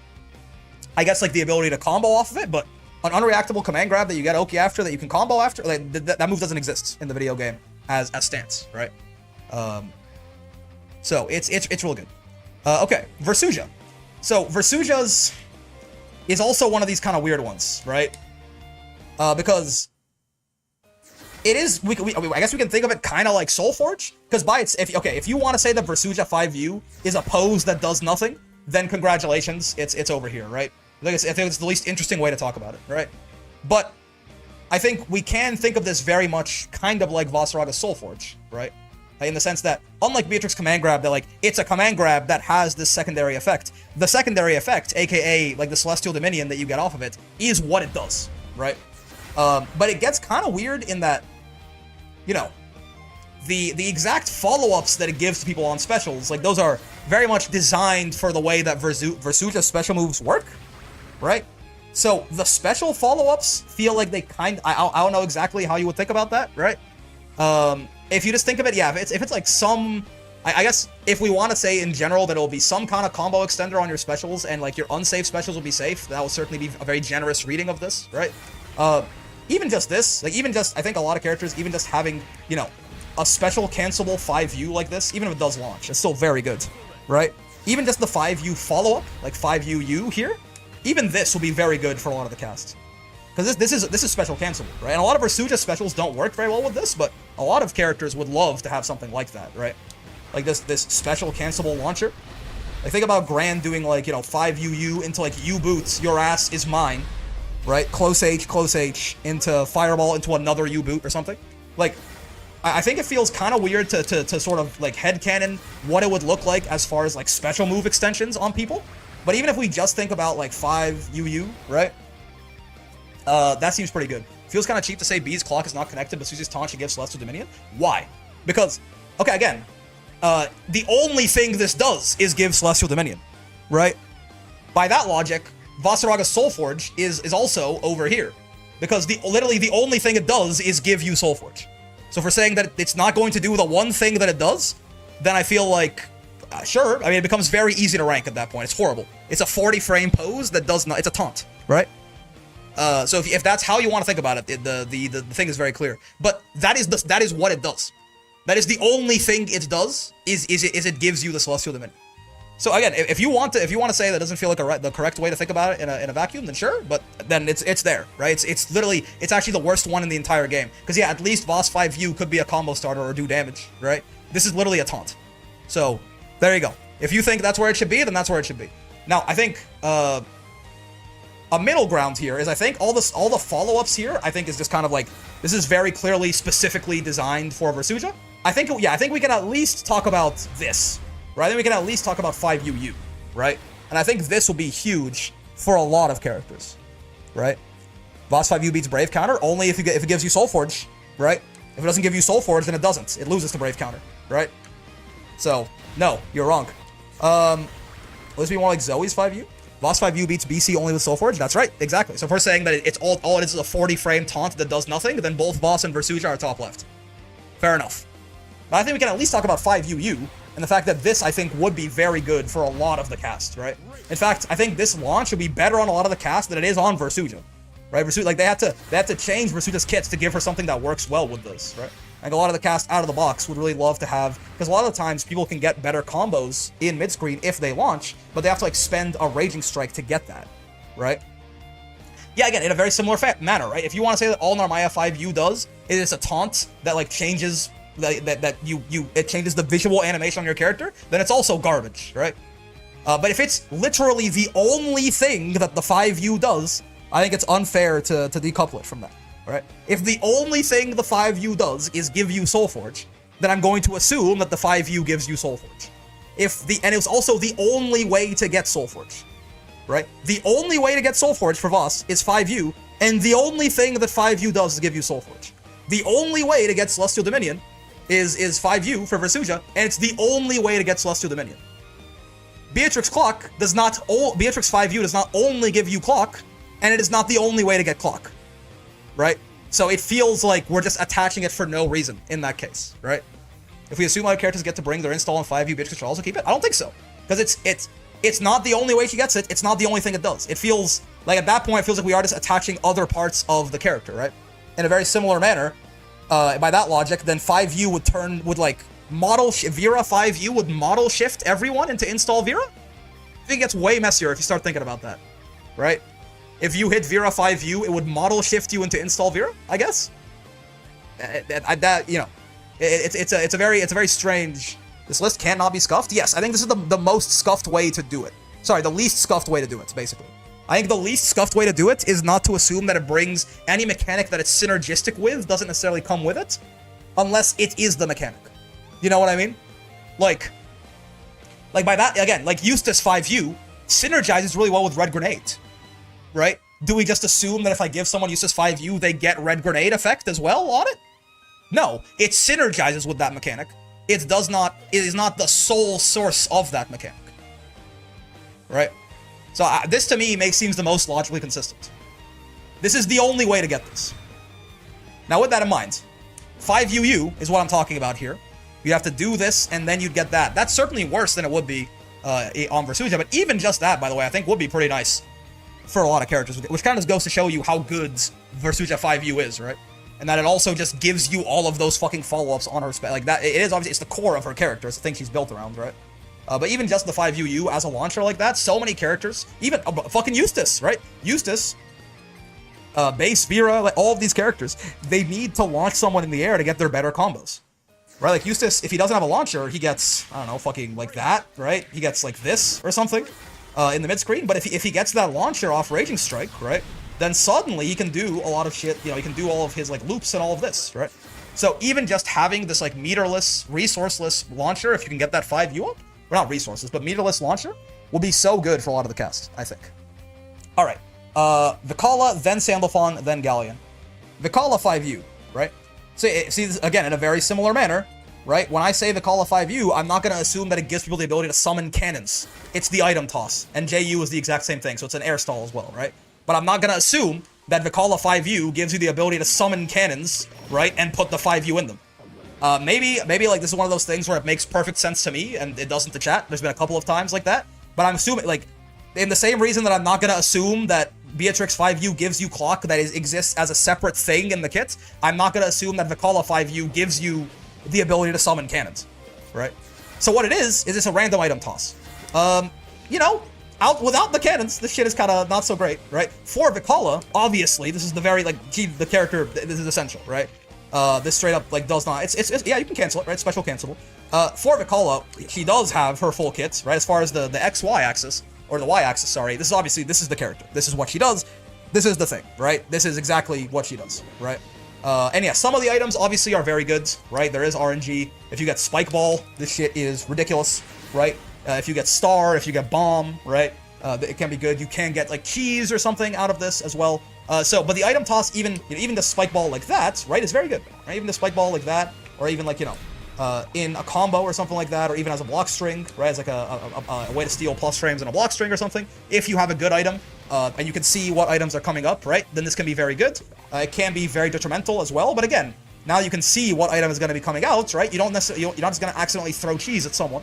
You can plan ahead, right? It's an air stall. It's not a great air stall, but it is an air stall, right? So even just this without the cannons, I think is still pretty good. Now, obviously, again, why I think the reason I spend more time talking about the X-axis here, I think the Y-axis is usually relatively obvious, right? This is the character. This is her whole thing. This is what she does, right? Vikala would not be Vikala without the ability to throw items into her cannons or throw items in general. The character is maybe already bottom one, probably. She would be even more bottom one if she didn't have this, right? But I do think that this is the kind of thing that, you know, compared to a lot of other 5Us in the game, like certainly this is not insane or anything like that, but the ability to just be able to, you know, every now and then, say like you're a character who doesn't necessarily, like they already have, like you don't necessarily rely on the 5U or something like that, right? Like a character like one of these 5Us that already isn't very essential to you, right? The ability to just be able to like, oh, I have Spike Ball, and just know that you just have like this insane potential like plus on block reset tool or something like that. It'd be nice, right? I don't think this is breaking anything, right? I think a lot of characters wouldn't really care to have this. A lot of characters who actually want their 5 views probably would not give their 5 views up for this either, which is definitely another way to think about how strong something is in a vacuum, you know? Like what percent, how far up this ladder can your 5U be, and you would still like give, you would still like give it up, right? But it's good, right? It's good. It's there is like Loane's, there is some inherent inconsistency in there, right? But I think it's just more so that even the high end is not necessarily that crazy for Vicky, because this is still going to be limited by the fact that it really only works from very close like this, right? This is not going to turn any random character into a zoner, because the reason it does that for Vicky is the cannons. So, you don't want top tier Vicala? Yep. All right, Sandalphon. He's not actually here. I put him here accidentally earlier, and let's actually talk about him. So, elements, right? This is a weird one. This is another one of those ones where I'm not really sure how I want to think about this, right? Because weirdly, it's one of those ones where the elements, again, if you want to say that all the elements are a taunt that makes you not only to do nothing, they're a taunt that makes you take 11% more damage. Cool. It's literally the worst 5U on this list, right? Amazing. It's actually not even that essential to Sandalphon. Like, if you want to say that all it does is a taunt that makes you take no damage, then more damage, then it's horrible. However, yeah, I think the interesting way to discuss this is more so that this would only really do anything for characters with lariats or characters with fireballs, right? In the sense that, if you are a character with a fireball or a character with a lariat, which is one or the other at least is a pretty large subset of the game, right? That if you went into fire, this will make your fireball it will allow you to get like better mid-screen combos potentially off of your EX fireball than what you usually would, right? If the water fireball would make your fireball kind of moving slowly, right? Like this like slower kind of like, think of like an Emanitia from Versuja, but like good instead of bad, right? Earth fireball would make your fireball catch rolls basically and be like maybe more plus if you space it out. Wind fireball makes your fireball fast as fuck and like knock people down. You get the idea, right? That if you have a fireball, you would get the sort of like the general properties of the fireball that Sandy gets here, right? And then similarly, if you get a lariat, it would let you would get like the light, medium, and heavy versions of the cancel on the lariat, right? And you would also take the extra damage, right? You would also take the 11% or 25% extra damage, right? In that sense, first off, how vital is it for Sandalphon? It's kind of weird, right? This is good, and I think the elements do get downplayed a little bit on Sandy, and that it's like, oh, you just spend 95% of your time in light mode, and I get it, right? It's more like Sandalphon is just a strong and sufficient enough character in light that he doesn't necessarily need the elements, right? But it is still true that it gives him a good amount of, like, in certain matchups, certain elements are very useful, right? Like, it allows a certain amount of versatility where, when they're good, he can always just pick them in their best situations, right? Does Wind let everyone air dash is hypothetical? I didn't think about that, but I guess so. I guess even if you don't have a fireball or a lariat, right? If you have nothing, you would at least be able to air dash and Wind if you're willing to take 25% extra damage for it. Vasaraga air dashing at me sounds nightmarish. I'm not gonna lie to you. But again, so it gives him a nice amount of versatility. He can pick when to go into the elements, when they are at their most advantageous, and stay in light otherwise, and any character that got this will be able to do that too, right? But it is true that Sandy, Voss with air dash, wouldn't have Soul Force. True, yeah, Voss certainly wouldn't want to give it up, but so while it is true, I think the elements are actually pretty good. Sandalphon himself, believe it or not, while they're good, he actually is a fully capable character without them, right? Certainly, it makes him better than he is to have them. But you could totally just play Sandalphon in light, and he is a super competent, like, solid mid-tier character, right? If you never touch the elements. So, I don't think it's super essential to Sandalphon himself. As far as how good it will be in a vacuum, it's kind of hard to say, right? Because is there a character who doesn't have either a fireball or some sort of lariat? I feel like, because even outside of the fireballs, obviously is the really big change, but also just the fact that you can just do this and just be plus on block basically from anywhere, right? Is real nice. And this guard crush, I feel like could potentially be pretty stupid on a lot of characters, right? It could be pretty dumb on a lot of characters. Galleon doesn't have a fireball or a lariat? I guess you're right. Yeah, Galleon would just get an air dash if she would win. So this would be horrible for Galleon. Galleon would certainly rather keep her 5U, right?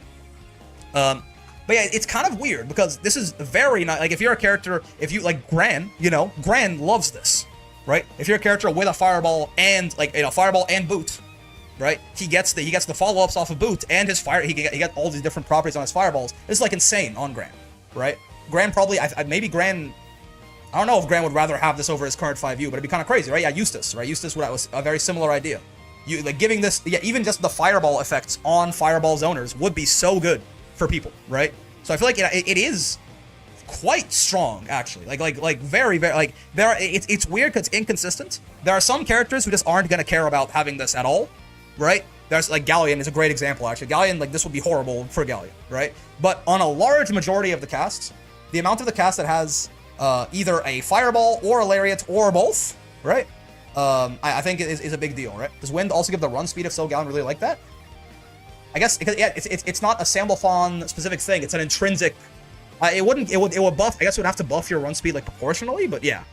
This is a weird one. This is the weirdest one because I think there's a lot of gray area here of like while it is doing a lot of things, you could be like, well, you didn't let Versuja have her special follow up, so why does Samblethon do this? But you know, I think it's because a lot of it is inherent property changes to things, right?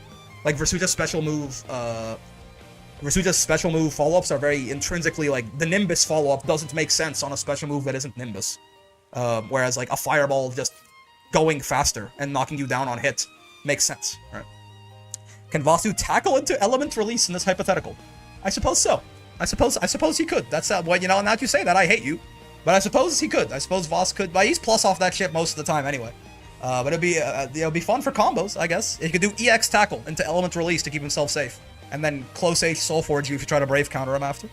So yeah, Samblethon's is weird. It's probably the weirdest one as of right now. Tackle with no armor. True. Tackle would have no armor on it. So like, it's a weird one, but it feels pretty damn good to me. I feel like the elements are, it really is only, like Samblethon is just such a well-rounded character otherwise that he can get by without them. But they are still a big part of his power budget in my mind. They make him better for having them. And while they do come with some risk, I think it would be maybe not this good though. Maybe like here-ish. Maybe like here. Maybe like kind of overlapping with Sir Uno right there. All right, and then finally Galleons. So this is a weird one, right? Because obviously for Galleon, this is the sun. This is her sun and stars, right? This is everything. Now here's the problem. This, you know, actually, I love that we're finishing off with this because I know this is a bit of a weird tier list, and I know it's kind of a weird thing to discuss, right? I get that. But I feel like Galleon is actually one of the most indicative characters of the way that I think about this, right? In the sense that this 5U, whereas a lot of characters' kits are built around their 5U, this 5U is very much built around her, right? In that, you know, she has a move that is fast enough to combo after this, a 6-frame startup grab like this that she can do, right? Obviously on counter hit, this does give a full combo, right? And she has the meteors, which can let her full combo off of this like all the time, right? Now, if talking about other characters, they basically, what this becomes, it's still not bad, right? It's still not bad. This shit is, if you charge it, let's say full screen slide head, right? That shit is full screen slide head. What's going on, Elsa? It's a full screen slide head. That's still good, right? That shit is still good. You would never have the meteor follow up on it, and from up close, the shit is an unreactable starter, basically. Then again, on counter hits, you know, any character, not just Galleon, is gonna get a full combo off of this shit, right? Like any character on counter hit is gonna be able to do, you know, whatever they feel like getting a counter hit one there. Yeah, and it's true. It's also safe on block basically all the time. And if you get called out on this and you get spot dodged, you could you know, things can end in disaster for you, certainly, right? That's on this one, this is 18 frames. You're not getting this is a call out, not a reaction, right? And from this far away where you need to do this one, you're safe, right? You're fine. Even if they spot dodge, they're not doing anything to you. I mean, I guess maybe some characters, like if they spot dodge your ass from this far away, if they're like a really good full screen punish, like I suppose, right? Minus 21 there, so like Zeta maybe even could do like some Arvest shit or something like that, right? But in general, this is a strong move. It's not going to be nearly as good as it is on Galleon though, right? Obviously, for Galleon, this shit is it's her, right? The character does not, her like fundamental game plan doesn't work without 5U, right? But without meteors and without like this fast of a move to make this even worthwhile, even as just like, you know, Meatless Extender here into this on regular hits. Like Ladiva has a 6-frame air grab, she can do a similar thing. I think most characters would not be able to do anything with this on regular hits, right? Most characters on regular hits, they're just watching their opponent like fly, basically. 6-frame LDP? I guess so. Actually, that's a good point. Are they 6 frames on average? That would work. Like if like it's like, you know, Granathan. Like is his ass can his ass just do LDP? I guess so. That's fair. That's fair. It's actually it'd be a nice. Yeah, yeah. Is it 6 frames if it hits someone who's a little bit higher in the air still? No, it is not. Yeah, no. Right, I don't think this would hit on frame 6 for most of the cast at like the ranges around there, but I think it launches them a little higher than that, right? You get save jump Oki on it. I see, how plus is on just like a regular ass hit if Gallia doesn't do anything. Beatrix and Siegfried LDP can reach Charlotta EX ball on block mid screen. Well, I think it's more of the height than the range, right? Because this shit does kind of launch you sort of high up, no? Like, yeah, from up there? I don't know if most light DPs, maybe some of them, yeah, like maybe Beatrix or Siegfried or something, but I don't think a lot of them will. How plus is this shit on hit if you just don't do anything? Is it actually just like a save jump? Well, they do get to air attack, but you are plus 39. That's true, right? Yeah, that's fair. It is just a save jump. That's pretty fucking good, right? In and of itself, that is just good, certainly. The idea of just like you get to just do that shit, and then, you know, a lot of characters are gonna get a save jump off of this. That's pretty solid. Auto combo 5U, hold 9, high low grab. No, yeah, that's right. I did not think I didn't even know it's just a save jump for her ass. Honestly, that's fair. Run there and side switch. I mean, you know, maybe a little bit guard button checked right there. But yeah. The fact that you can just do this and get a save jump, that certainly is pretty good for fucking everyone. Yeah, okay. You know what? Again, it's still not as good as it is on Gallia, obviously, but that's pretty solid. Right? That's pretty good. I have no real qualms with that. I don't know about top right. I don't know that it's giving people the ability to just like reset all of their cooldowns and also get a full new set of normals and specials, right? I don't know that's Narmaya 5U good, but that shit is certainly pretty strong, right? That shit is certainly pretty good. Like Matera, you know, Matera Hop is also one of the big reasons Matera Hop is as good as it is in a vacuum is all the safe jumps it gives you. So like that's fair. That's fair. Comparable-ish probably. And yeah, you know, I feel like in my head, I thought that most 5Us were actually not that good. Like when I started doing this, right? I feel like in my head I was like, I don't think this game has a lot of I would have thought that most 5Us in the game were pretty not good or pretty I would expected that most of our there'd be a lot more like bottom left stuff here. You know what I mean? But it feels like a lot of 5Us are both actually very important for the character they're on and also just pretty fucking strong in general, right? Does any of this, in hindsight now, does any of this feel wrong to me? Anil is probably a little too far right. Anil's 5U is only okay, right? Anil's probably a little too far right. Lance probably also a little too far right. We can move the Devil Gen a little bit. I think it's about right, though. Right? I think it's about right. Note that Galleon's 5U gives a meterless side switch. It's plus far ball. Galleon's too far left? I mean, do you think it'd be better than like giving people Matera Hop? Maybe. Right? But like, it's just I don't think it's better than something like Vayne 5U or something like that, right? Can make an argument to move Zoe and Nier down a bit. Other than that, I mean, well, I think Zoe literally doesn't function without Dragon Charge. Maybe Nier isn't like 5U isn't fully essential to her, but Vayne becomes Kratos if you give him Galleon 5U. I feel like Vayne likes his 5U. I don't even know if Vayne would like to trade his 5U for Galleons, honestly. Zoe plays charge with 236U, not 5U? I guess so. That's actually a fair point. It's not the only way she has to get her Dragon Gauge back. I can see that. Vera, move out of the way, girl. There you go. You can't even see Zoe back there. It's perfect. Okay.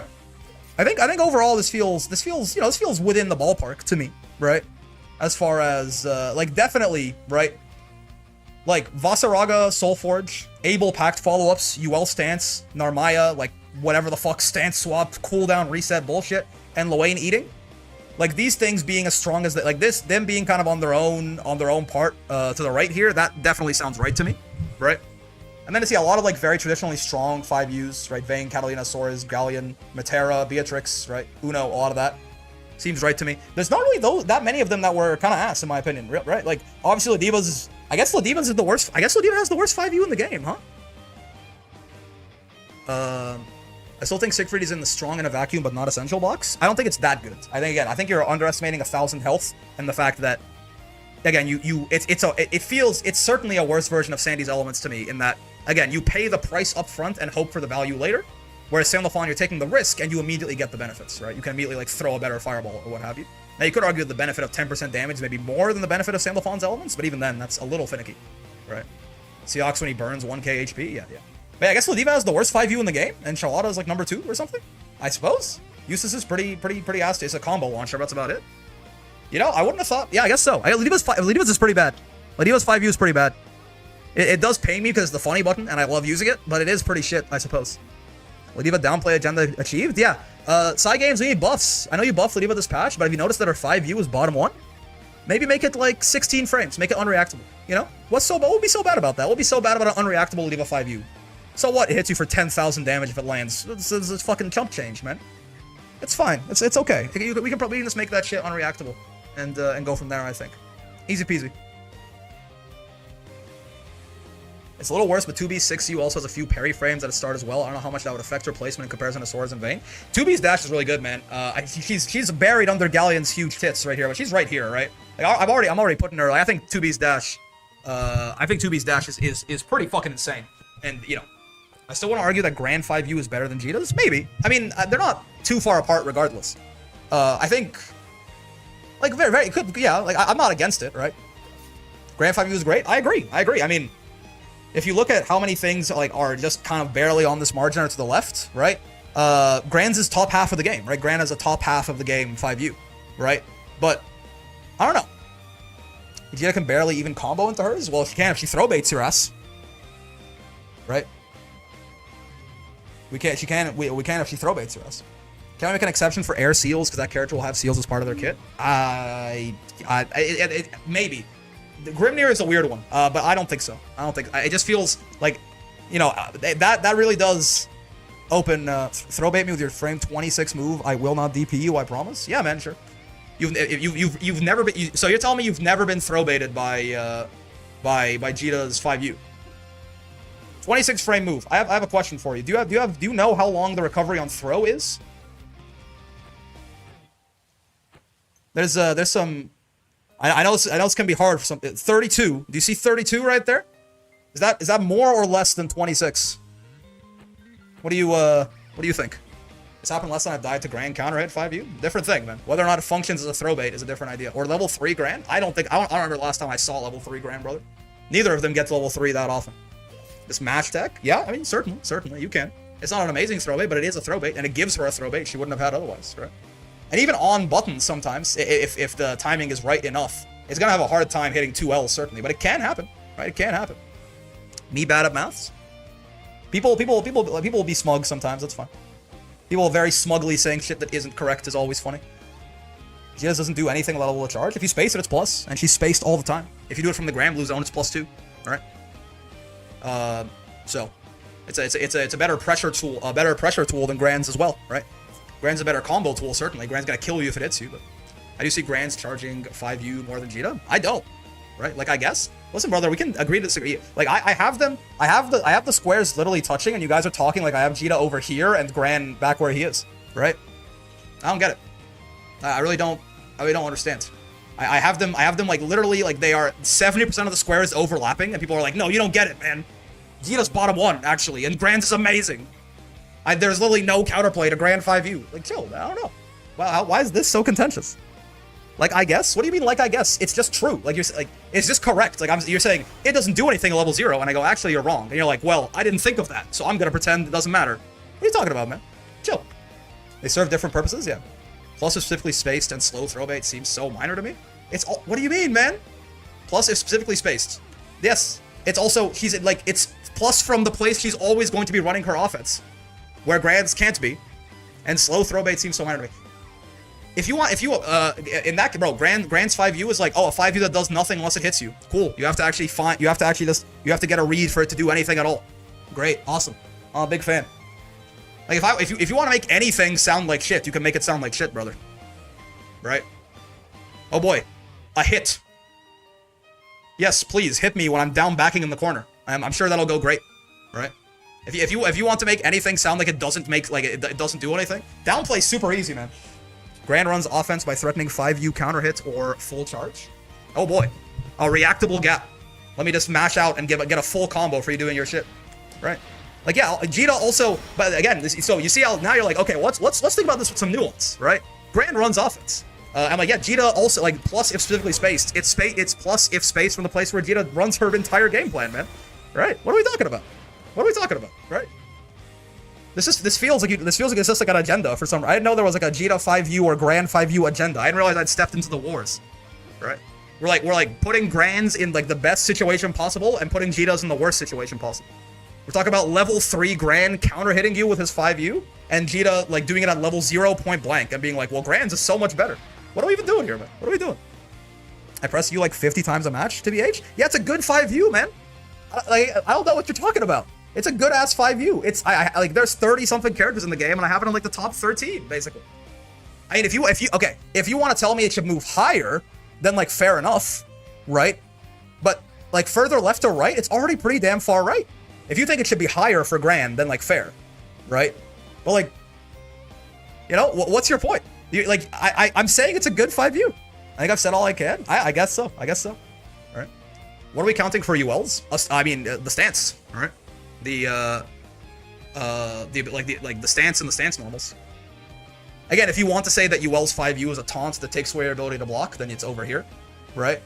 But again, the only thing it does is give you the stance. So I'm gonna assume it gives you the stance. It's so far right, it's making a podcast. Yeah, man.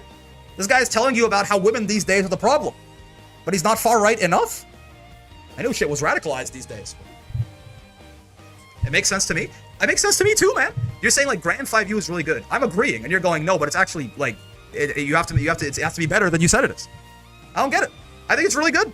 Out of every 5U in the game, it's like top 12 or something in terms of how far right I put it. What are we talking about?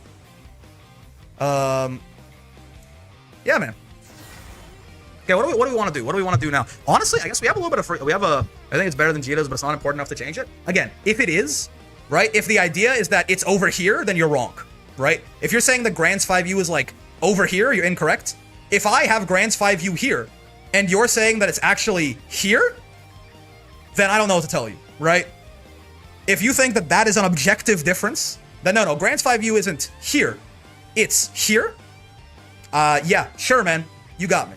If you think Grand 5U is like over here, you're wrong. It's not that good. You don't know how good the other 5Us in the game are, right? But yeah, if you think it's a little better than Jita's, like it's here, I'm not gonna say no to that, but like that's what we're talking about? Really? Yeah, okay, sure, man. You can put it there if you want, right? If instead of 80% of the square overlapping, but Jita is slightly right of Grand, if you want 80% of the square to overlap and Jita is slightly left of Grand, I'm not gonna fault you for that. That's fine by me. I guess we could just finish Versuja, huh? Versuja is on like the cusp. We could finish Versuja and talk about Versuja a bit. To finish off the day. I'm okay with that. We are like maybe one set away from getting Versuja to Master, now that I think about it. So we could start someone new on Sunday. No wall brawl tomorrow? No, wall brawl. Yeah, open wall brawl tomorrow.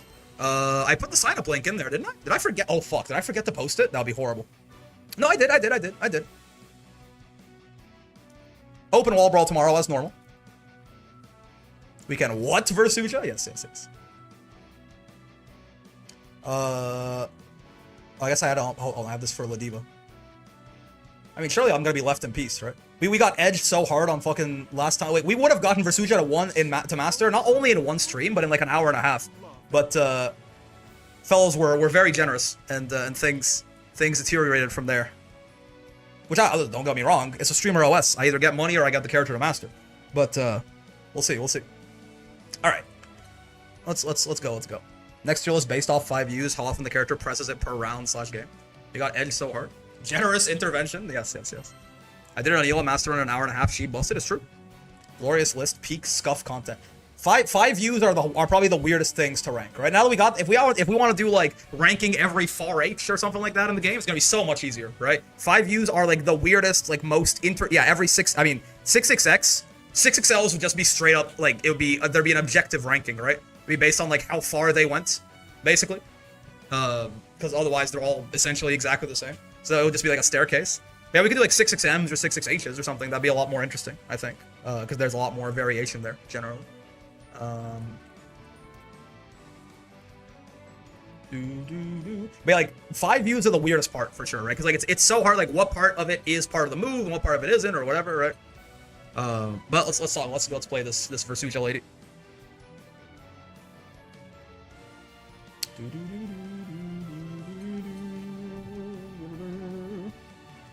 Let's get her theme on too, because that shit is kind of a banger. Do. Oh, we're like, okay, we're not one set away. Do a who farms the most aura with an install super tier list? Seox in his own tier, in Z tier, by himself? That's kind of crazy. Please do not rank far H's in front of me. Charlotta player. Oh no. Charlotta players, cover your ears. Charlotta, no. She has AirPods in, she can't hear us. Don't listen to them, Charlotta. I still love you regardless. Charlotta has H buttons? Could have fooled me. Yeah, in fact, let's just get her theme. Let's double down, man. Versusia everywhere, all the time. Gran. Kill your son. Do I remember how to play this bitch? She does. Oh no, I don't like that dog walk combo as much, right? I like doing the Nimbus one, if I remember, right? I like doing this. Maybe it's not as optimal, but I remember it feeling easier to hit to me. Hi, Brick, you're good at Voss. How do I play him? I don't know about all that. Also, he's real different from when I played him, brother. But Soulforge is a priority, certainly. You want to make sure you're getting Soulforge. You do grab animation tier list? Ooh, that's fun. Maybe we'll do that next Wednesday. I like that. Yeah, like, you know. Rating Vikala back throw versus Galleon forward throw is like the hardest decision of my life. The cutest throw in the game versus like Vicky sweep, but like Galleon sits on me and tells me to behave. You know what I mean? Like the two opposite parts of my brain are at war. You know? The part of me that's like rat down, so cute, and the part of me that's like, yes, mommy, please sit on my face. How do I separate those two? Here begins Fate's episode. You already did a super animation tier list, right? Yes. This would be before Galleon came out, but I think we had everyone else in there.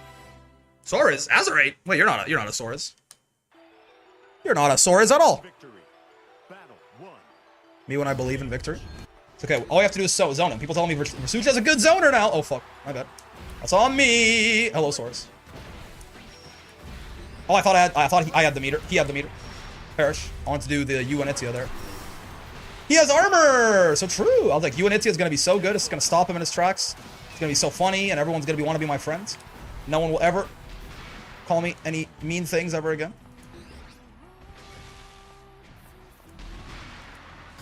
Yeah. Not too late on my spot dodge. If only they gave that thing a little bit more whiff recover. Okay. Gets dog walked, Mr. Sorisler. Oh! Apparently I need some practice on that still. Oopsie. No, sir. Let's just keep it simple, I suppose. And then 1, 2, 3, 1. Was gonna be well next? Near. Unless corruption takes over, yes. Unless corruption takes over, it'll be near next. Unless someone else purchases democracy. That's so true, bestie, honestly. You can just 5U it and I'm farming him stocks. So maybe let's not do that. Bonk. Bonk. Bonk. Bonk. Okay, that was the BMB that I was working with previously, I remember that much. But now it just loops back into itself because her combos are so long that cooldowns are a figment of your imagination, brother. Oh, could have killed him there. Again, my hit confirms are simply not good enough for Versuja. The character is stronger than my skills are. Bonk. Rick on Versuja is pretty cursed. This character is pretty good, man. This character is real strong. Jarvis hit him with the accept me sticker. Believe in victory. Battle 1. Engage. This infinite plus frames with that 5L. You love to see it. Oh, I thought he would do the flex again. He did not. Oh, so true, bestie. Ah! But now, Roundhouse is on cooldown. Yeah, so you're just a guy. Oh, wait, he's not just a guy. He's still good. Even without Roundhouse? He's supposed to be a one-trick pony. That sure was a long block string there, fella. Oh, I don't have stock. I don't have anything. I just realized. I didn't want to spend the other meter either. Whoa! Thank God for the big step back on Light and Itia there, actually. I think that might have been what got me out of the way. Okay. Worth. Oh! I tried to, oh my god! You wouldn't. Not a guy with glasses. Oh! My bad. Versuja was still pretty fun to play, but I couldn't stand fighting her last patch. True. Battle 2. Engage.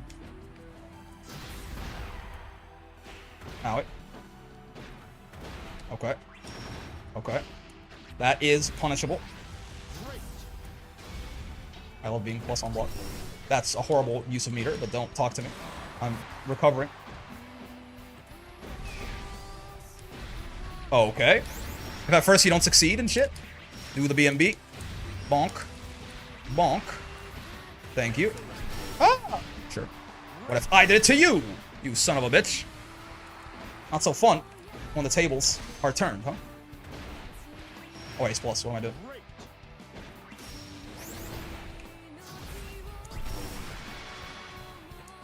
Oh, boy. That was, yeah, no, sir. That was not your way out. Your salvation. Give him 69 MS and 420 rollback frames, Jarvis. Teach him how to do a motherfucking infinite. I have Brick is going to jump on my counter playlist. Oh, it's true. Don't get it twisted. Unless you're even sometimes if you are anti-airing me a lot, I still won't learn my lesson, but you gotta at least show me that you're gonna anti-air a bunch before. Like, my layer 1 is definitely taken to the fucking sky, okay? It's true and real. You wouldn't jump, would you?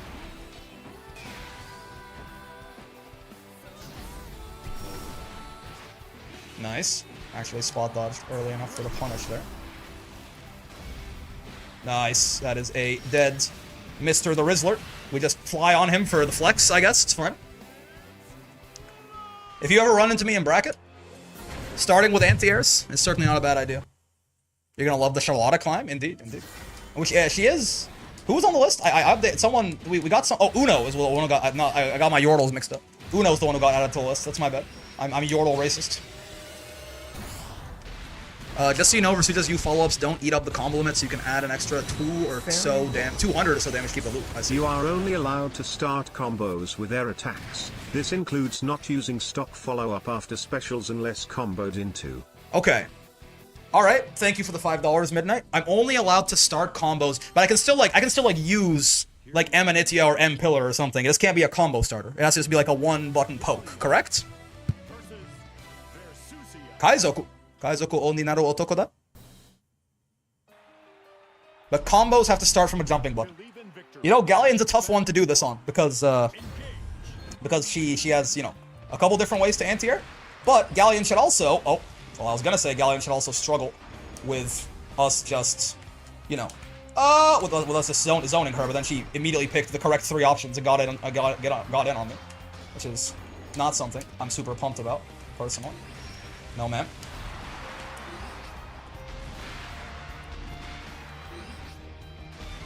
Okay.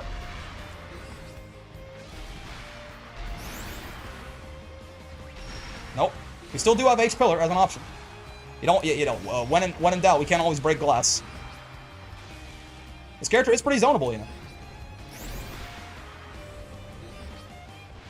Yep. This character. Oh, that's not what I meant to do. It's gonna cost me my life. This is pretty funny. I'm not gonna. I feel like Galleon could do a little better than this in this matchup, but you know currently what's happening is certainly quite entertaining. Okay, and now air normals. Oh fuck! Well, I'm gonna lose after all of this. I'm gonna lose this round. There's no shot. Okay, you know what? If it ain't broke, can't start a combo from that though. Just chip her out. Tip her to death. She led me back onto the meteor. She's a genius. You know, we don't have to start a combo. We can just poke now. Oh god. Oh wait, I can die in the next hit actually. You still brave counter. Nothing in the rules. Says a dog can't play basketball. You get chipped. Oh, okay. You gotta go to time. Holy shit! I didn't even notice. I did not notice. I didn't hear the guy go, "Hurry up!" Oh, I have my voice volume turned down. I want to turn that back up actually. That's why I didn't notice the guy. Let's switch tack on her and confuse her now. Now we're doing the jump and spam. Oh fuck. Okay, maybe the zoning was better. Maybe it was better. However, what if I did this? Oh shit. I really need to get hit by these. I'm not sure how. That? Okay. Works something. Oh man. Yep. Little fuzzy jump, never hurt nobody. Okay, sure. And now we can actually do a full combo, which just feels great, to be honest, Potter. Oh, I tried to raw super. I did not raw super. I tried to jump back up. I'm dead. No, I'm not dead yet. Oh, I can't start a combo from that. I can start a combo from this. Okay. That should be a dead Galleon. This links, right? This links? Oh, okay, okay. I didn't know if I had the height or not, but I did. Woo. I just my fist. I just did my first Voss game I ever played. I won by swinging 5U and 2-2L. God, I feel so bad. Broken ass Vossaraga, man. They're not gonna want to rematch my ass, I don't think. Which is a shame, because Galleon is actually pretty good if we have to have this restriction on us. But I don't think they're gonna want to play again. That was win or lose. That had to be one of the least fun games of Grand Blue ever had. Oh, okay. Hold on. Kaizoku Oni Naru Otoko da. It's the Luffy mindset. He will never give up. He will simply just find a way to win for his friends and his family and his nakama. Oh. That's not a combo. That's a natural cancel. Okay, fine. Get it. You can get a free hit. Oh, it was a throw. Yeah, we can't cancel anything into them. No combos. No combos won't stop a jump button. I cheated. That's a good thing their free hit that they picked was bad. This is crazy. Is this really what this matchup looks like? Like, maybe? I feel like I know this will be hard for Galleon, but it can't be this hard for Galleon, right? Is it really this bad for Galleon? I don't think so. Imagine restriction on Eustace, I would die. This Galleon could be jumping more. They rematched? Yeah, now we fight. They're just teabagging. Listen, man. Listen.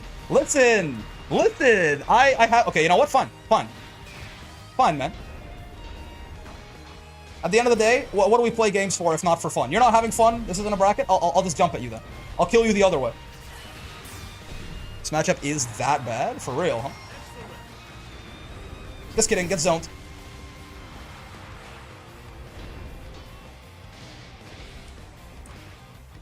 Do empty jumps count as a jumping?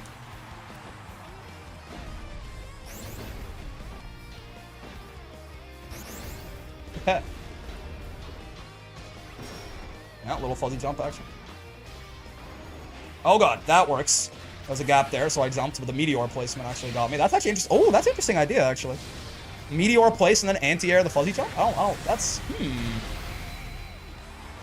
know it's not a combo? Oh, I tried to super! Oh, fuck! I tried to wake up super. They would have saved jabbed it, though. I just messed up my wake up super. This guy's trying to rush down on his stuff. And it's hard for her to zone Versuna from full screen, sir. Oh, God. She's very plus there, it's true. I write to you in deepest melancholy. I'm caught in Galleon's corner pressure. Oh, I tried to delay. I thought they would throw. They did not throw. Oh, Jesus. And I wasn't fuzzy jumping. Okay. I'm dead. No, I'm not. They fucked it up. This Galleon's an Aki weight attacker. It's good to know. I'm surprised I didn't recover in time to block that. Oh, they tried to. Okay, yeah. We both fucked it up, but they were at advantage when they fucked it up. You can reply to messages now? Always, yeah. Berkeley changed after he started accepting money during his streams. Yeah, I got a lot more toxic since then. Alright, you know what? That's my... I should have just kept zoning them, man. I should have just kept zoning them. That's on me. This guy's definitely a friend of the stream. You think so?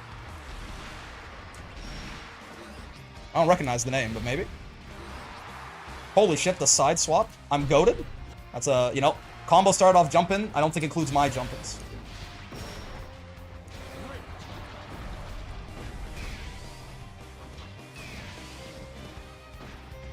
Ah! Try to jump there. Guess I didn't jump fast enough. Can start a combo there because I wasn't jumping. I guess yeah, I'm only +2, so I'm not actually plus enough to jump if they mash. I can't combo unless I jump, man. I can't combo unless I jump. That's supposed to be UDP! What? 5U? No. That was not the plan. The plan was not to 5U.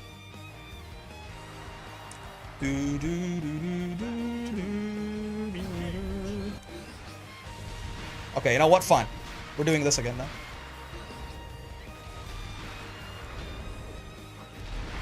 Oh, L pillar is ass. Yep.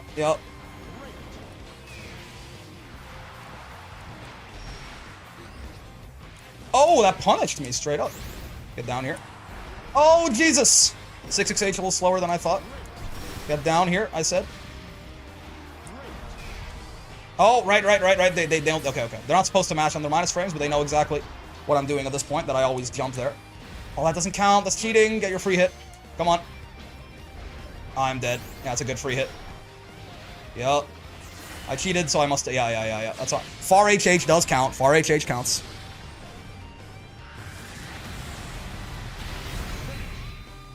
Owie.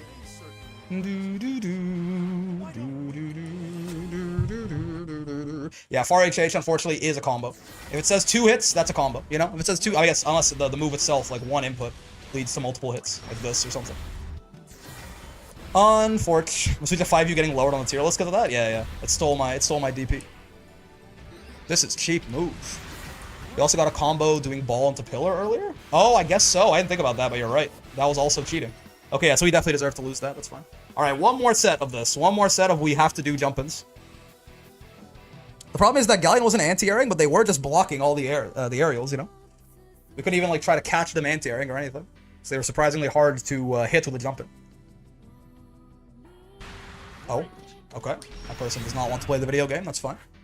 Hopefully we'll find someone who wants to play the video game. You're risking having to give away a free hit every time you go for a frame trap? Well, no. The one hit on the frame trap is fine. You just can't follow it up with anything. Right? You can't do a combo with anything unless it starts from an air attack. But I can do like this. I can just like I can do single hits. It's just like if the frame trap works, then I can't do anything with it.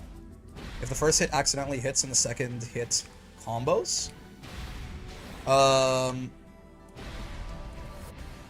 As you're saying, if I don't hit confirm it and I go for it? Here begins Fate's episode. I hate you. You know, listen. Oh, hello. Listen, man. I am not playing. There's strings. You can see the strings attached to my soul right now. Okay. I am not doing this of my own volition. I really am not.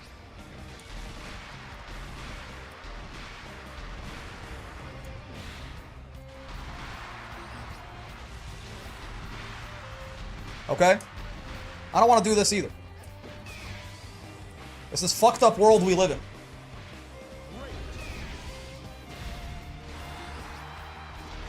That forces me to be this way. Okay? You think I don't want to convert that 2H? Of course I do. Oh my god, a combo. Holy shit, it happens. They said it couldn't be done. They said it couldn't be done, man. TSPMO? Me too, man. Me too. But $5 is $5, as the kids say. Ain't no way you got the same Galleon, you know? I have to like whiff punish with my jumping buttons. It's the only way.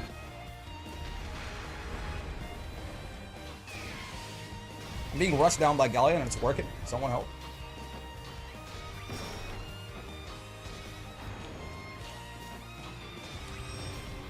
That's always... I mean, I guess Galleon, you know, he's going to give us opportunities to start combos with jump-ins if we ever dodge or command grab. So that's always good. Ah! I tried to jump. Money changes people, man, for real. Ay.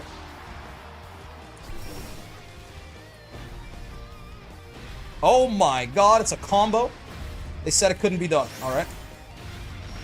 This is the wrong way.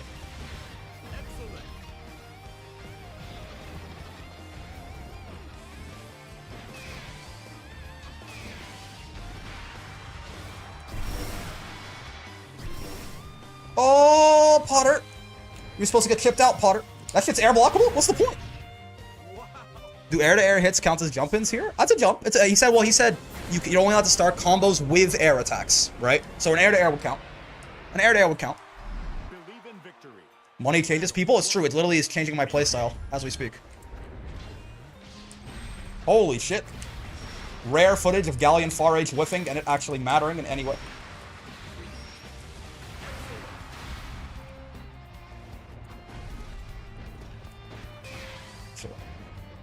Ah! I wasn't even the guard button. TSPMO, but TS is my own inequity. Oh god. Or, not inequity. What's the word I'm looking for? Like, I'm not good enough, you know?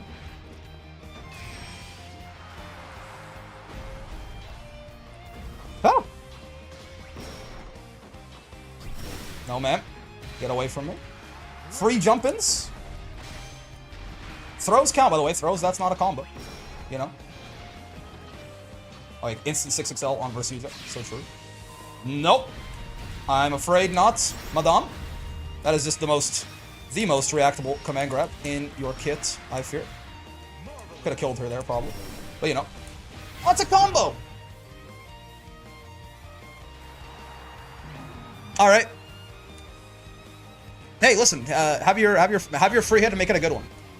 Let's give him 2 free hits. Okay, that was not good enough. Get another one. Okay, well, sure. Not quite, but 2 throws, that's not bad. I would say I've paid for my sins.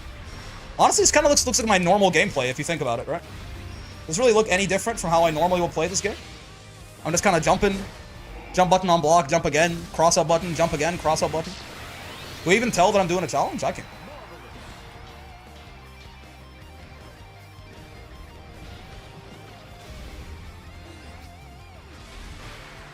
The Diva brain? For real. It's just how I be, man.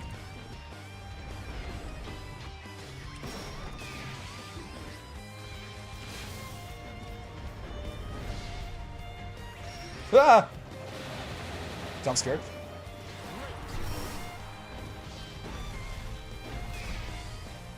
Silly me think I could actually whiff punish. Galleon, 5H. Some sort of buffoon. Oh. Okay. 1, 2, 3. Command grab? No!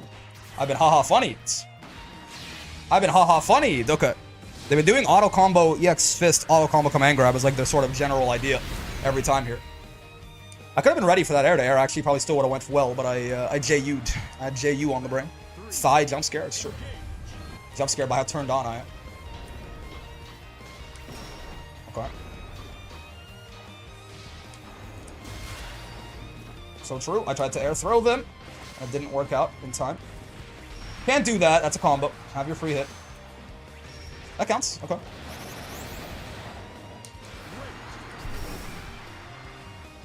Yeah. Jam is my air to air. Jam is my air to air. Jam is my air to air. Jam is my air to air. Jam is my air to air. That's not a combo. That's a clash. That's there. Oh, her air throw looks so sick. What the fuck? Why didn't no one tell me? Oh. Thigh grab. We have yet to successfully dodge one of those. Oh, damn it. They did it like onto me, so they're also jumping like an inordinate amount now. Can't convert off of that, I fear. Can't convert off of that, we can at least stop them if they're going to be mashing on their plus frames. Are you hitting a button? Please. No, you're not! You know, I thought I was clever. I saw its hurt box on recovery today and whiff punching is not a thing. We talking Galleon 5H? Because yeah, it's real good. Or what are we talking about?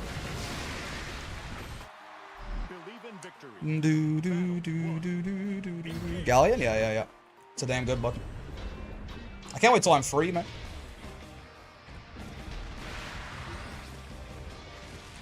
Ah! Okay. Oh, I can't mash on them? Interesting. I guess I shouldn't have mashed that. I should have jumped based on the restriction, but I just tried to mash there and my 5L... I didn't even get counter hit though. I think my 5Ls didn't come out.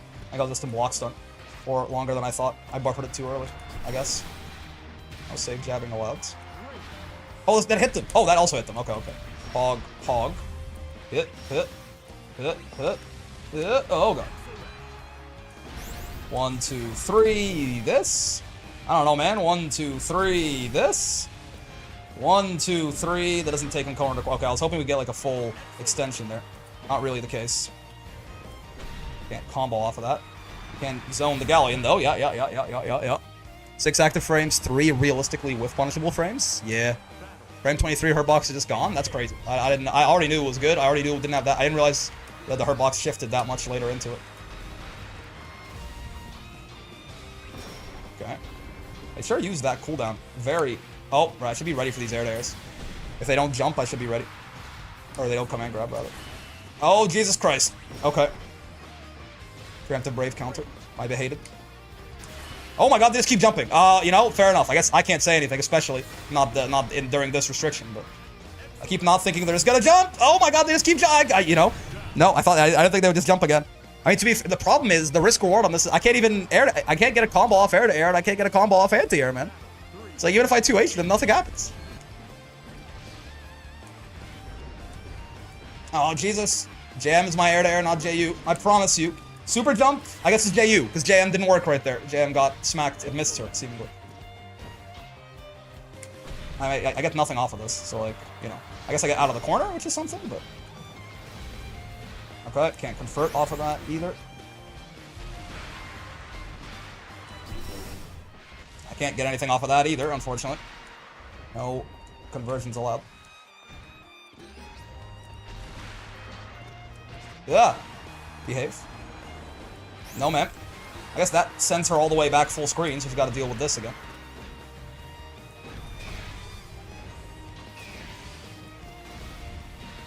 This sends her all the way back full screen again. Very similar idea there.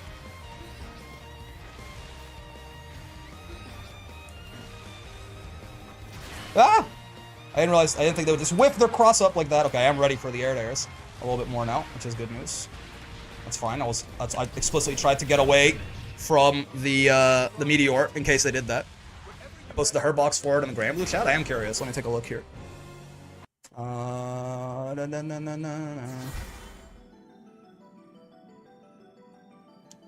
That's Asto. Oh, here it is. So let me grab this and show you guys.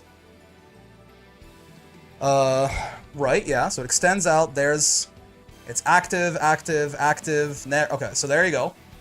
So then the active frames end. Whoa! That's, wow. I see. And you're saying there's one... Yeah, okay, yeah, 1, 2, 3 frames where it's not active and the hurt box is still extended, huh? That's, they really wanted that button to be good. They juiced that button on purpose. Sorry, I'm distracted. Understandable. Alright, we're free. We're free. We can finally play the game again. Sometimes I feel like Midnight does this to, like, beat my bad habits out of me. He's like, you love jumping so much, well, now you can only jump. And then he makes me hate it, you know? Some boxes? Oh, yeah. Oh, she's got some boxes I would like to hit, if that's what we're talking about. Believe in victory. They wanted to attract CAG players to the character, so true. I'll still jump, don't get it twisted. But it is nice that I can also not jump, potentially. That I can do this, like that. That feels real good. I'm not gonna fuck with you. Oh, Vera far M, Jesus Christ. I thought I was slick with it. Vera far M keeps just absolutely blowing the fuck out of my, or I guess you blowing the fuck? Blowing my far H the fuck out? I was gonna say blowing the fuck out of my far H, that seems wrong. They just whiffed? I spot dodged, I did the wrong thing. I tried to, like, Twitch backdash, and I got Twitch spot dodge. Which, as you might imagine, is not the plan there. Yeah? You know, we almost got a conversion, not quite. She's still dead, however.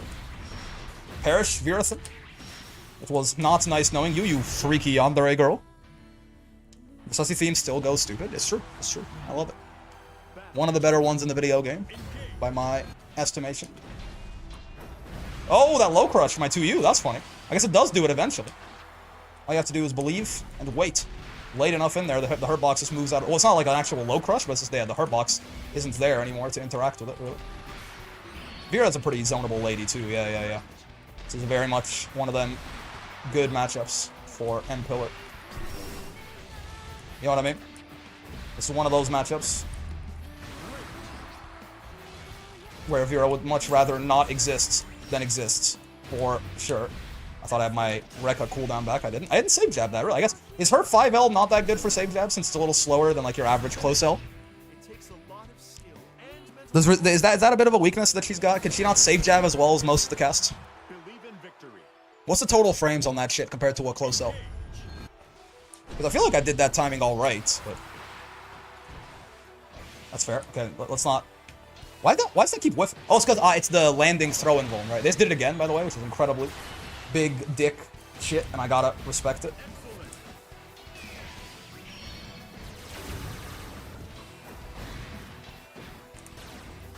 Oh, I'm safe.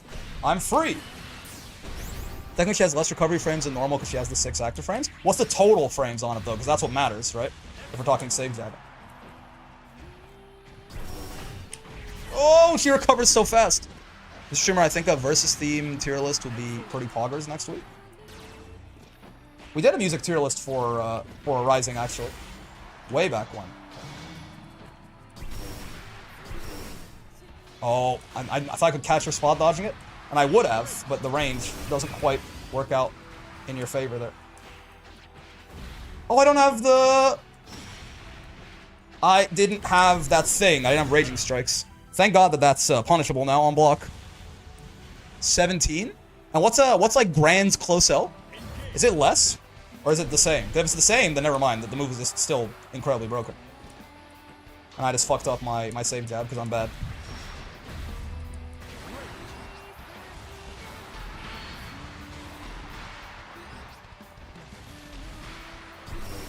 Oh, I tried to catch her.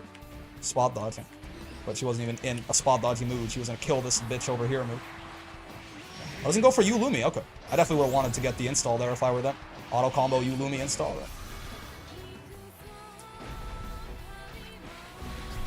That's not a combo. What am I doing? That's throw punishable? They don't know. Because no one knows.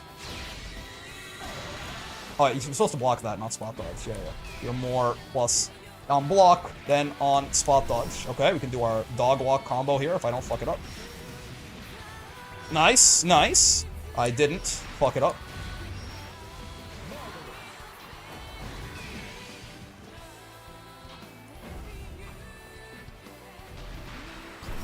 Oh, my toes! Right! Oh, they fucked it up. They definitely should have gotten the conversion there. That's fine, though. I think that's Master. I think that's Master. Yeah. Okay. You're talking Versucha's 5L? I got confused and gave you a number for Vera's 4L. No, I'm talking about Versucha's 5L. Is she worse at safe jabbing than the average bear because she lacks a close L? That's something that I'm curious about. Yeah, it's worse? Oh, okay. Hold on. I want to take a look at these numbers myself here, actually. Like, if we take Versucha and, like Gran, you know, most close L's are pretty standardized. Let's take Gran. So he is 5'3", so he's 14 total, 13 total frames, right, because the 5th startup frame is also the first active frame, yeah.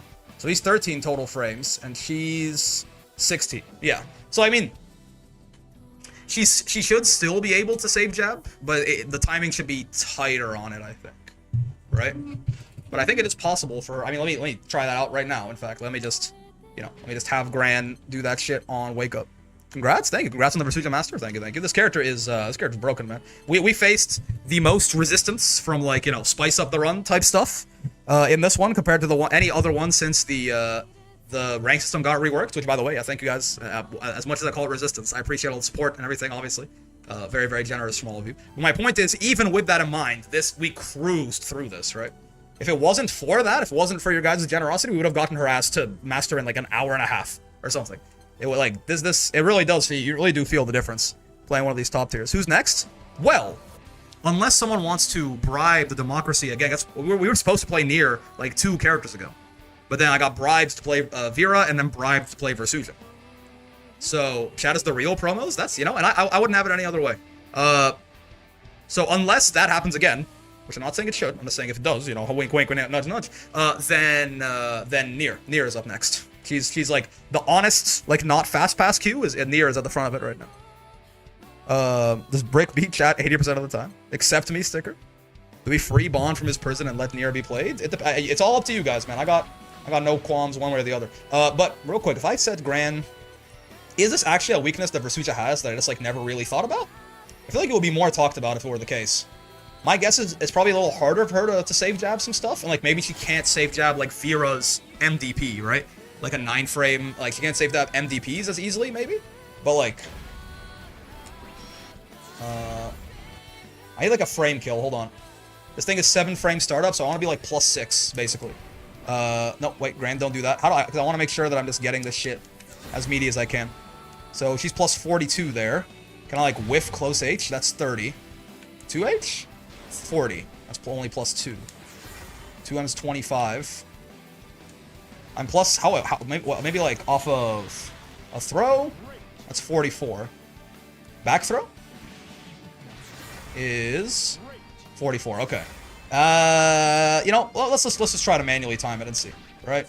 Let's just try to like, if there's ever a moment where it looks like I'm hitting a meaty and I would have, you know, I would have blocked it, then we're fine. That looked like it was too early to me personally. Is there like a setup for this? That looks like maybe it would have worked, right? So I do want a frame kill to, yeah, I do want to, this actually no. Well, I need something that's like, let's just do even something that's like fake and not gonna happen in a real match. But I just want the frames. That's 42. This is 44. What's this?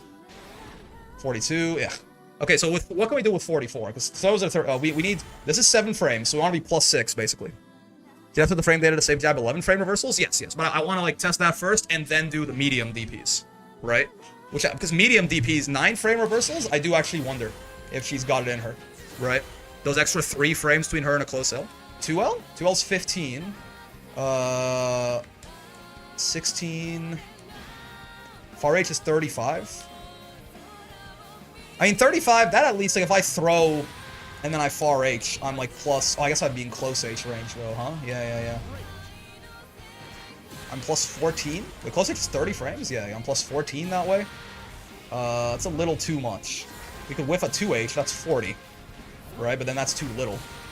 Yeah, it's only plus 4. I would love if she had something that was plus 46. Is this? How plus is this? That's way too plus, but like 113. Yeah, a little too much. What about like one of these U skills, maybe? Plus 41. Yeah, no. I need to kill 38 frames. You know what I'm talking about? I need to kill 38 frames.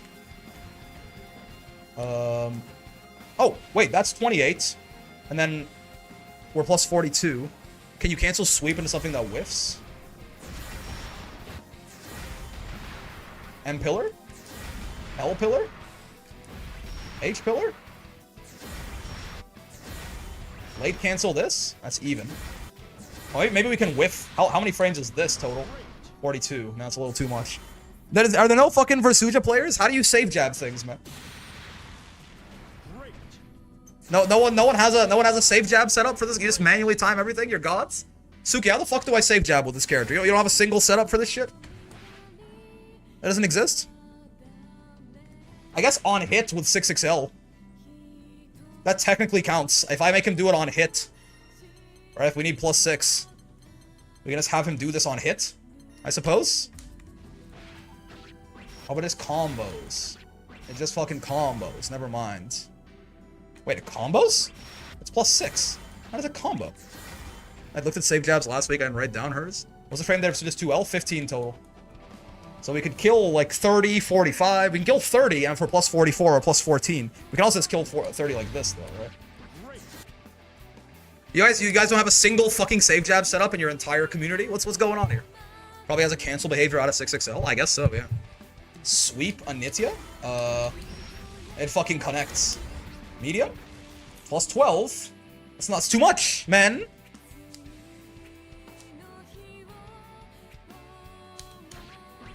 I don't know. I did not expect this to be a sticking point, but it is. I just manually timed it when I played her shrug. What the fuck? Okay, you know what? It's so hard to tell if when you're whiffing through a DP. It's so hard. I guess we could figure out the math. I guess we could figure out the math on this, okay? So like, okay. I guess we can figure out the math on this. So like, let's take Ladiva because I need a place of relative comfort here, right? So Ladiva's close L is already a frame slower than average, actually, because it's 6 frames, that's true. So Ladiva, like if she is here, if I can figure out how much leeway Ladiva has on this, then I can figure out if Gran can do it or not. The Moose is a combo? Oh shit, sorry. A combo Versuja combo lets her save jab is close L, auto combo, 214H, close M, H Nimbus, close H, H pillar, close H, auto combo, 5U to frame kill, then 5L, that should be a save jab. Okay, I appreciate this. If I cannot figure it out that way, then we'll do this. But real quick, right? Ladiva has a super easy one here that I can just try and figure out the leeway on. That, plus 5, 6 frame, right? So this, if I have Gran do Rising Sword on Wake Up, and I go SPD, and I do this, and I go close L, right? Boom. Right, it's meaty, and it blocks that. Now, similarly, we can do this on a medium DP. I'm almost certain this shit works on MDPs too. Now that I think about it, I haven't done it in a while. People don't usually. Oh, does it not? Are MDPs just harder to? Are MDPs just a little too hard to? You see a little bit better plus frames to work to have this work. Okay, so I mean, the good news is that makes it like so. So Versuja definitely can't do that shit either. So I guess now we need to figure out how much leeway Ladiva has here, right?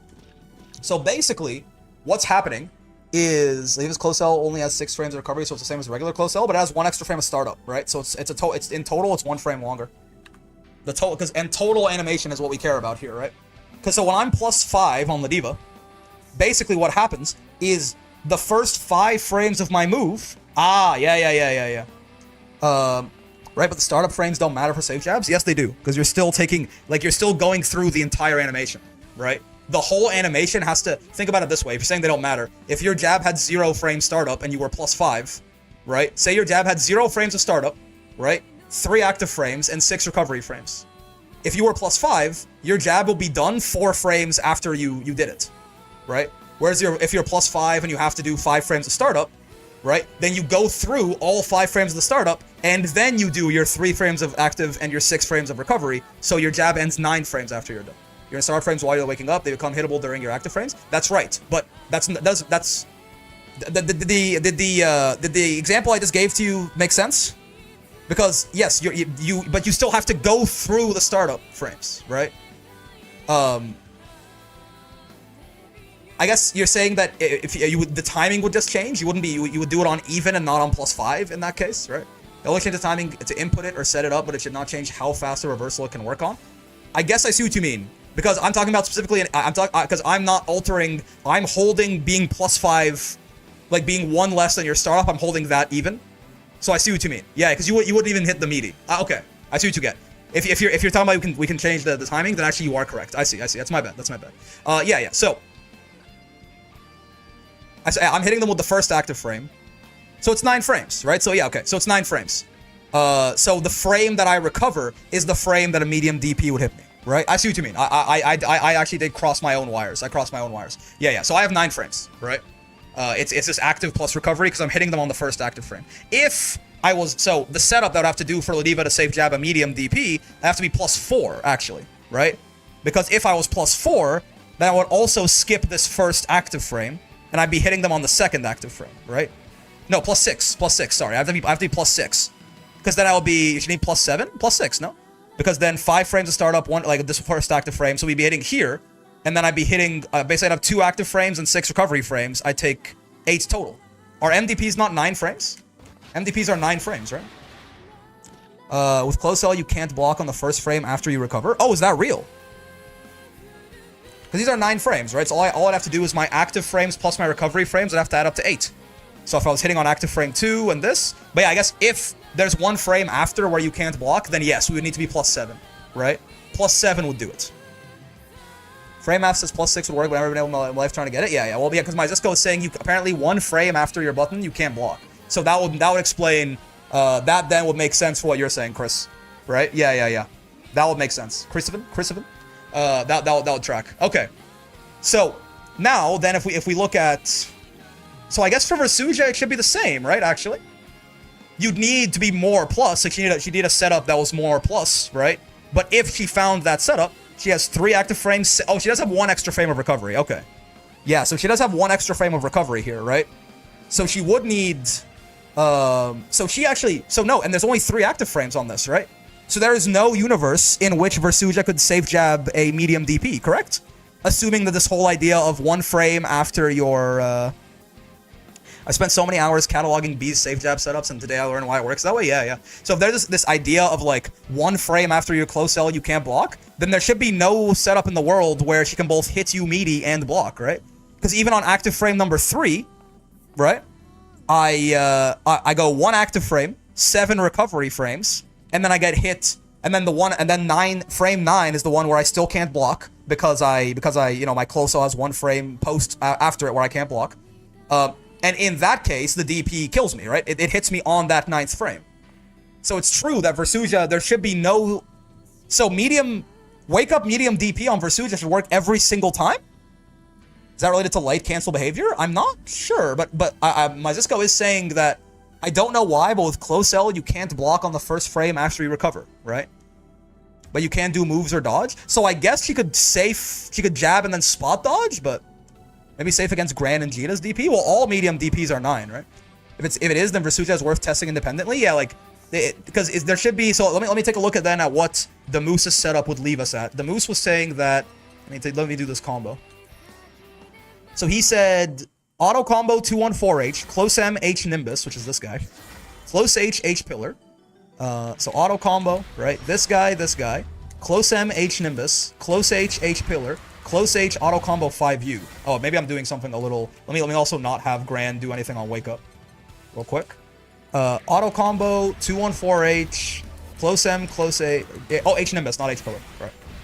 This Versucha alone doesn't have this issue.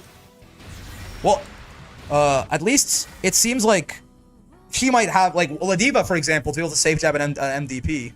Easy safe jab is 236L with close M. 236 is pillar, right?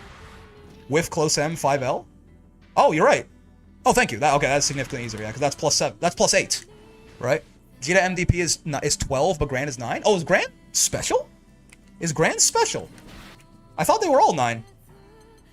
You can tell that I don't have a meterless DP on my main, right? You can tell that Ladiva does not have a normal DP. It's like, oh, Bilal's MDP is totally different, actually. Yeah. It's not a good candidate for this. So you're saying Jita's is, what about Catalina? Catalina!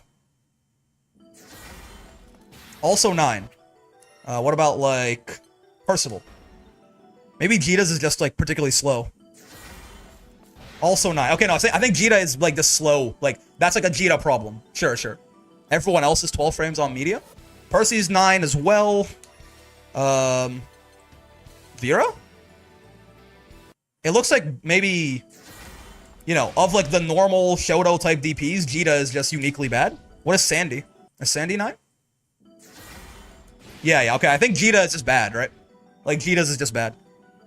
I mean, like, there's enough 9-frame MDPs that it's worth talking about, right? So if I have Sandy here, if I have Sandy do medium DP on... Well, okay, first off, let's do the math on this, right? So when I do this, if we do, you know, light pillar, close M, right? Then I'm +8, right? So we're gonna whiff the 7 startup frames in this first active frame. We're going to... They become hittable on the frame they get up, right? If I'm +8, am I hitting them on the second active frame or on the third?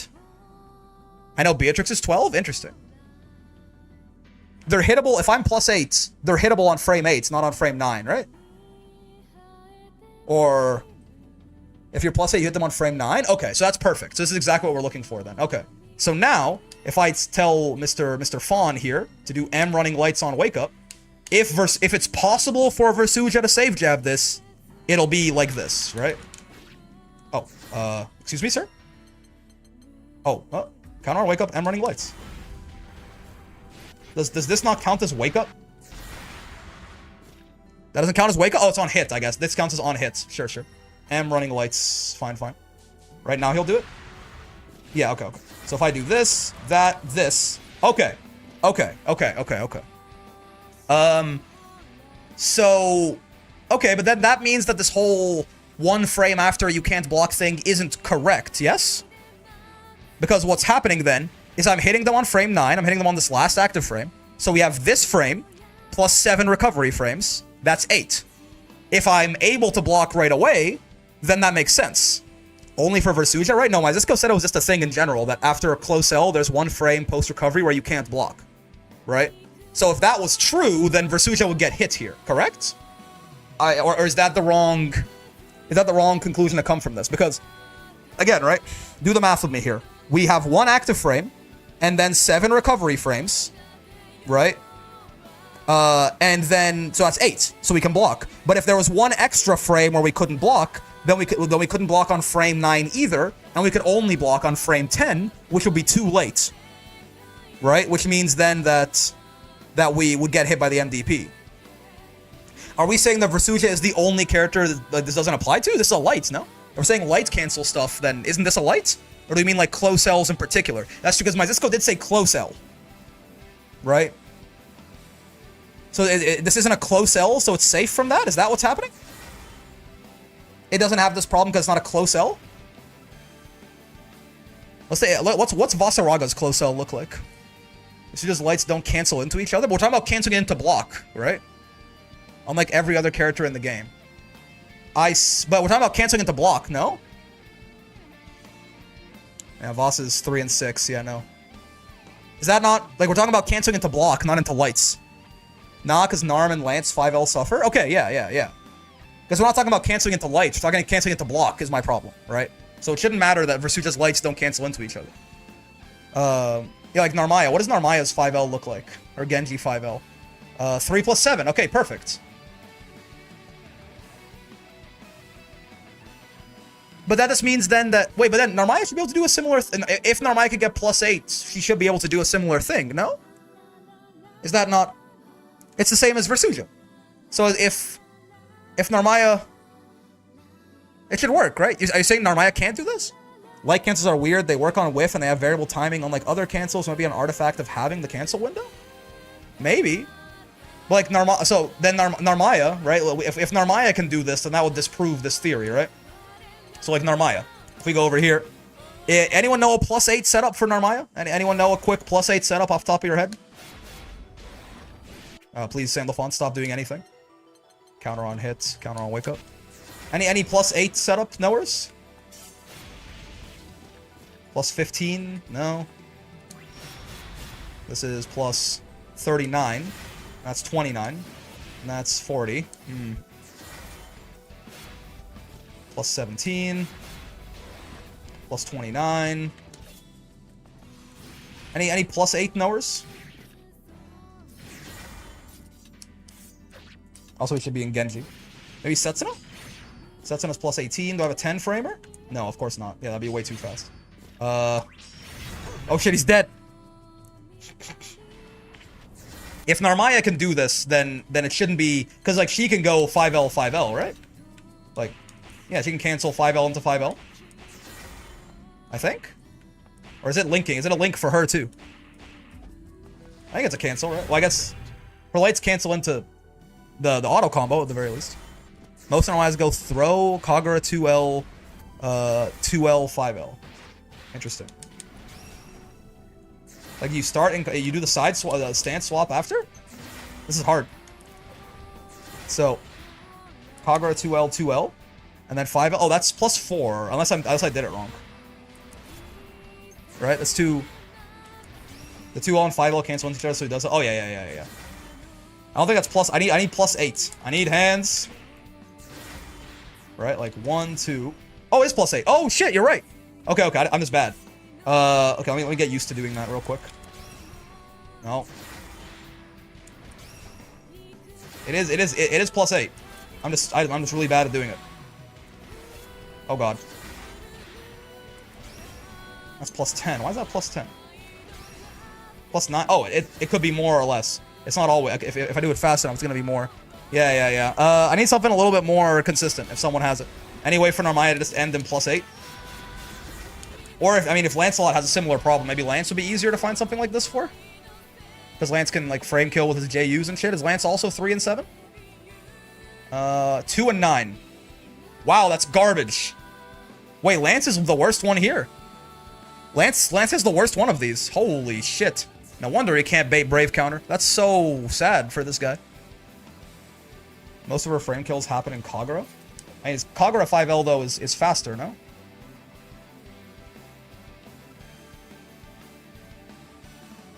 Yeah, it's faster. 3 and 6. Yeah, I don't know. This will be... Lance is actually 2 shits. Narmaya is kind of the linchpin here. I'm just not so sure how to do it. Oh shit, I have to put fucking health recovery on for this fella. I keep killing it. I put 2 of my videos from when I tested this in the chat. Okay, one sec. Let's take a look. Part of my testing, notice Lance is minus 11 getting punished by a 12 frame. Okay, what?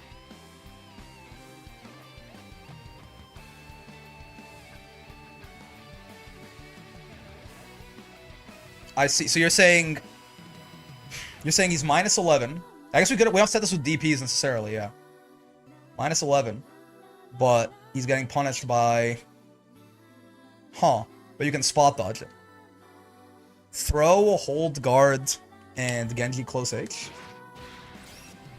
Throw. Oh, sorry. Let me start in this guy. Dawn Flood. Throw, hold guard, close H.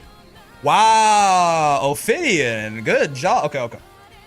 That is pretty consistent, I think. That's not hard to do, really. Yeah. Okay. So let's try this a couple of times and see if I can ever block him. So on a wake up, I'm gonna need you to running lights. Hold guards. Bonk. Yeah, so she can do it too, right? I have to check Dustwhip and do my math. Thank you very much. So she can also block, right? So, again, very similarly here. +8. We hit them on frame 9, right? So we have this active frame and these 7 recovery frames. So again, that makes sense. If there is no extra, like, part where we can't block, right? Then it makes sense we can block that. If there was an extra frame or recovery where we couldn't, then again, we could only block on frame 10, which means I should get hit, right? So, Narmaya has, like, light cancels, right? So she can do this. It makes me think that whatever you're seeing is either a Lancelot-specific thing or an artifact of something else. We'll try to do the jab after, though. I did, didn't I? I did. Wait, did I not? I could have sworn I did. Also, I keep forgetting to turn health recovery on. I did. Right. Look. Genji close H. Oh, fuck. Right. Genji close H. Jab. Oh, fuck. Wait. I'm trying to do it as fast as I can here now. See? The jab. The jab came out. It seems like it's intentionally like this, so safe jabbing is a 9 frame, always frame perfect, or requires a buffered frame kill? Yes. Yes.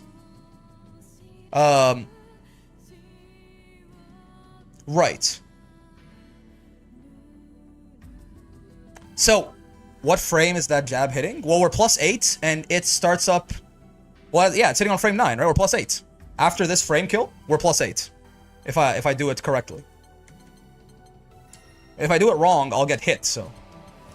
but I'll show you here. Counter on wake up, do nothing. Right? Like, if I do this, hold the guard button, Genji close H, I'm +8. So very exact same situation as Versuja. Right? We're hitting on frame 9. We're hitting on this active frame right here. Or no, wait. 1, 2, 3, 4, 5, 6, 7, 8. Wait, are you sure if you're +8 you hit them on frame 9?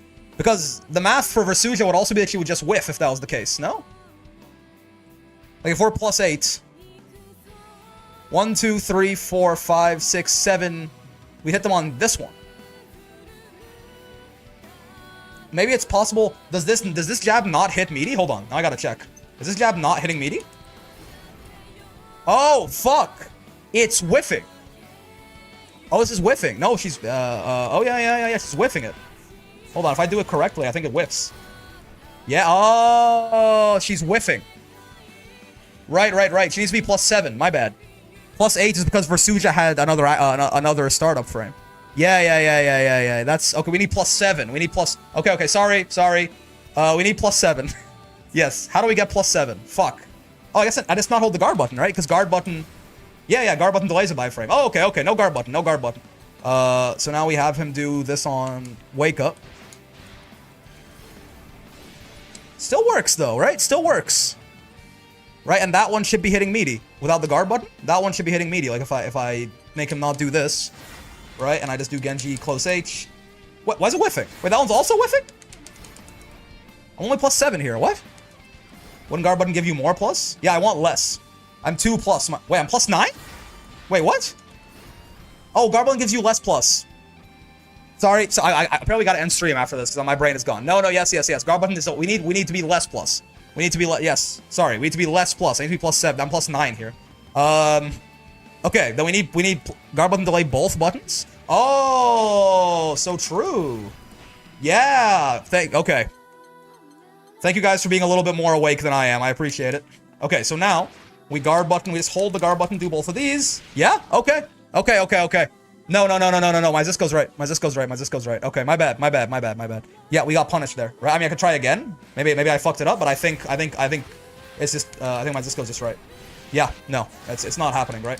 I'm just holding guard button and mashing both of them and down back, and I'm not getting it. Yeah. Okay. And our math for Versuja was correct, right? We needed +8 for Versuja, because then we'd be hitting on frame 9, so we'd be hitting here. Yeah, so it is a light cancel. It is a light cancel thing? So now I'm at a media that could, in theory, safe jab UDPs. Yeah, the problem with UDPs, the reason it doesn't work is because the slowdown, right?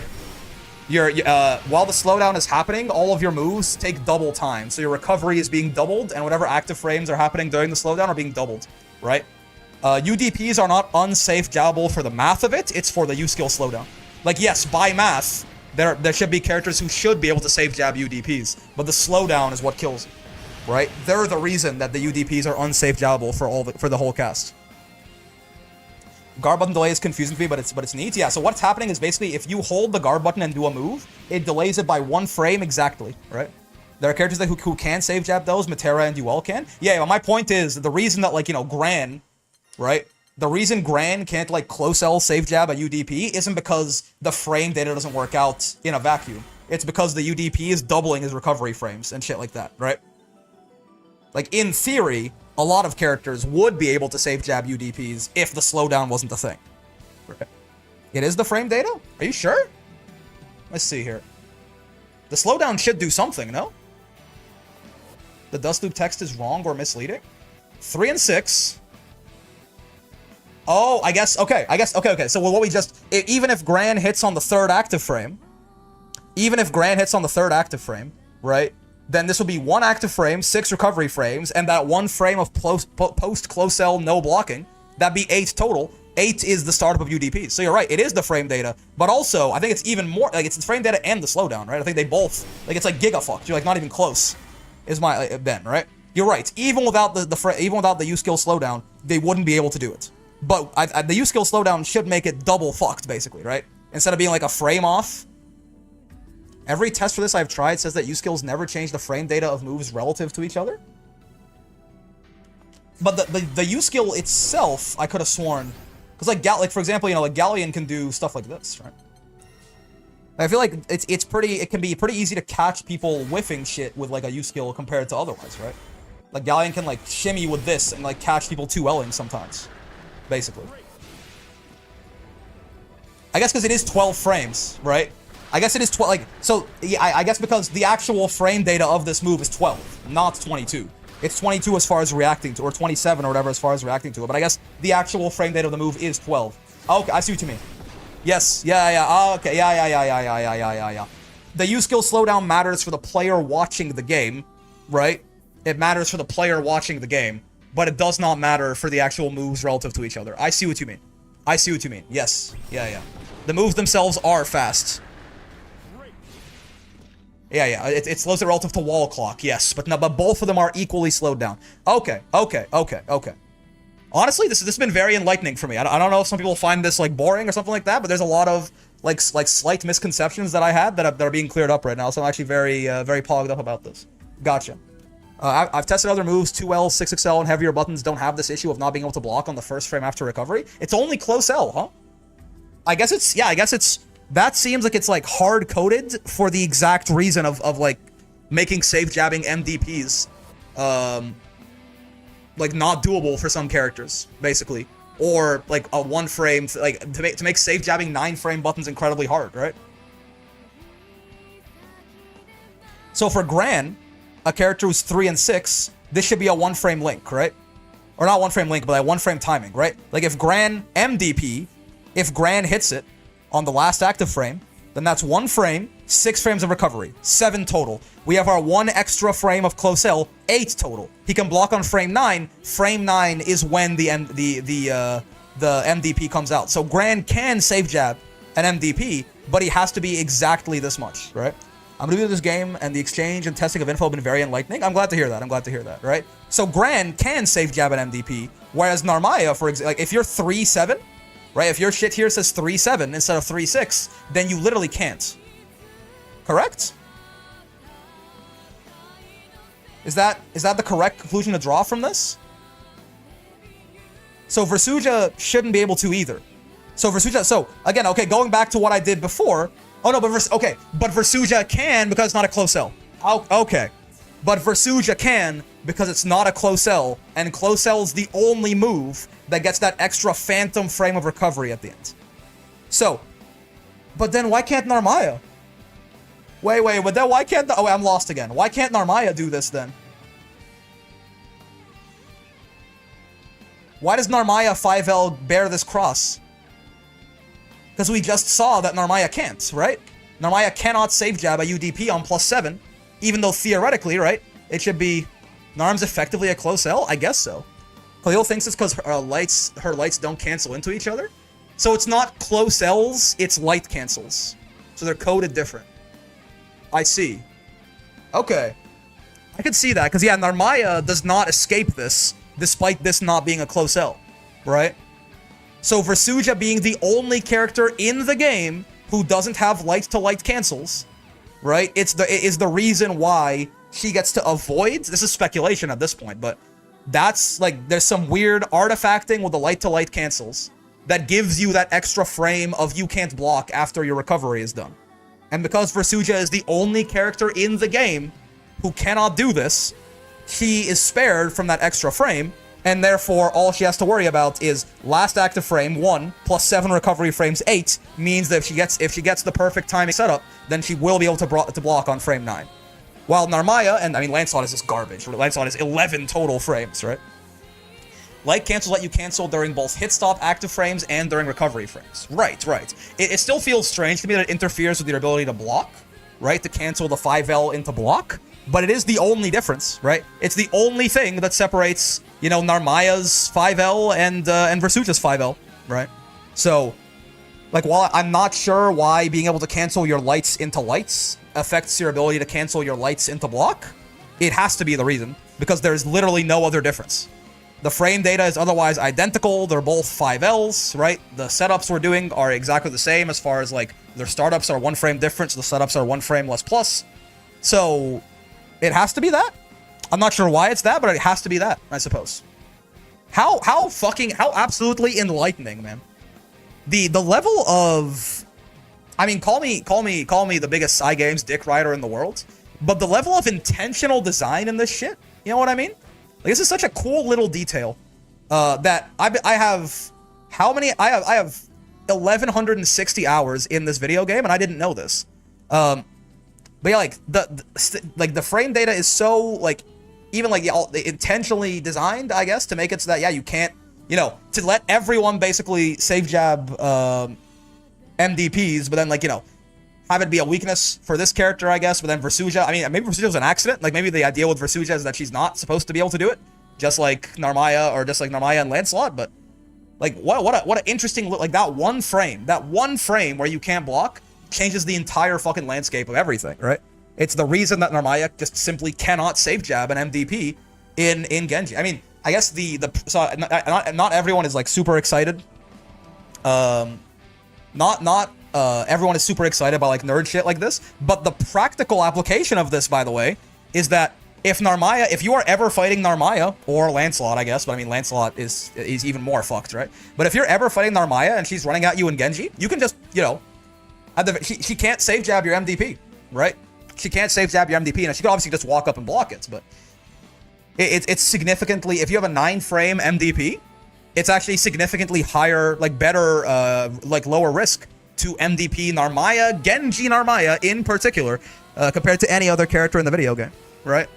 Now, why is Narmaya pressuring you in Genji when she gets a knockdown? I don't know. I'm just saying, if it happens, that's a practical takeaway of this, right? Here's another one I played since launch, and I only learned that guard button delay works on normal special cancels, like, a couple of weeks ago. Do you mean, like, if you do, like, guard button, it'll also delay the special cancel by a frame? Is that what you're talking about? As long as we swap the stance while Genji 5L'ing? Oh, well, I guess that might affect the recovery, right? Yes? Oh, I didn't know that either. Yeah. I knew that guard button delayed, like, normals by 1 frame. Ooh, wait. Is this really nice for something like...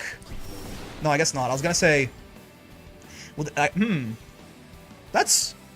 If you do, like, 2H, hold guard, 623L, 623L's delayed, that's cool. That's cool. Yeah, man. There's a lot under the hood of this game. B has a couple combos that only work because of this. What do you know, man? Very funny. This button is arguably the strongest 5L in the game. I'm sorry? Talking about Kagura, right? Kagura 5L, I assume. I assume we're talking about Kagura 5L. One more video in the Discord? Oh, this will be the last thing, because I do have to... My brain is clearly cooked. We'll talk about Versuja on Sunday. This interaction contradicts all the other test cases that were consistent. Wait, what's going on? Wait, so what's happening here?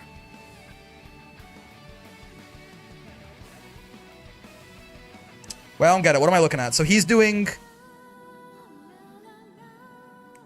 close L into 2L? Is that what you're doing? Close L 2L? Here it is letting me block on the first frame? In the sense that... Okay, wait, one sec. So, yeah, you got counter hit, sure. Keep crouch Ls. Oh, that's her 2L, no? After my close L? Wait, are you talking about Fairy or Belial? Who is... Are you doing 2L, no? Am I stupid? Oh, I see. Oh, okay, I got you. Close L whiffs here. I see. So wait, how plus are you normally? So you're plus 4.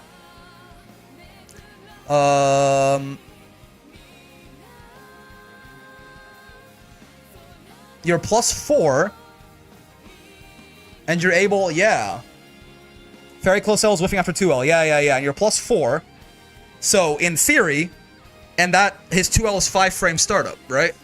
So you're plus 4. You would recover, in theory, that you could be able to block on that 4th frame, but if that close L rule holds, right? Can you recreate this with anyone else?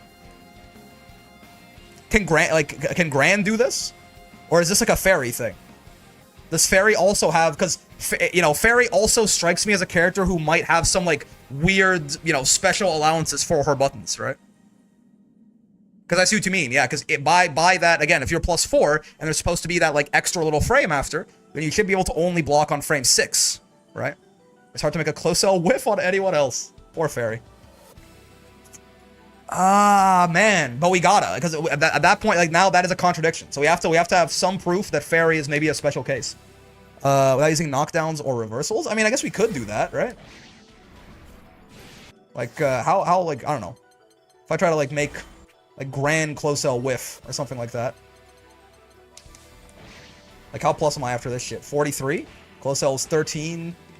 My head hurts. Lance close L probably could, but the button is so bad it wouldn't be relevant. Yeah, Lance just has 11 frames total on that. It's the worst in... It's bottom 1, right? So I would like to be... Let's just... Yeah, I mean, but this is just... It should be the same idea, right? I've tested whiffing on knockdowns that always doesn't let you block frame 1. There's no way it's specifically on knockdown, right? You playing Granith and Blue next? No, we're in the mines trying to figure out some under the hood shit in the video game right now, and I don't get it. So it can't be different on just knockdown, right? How can I be like plus... Okay, what if I was like... Alright, wait. So all I need is a button that starts up in 18 frames, right? If I can just whiff a close L... Oh no, but then how could I make them do it on the exact timing? The Lance case didn't involve knockdown, then that Fairy case didn't follow the same rule. Oh, that's true. Yeah, so maybe Fairy, is this a special case? Oh, man. Yeah, I see. Yeah, because you're right. Yeah, we saw one with Lance where he couldn't do it. What was your Lance case again? Was it close M and then whiff close L? Was that what it was? Because Lance is also special and that his button is really bad. It was close M and then a 6-frame button. Because, so, if we're plus 4 off close M... Well, no, wait, it was... Ah, fuck. What was it again? Was close M, like, close L whiff or something?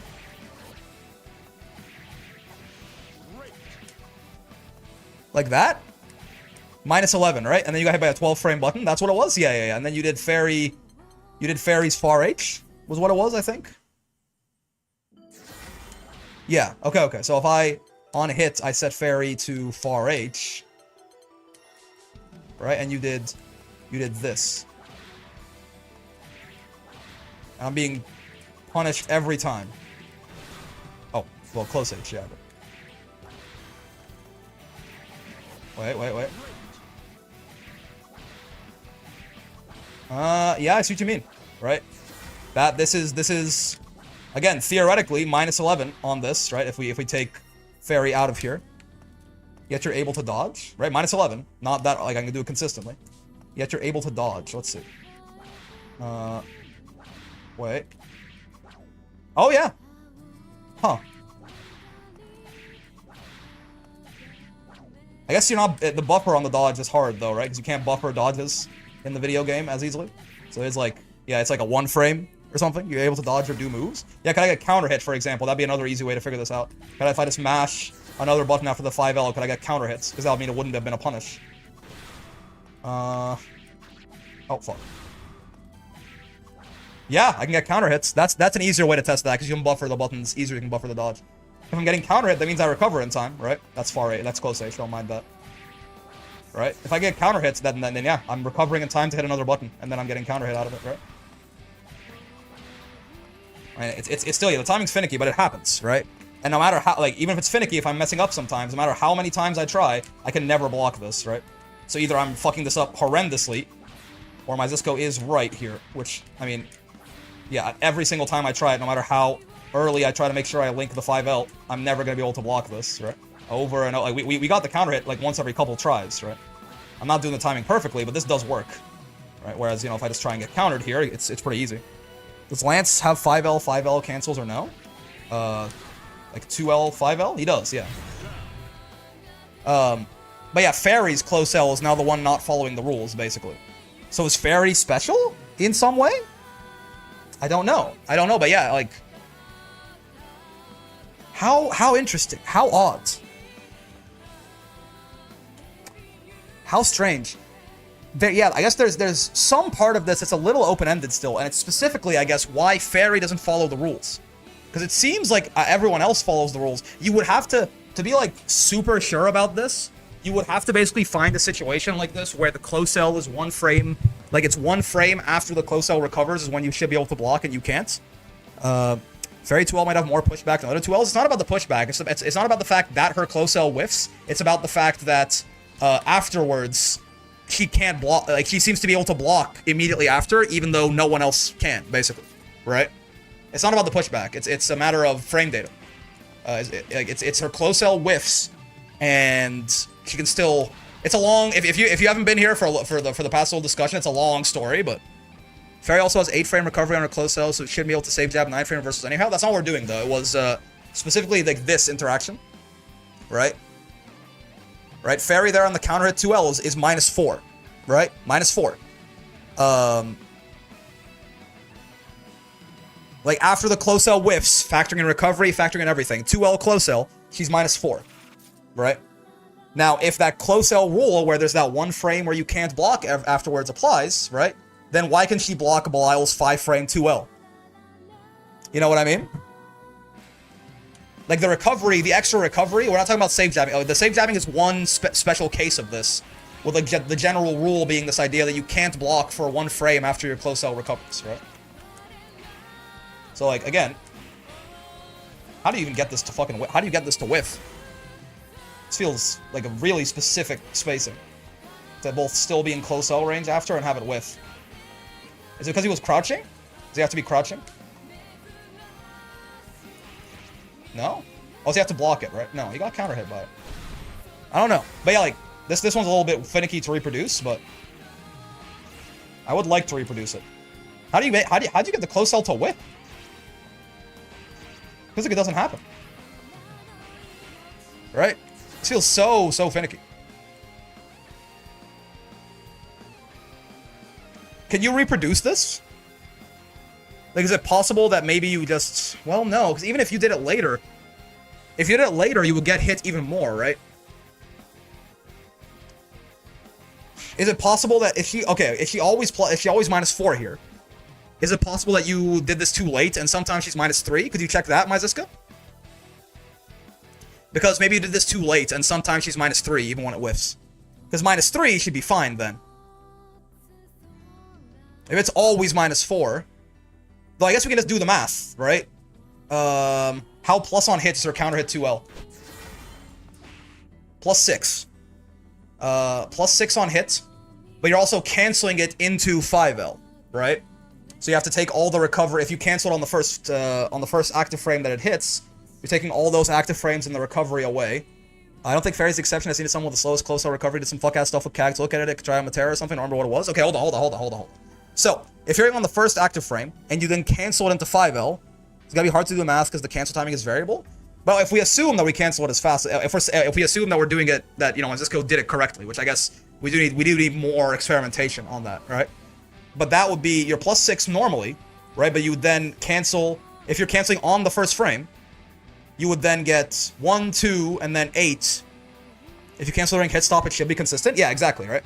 So you get 1, 2, and then 8. So you get 10 frames back, right? So you go from being +6 on counter hit, was it? What, +5? Oh, my bad, +5. You go from being +5 on counter hit to being +6, 7, assuming you cancel after this first frame, right? +6, 7, +15, right? Oh, no, it's 2L, not close L. My bad. It's 2L, 2L, 2L, 2L, right? So again, yeah, it's +5 on counter hits. You'd be skipping 1, 2, +10. So you go from +5 to +6, +7, +17, right? So then if you whiff a close L, you shouldn't even be minus at all. Okay, hold on. My math has gone astray. Why are you -4? Quick maths? Because, again, on counter hits, which is what my Zisco was doing, you're +5, right? You'd gain 2 active frames and 10 recovery frames. It's +5 on counter hit, that means it's hitting on the second active frame? Can I hit? It just can't hit on the first, I guess?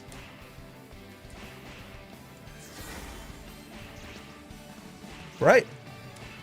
Why does that mean it's hitting on the second active frame? 2L? Why does that mean that? Guy should use the frame meter mod on that fairy clip. True. Alright, crouching counter hit? Yeah. So, but why is it minus at all then? I think you might have... I think something in your timing in this clip is wrong, my Zisco. I think. Because if I understand, unless light cancels... I mean, even say that you're canceling on the last active frame, right? If you're canceling something, it doesn't matter what active frame the move first hit. Yeah, sure, but I'm saying, well, can't you cancel, like, if you cancel on the first active frame, wouldn't you also skip these 2 and all the recovery? Because of how Arxis games are programmed. Okay, wait, so how does the cancel work then? How do you get to -4 here? I guess you're getting less frame data than I thought. Are you just skipping the recovery, not any of the active frames? Is that what we're saying? The problem is, even if that's true, like say that, okay, so we're +5 on hits, and we get all the recovery frames back. We'd be +15. If we whiff a close L, we should be -1, not -4. Because the close L whiffed? What do you mean? Is there more recovery on whiff than on hits? It whiffed after immediate cancel. What do you mean? It's happened to me with Johnny during normal, into MF cancel may depend on attack. Well, what is because the close L whiffed? What do you mean by that? When does the cancel happen in this bar? You know what? When does the cancel happen? How much frame data do I get? How much benefit do I get from the cancel? Because no matter which way you slice it, unless you're like halfway into the recovery when you cancel, -4 seems like too much, right?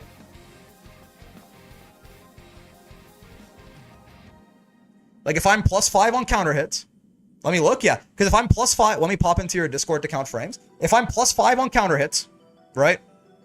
And I say you don't get to cancel any of the active frames, you still have to go through all of those. But you cancel all the recovery frames, +5, +10, +15. With a close L, -1. If it's canceled during hit stop, it doesn't matter what the rest of the move does. It's canceled during recovery, then it's variable. What do you mean by that? What do you guys mean? What is the conclusion that gets drawn from your statements? What are you saying? How plus are you supposed to, like, how many... Because you skip some recovery. Like, the way that, like, fundamentally what a cancel is you are canceling recovery into another move, right? Where along the bar does that cancel happen? If I hit here, does it happen here and I skip all of this? Does it happen here and I skip all of this? Does it happen here and I skip one frame? It's easier if you start from total hit stop? No, because the hit stop is what's giving me the frame. That's already priced in. The hit stop is what's giving me the frame advantage, right? Individual Belial standing counter hit. I got standing counter hit on the first frame of 2L. Okay, yes. So when you cancel it into close L, what does that mean? Which would be +4 with no cancel? Sure, okay. So you did standing counter hit. Okay, that's one thing that's different. First off, that's fair. You did standing counter hits, right? So it's +4. So again, assuming that you are canceling all of the recovery, you will be +14. If your close L whiffed, you will be -2, not -4. A level 0 move is 14 frames hit stun, +2 frames for counter hits, +1 frames for crouch, equals 17 frames of total hit stun. Okay.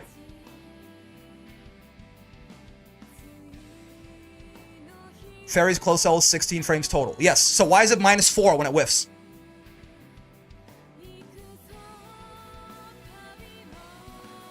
That's what I'm asking. Because that doesn't seem to be adding up. That's freaky? Exactly, that's what I'm saying. Like, I know what you're saying. I'm saying, like, how does that get me to a point where it being... So I think... Either the, like... You know what I mean? Like, what's... Because my... Since we have so much other evidence that, like, every light can't... Everyone in the game can't block for a frame after close L, and this one interaction contradicts it, and it's only one rep, this leads me to believe that more accurately, my Zisco is doing something wrong here than that this is an exception. Do you know what I mean? Like, until faced with better evidence, there's enough evidence to the contrary that I have to imagine that she's fucking, that Fairy is fucking something up here, basically. If he's more minus than that, it means the cancel is happening during recovery frames. That has to be what's happening here. Right. But then that's so deep in the recovery frames. Right? Like, that would necessitate that we're canceling, if we're +4, so we're not getting this, or we have to, we basically have to be +12 by the end of it, right? So we have to be canceling on the third recovery frame? Seems like the fastest cancel of 2L, 5Ls after the first recovery frame? Sure, okay, so that would leave you more plus than that, right? So if you're on the second recovery frame, you would get this guy, right? You get 1, 2, 3, 4, 5, 6, 7 frames back. Oh, wait, no, hold on. Yeah, frame meter mod, thank you, Ophidian. You get 1, 2, 3, 4, 5, 6, 7 frames back. And then, you'd be, instead of being plus... Oh yeah, it would work. Okay, you will be -4. Right? Yeah, because then, +4 on standing hit. I downloaded the video and counted the frames in Shotcut. Okay, yeah, and what about it? +4 on standing hits, because it was a standing counter hit on Belial, right? Was it standing counter hit or was it crouching counter hit? Standing counter hit, yeah. My Zisco cancel into close L at frame 11. Of recovery of 2L? Wait, what? Wait, 2L doesn't even have that much recovery. It's only got 10 recovery. You mean of the whole thing, right? Like you're talking about like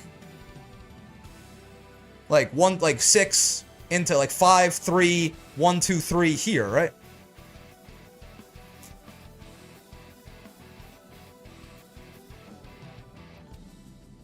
Because then if that's the case, you would skip...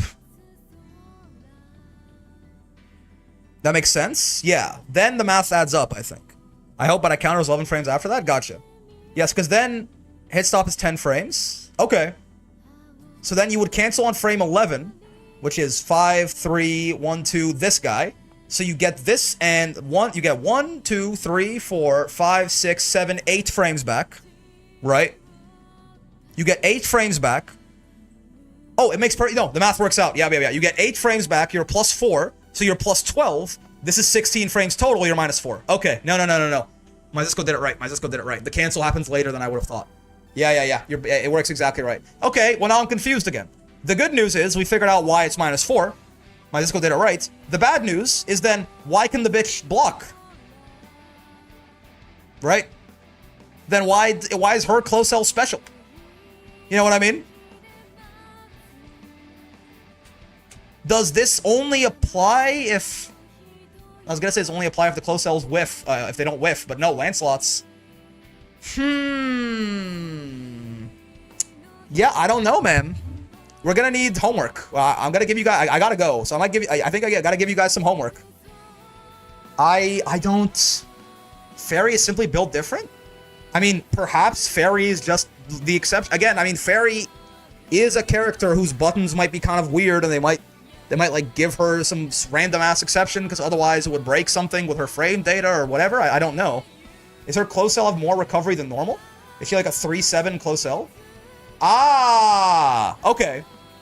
Yeah. Okay. No, guys. Fairy probably is an exception. Look at the horrendous frame data on this shit. Right? If they didn't make Fairy close cell an exception, she wouldn't be able to safe jab anything.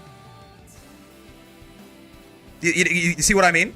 If Fairy played by the same rules, like her ass would just die to ever. She would barely be able to safe jab HDPs.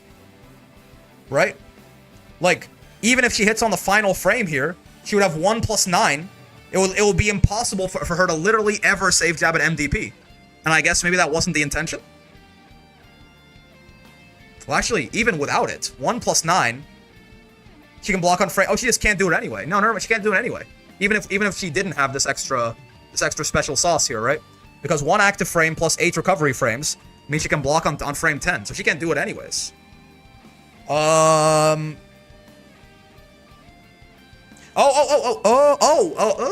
I was gonna say that she wouldn't be able to safe jab HDPs if she did have, but no, she would still be fine. I guess it will be. She can't even safe jab Grand MDP. Shouldn't be able to, no, right? I guess we can try and figure that out. Can Fairy safe jab Grand's MDP? But from what I'm seeing, even if she is an exception and she doesn't have that extra frame of recovery on her close L, she should still not be able to do it, right? Even if she is this like weird exception, it still shouldn't work. I'm not sure how to do that, but Fairy cannot safe jab 9-framers. I'll trust my Zisco on that. Coming up with the safe jab's annoying. But if she did have this extra, if she did have this extra frame of recovery, it would be it would have to be a frame perfect link to even safe jab HDPs, I guess. So the 1 frame counts? No, it doesn't, right? It doesn't. Even without this 1 frame, this extra phantom 1 frame, say she doesn't have it, right? Assume she does not have it. 1 active frame, 8 recovery frames, 9 frames.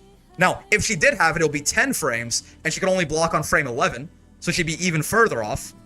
But I guess maybe the idea is if she wasn't this weird exception, then to block, to safe jab even HDPs to start up in 11 frames, she would need to hit on the very last active frame.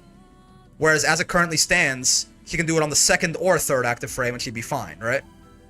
There's no 10 frame reversals? Yeah. So it doesn't really matter, except that it makes it easier for her to safe jab HDPs? Because, I mean, we might be grasping at straws, but it seems like Fairy is an exception of some kind.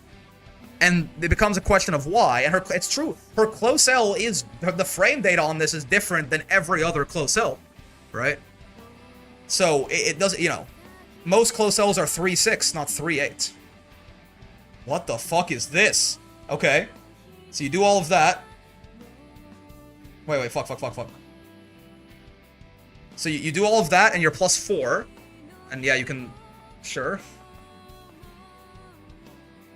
Okay, wait, what is going on? What is happening here?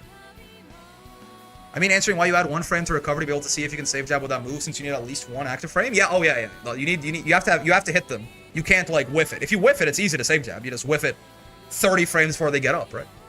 So after this whole situation, Kag is +4. Like, what is this showing me? That whole scuffed setup, and then she can still. Your whiff. Part of the setup is whiffing your close L. I see. Part of your setup is whiffing your close. I didn't catch that part.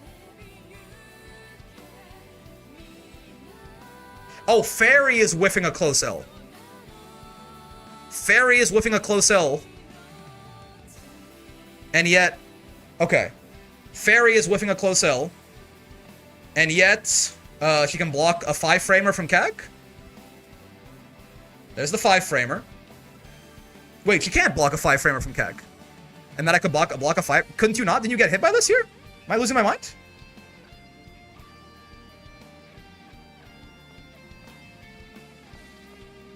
You got hit here, no?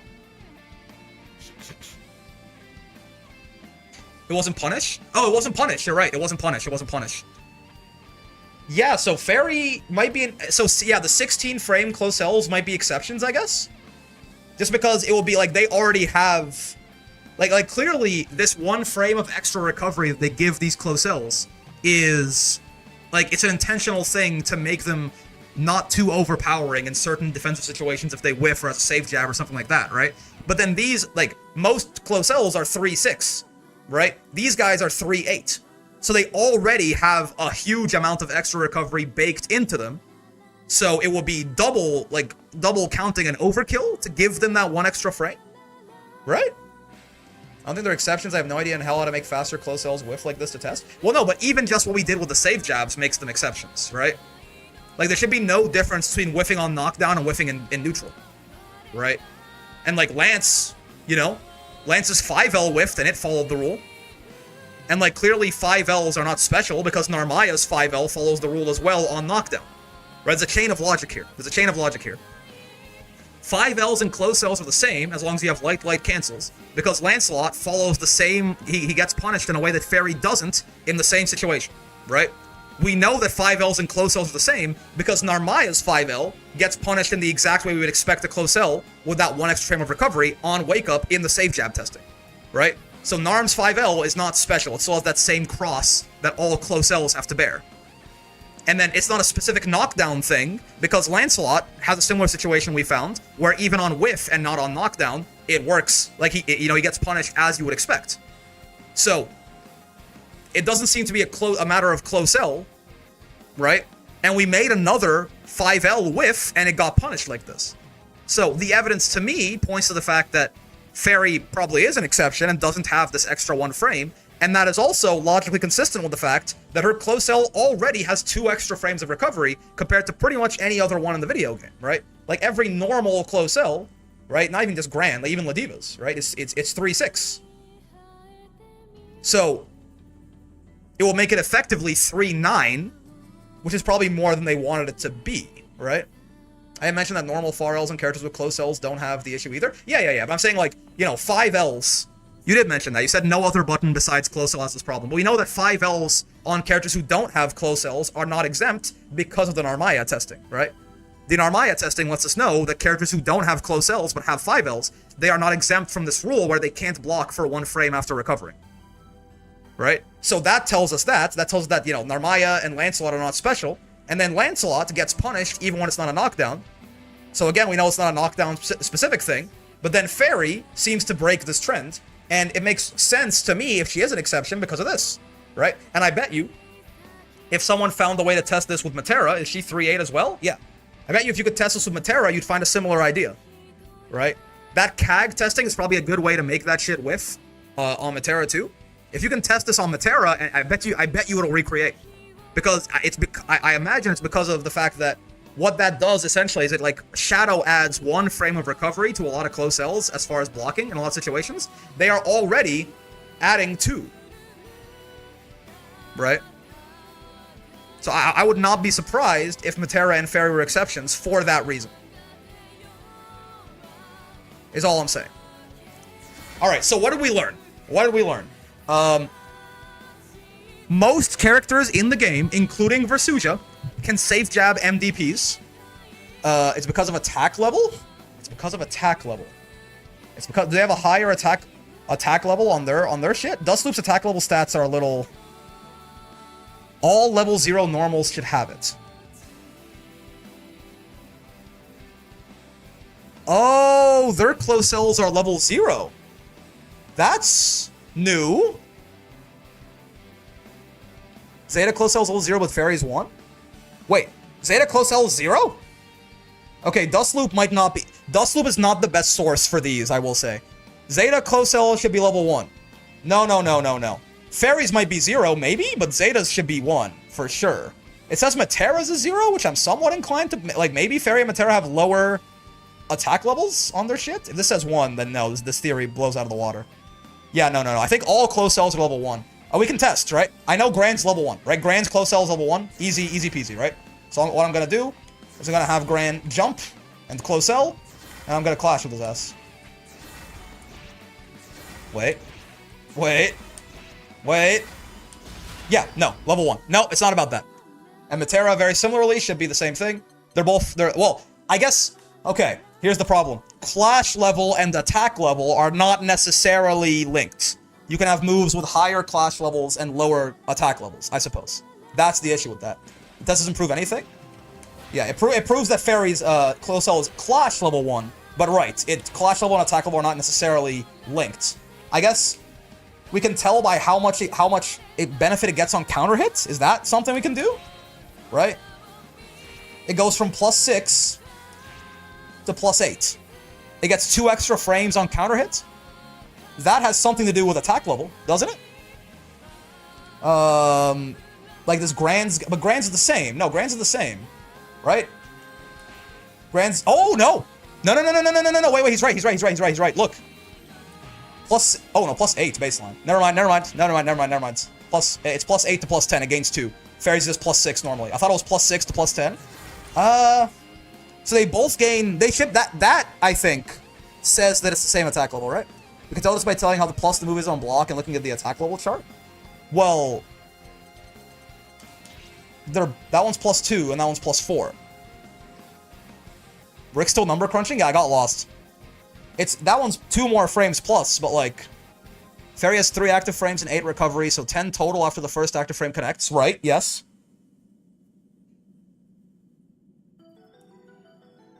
Gran has 2 fewer recovery frames. Grabbed, nerd. Gran has 2 fewer recovery frames, and he's 2 more plus on block. So that they have the same amount of block stun, right?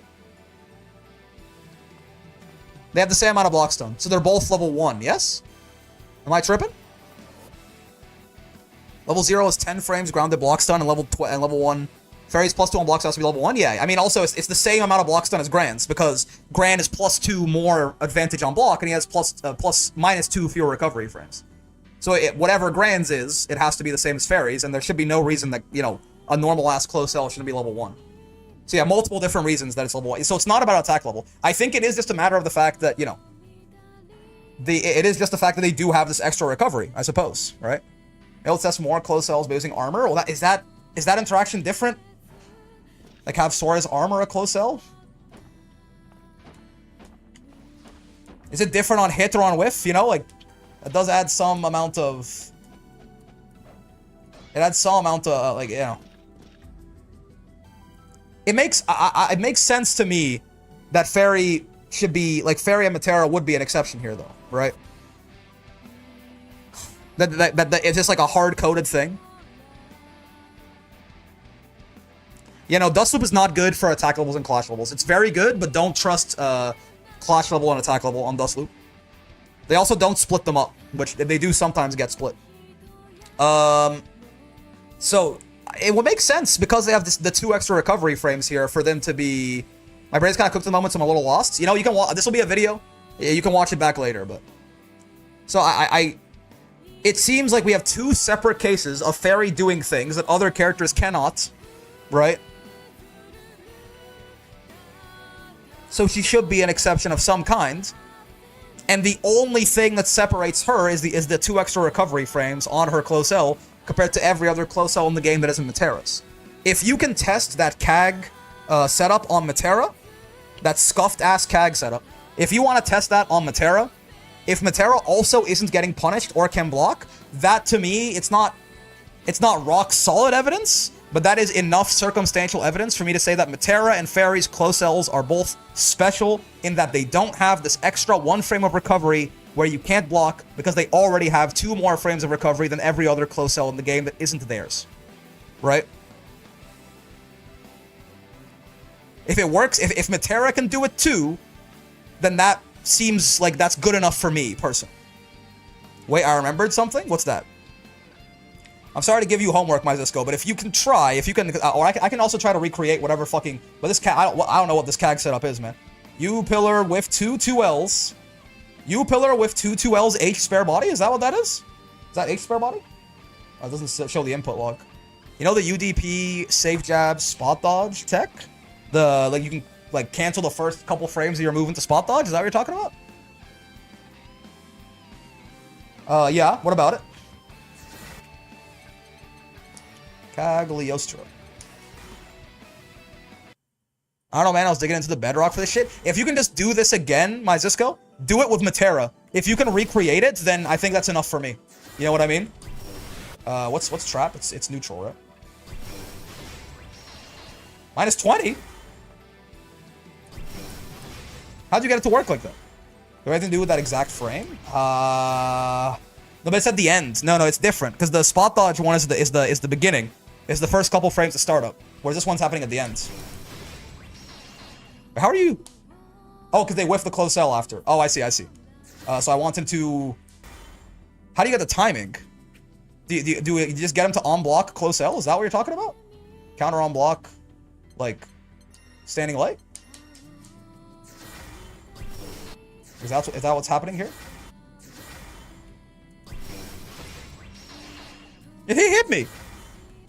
This one's gonna take a lot of practice to make it perfect, because 2L 2L is variable timing. That's true. That is very true. That's why I'm like, you know, it's a kind of a scuffed one. So if my Zisco can find it, so that's +5. But again, Fairy in this case was +4. Is that right? She's got more recovery on her shit or something. You have delay on that setting? Oh shit. Okay. Let's do it on block, standing light. Right? Ah shit. Nah, he's doing far L, man. I guess I have to be a little closer. How did you get this to work? You're not hitting them with the 2 L's, right? I mean, she's +3 there. Was she whiffing far L in the clip, or was she whiffing close L at first? It should be close L, no? Whoa, okay, so the spacing is super... It was close L. The spacing is super specific on this. You have to be close enough, they're in close normal distance, but close enough, far enough, that after their block's done, your 2 L's are gonna miss? So I can't hit them with a 2L, right? Yeah. That hits them. That's far L. Space by having round star position be close range center and backdash. Thank you. Position reset, close range center. And then backdash. She's still whiffing far L for me. Right? Center, close range, and then I backdash? Cagliostro backdashes?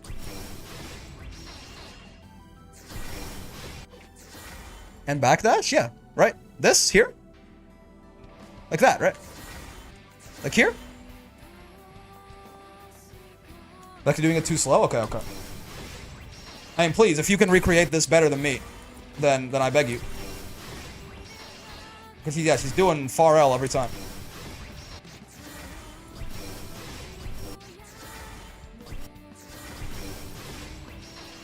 I can't quite get it now. Maybe a little forward? Yeah, no, I'm definitely not. I'm getting variable timing, certainly, but I'm not really sure how to do it. But if you can, okay, how about this, right? If you can reproduce this on Matera, that's good enough for me. And if you know, this is gonna be a YouTube video, so if you watched an hour and 30 minutes into whatever the fuck this was, right? And you, my dear viewer in the comments, if you can try to reproduce a situation like this, where, you know, they can block immediately after their close L whiffs, right? It's a 1 frame difference between how minus they are and the startup of the move that's hitting them, right? And they can block it even though they shouldn't be able to. If you can reproduce this on Fairy and Matera both in the same situation, I'll take that as confirmation. They are exceptions because of how their close Ls are so much slower than normal, right? So, but for now, I gotta go, man. Please, viewers, use the frame meter mod if you try this. Yes. I don't know if anyone is going to watch to the end of this fucking thing. It's going to be an hour-and-a-half long video of just rambling and confusion. But if you're like one of these people, this is the kind of thing that's very, very interesting to you, then please help. Because, yeah, we've learned a lot, but there's this one last little nagging, why does Fairy not follow these rules? Because I could just say, it makes sense that Fairy, you know, her close L is worse. It makes sense for her to be an exception. But like a little bit more evidence in that, for example, multiple different situations where Fairy can do this, Fairy and Matera both being able to do this because their close Ls are the same, right? That would be great. But for now, you know, we learned a lot, man. If you've been watching, you've been paying attention, you know what we learned. I don't even fucking remember what we learned, but there's a lot of cool stuff about, you know, special properties of close Ls and who can save jab MDPs and who can't, and how exactly to set up your save jabs. What a fucking time to be alive, guys. What a fucking time. Yeah, please use the frame meter mod if you try this. Have a wonderful day, man. Peace. And to the stream, thank you for helping me fall down this rabbit hole. Very, very educational and entertaining if it was a little confusing. Chrisovan and my Zisco as well in particular. Very, very useful. And Chrono as well. Chrono was also, he was participating bigly. But yeah, man, I'm gonna go. I think I was supposed to hang out with a buddy of mine. Oh yeah, and I totally ghosted his ass because I got distracted. So I gotta go like right now. No raid or anything like that. Wall Brawl tomorrow. Either sign up or come by and watch. And I'll see you guys then, man. Have a wonderful rest of your day. Bye bye.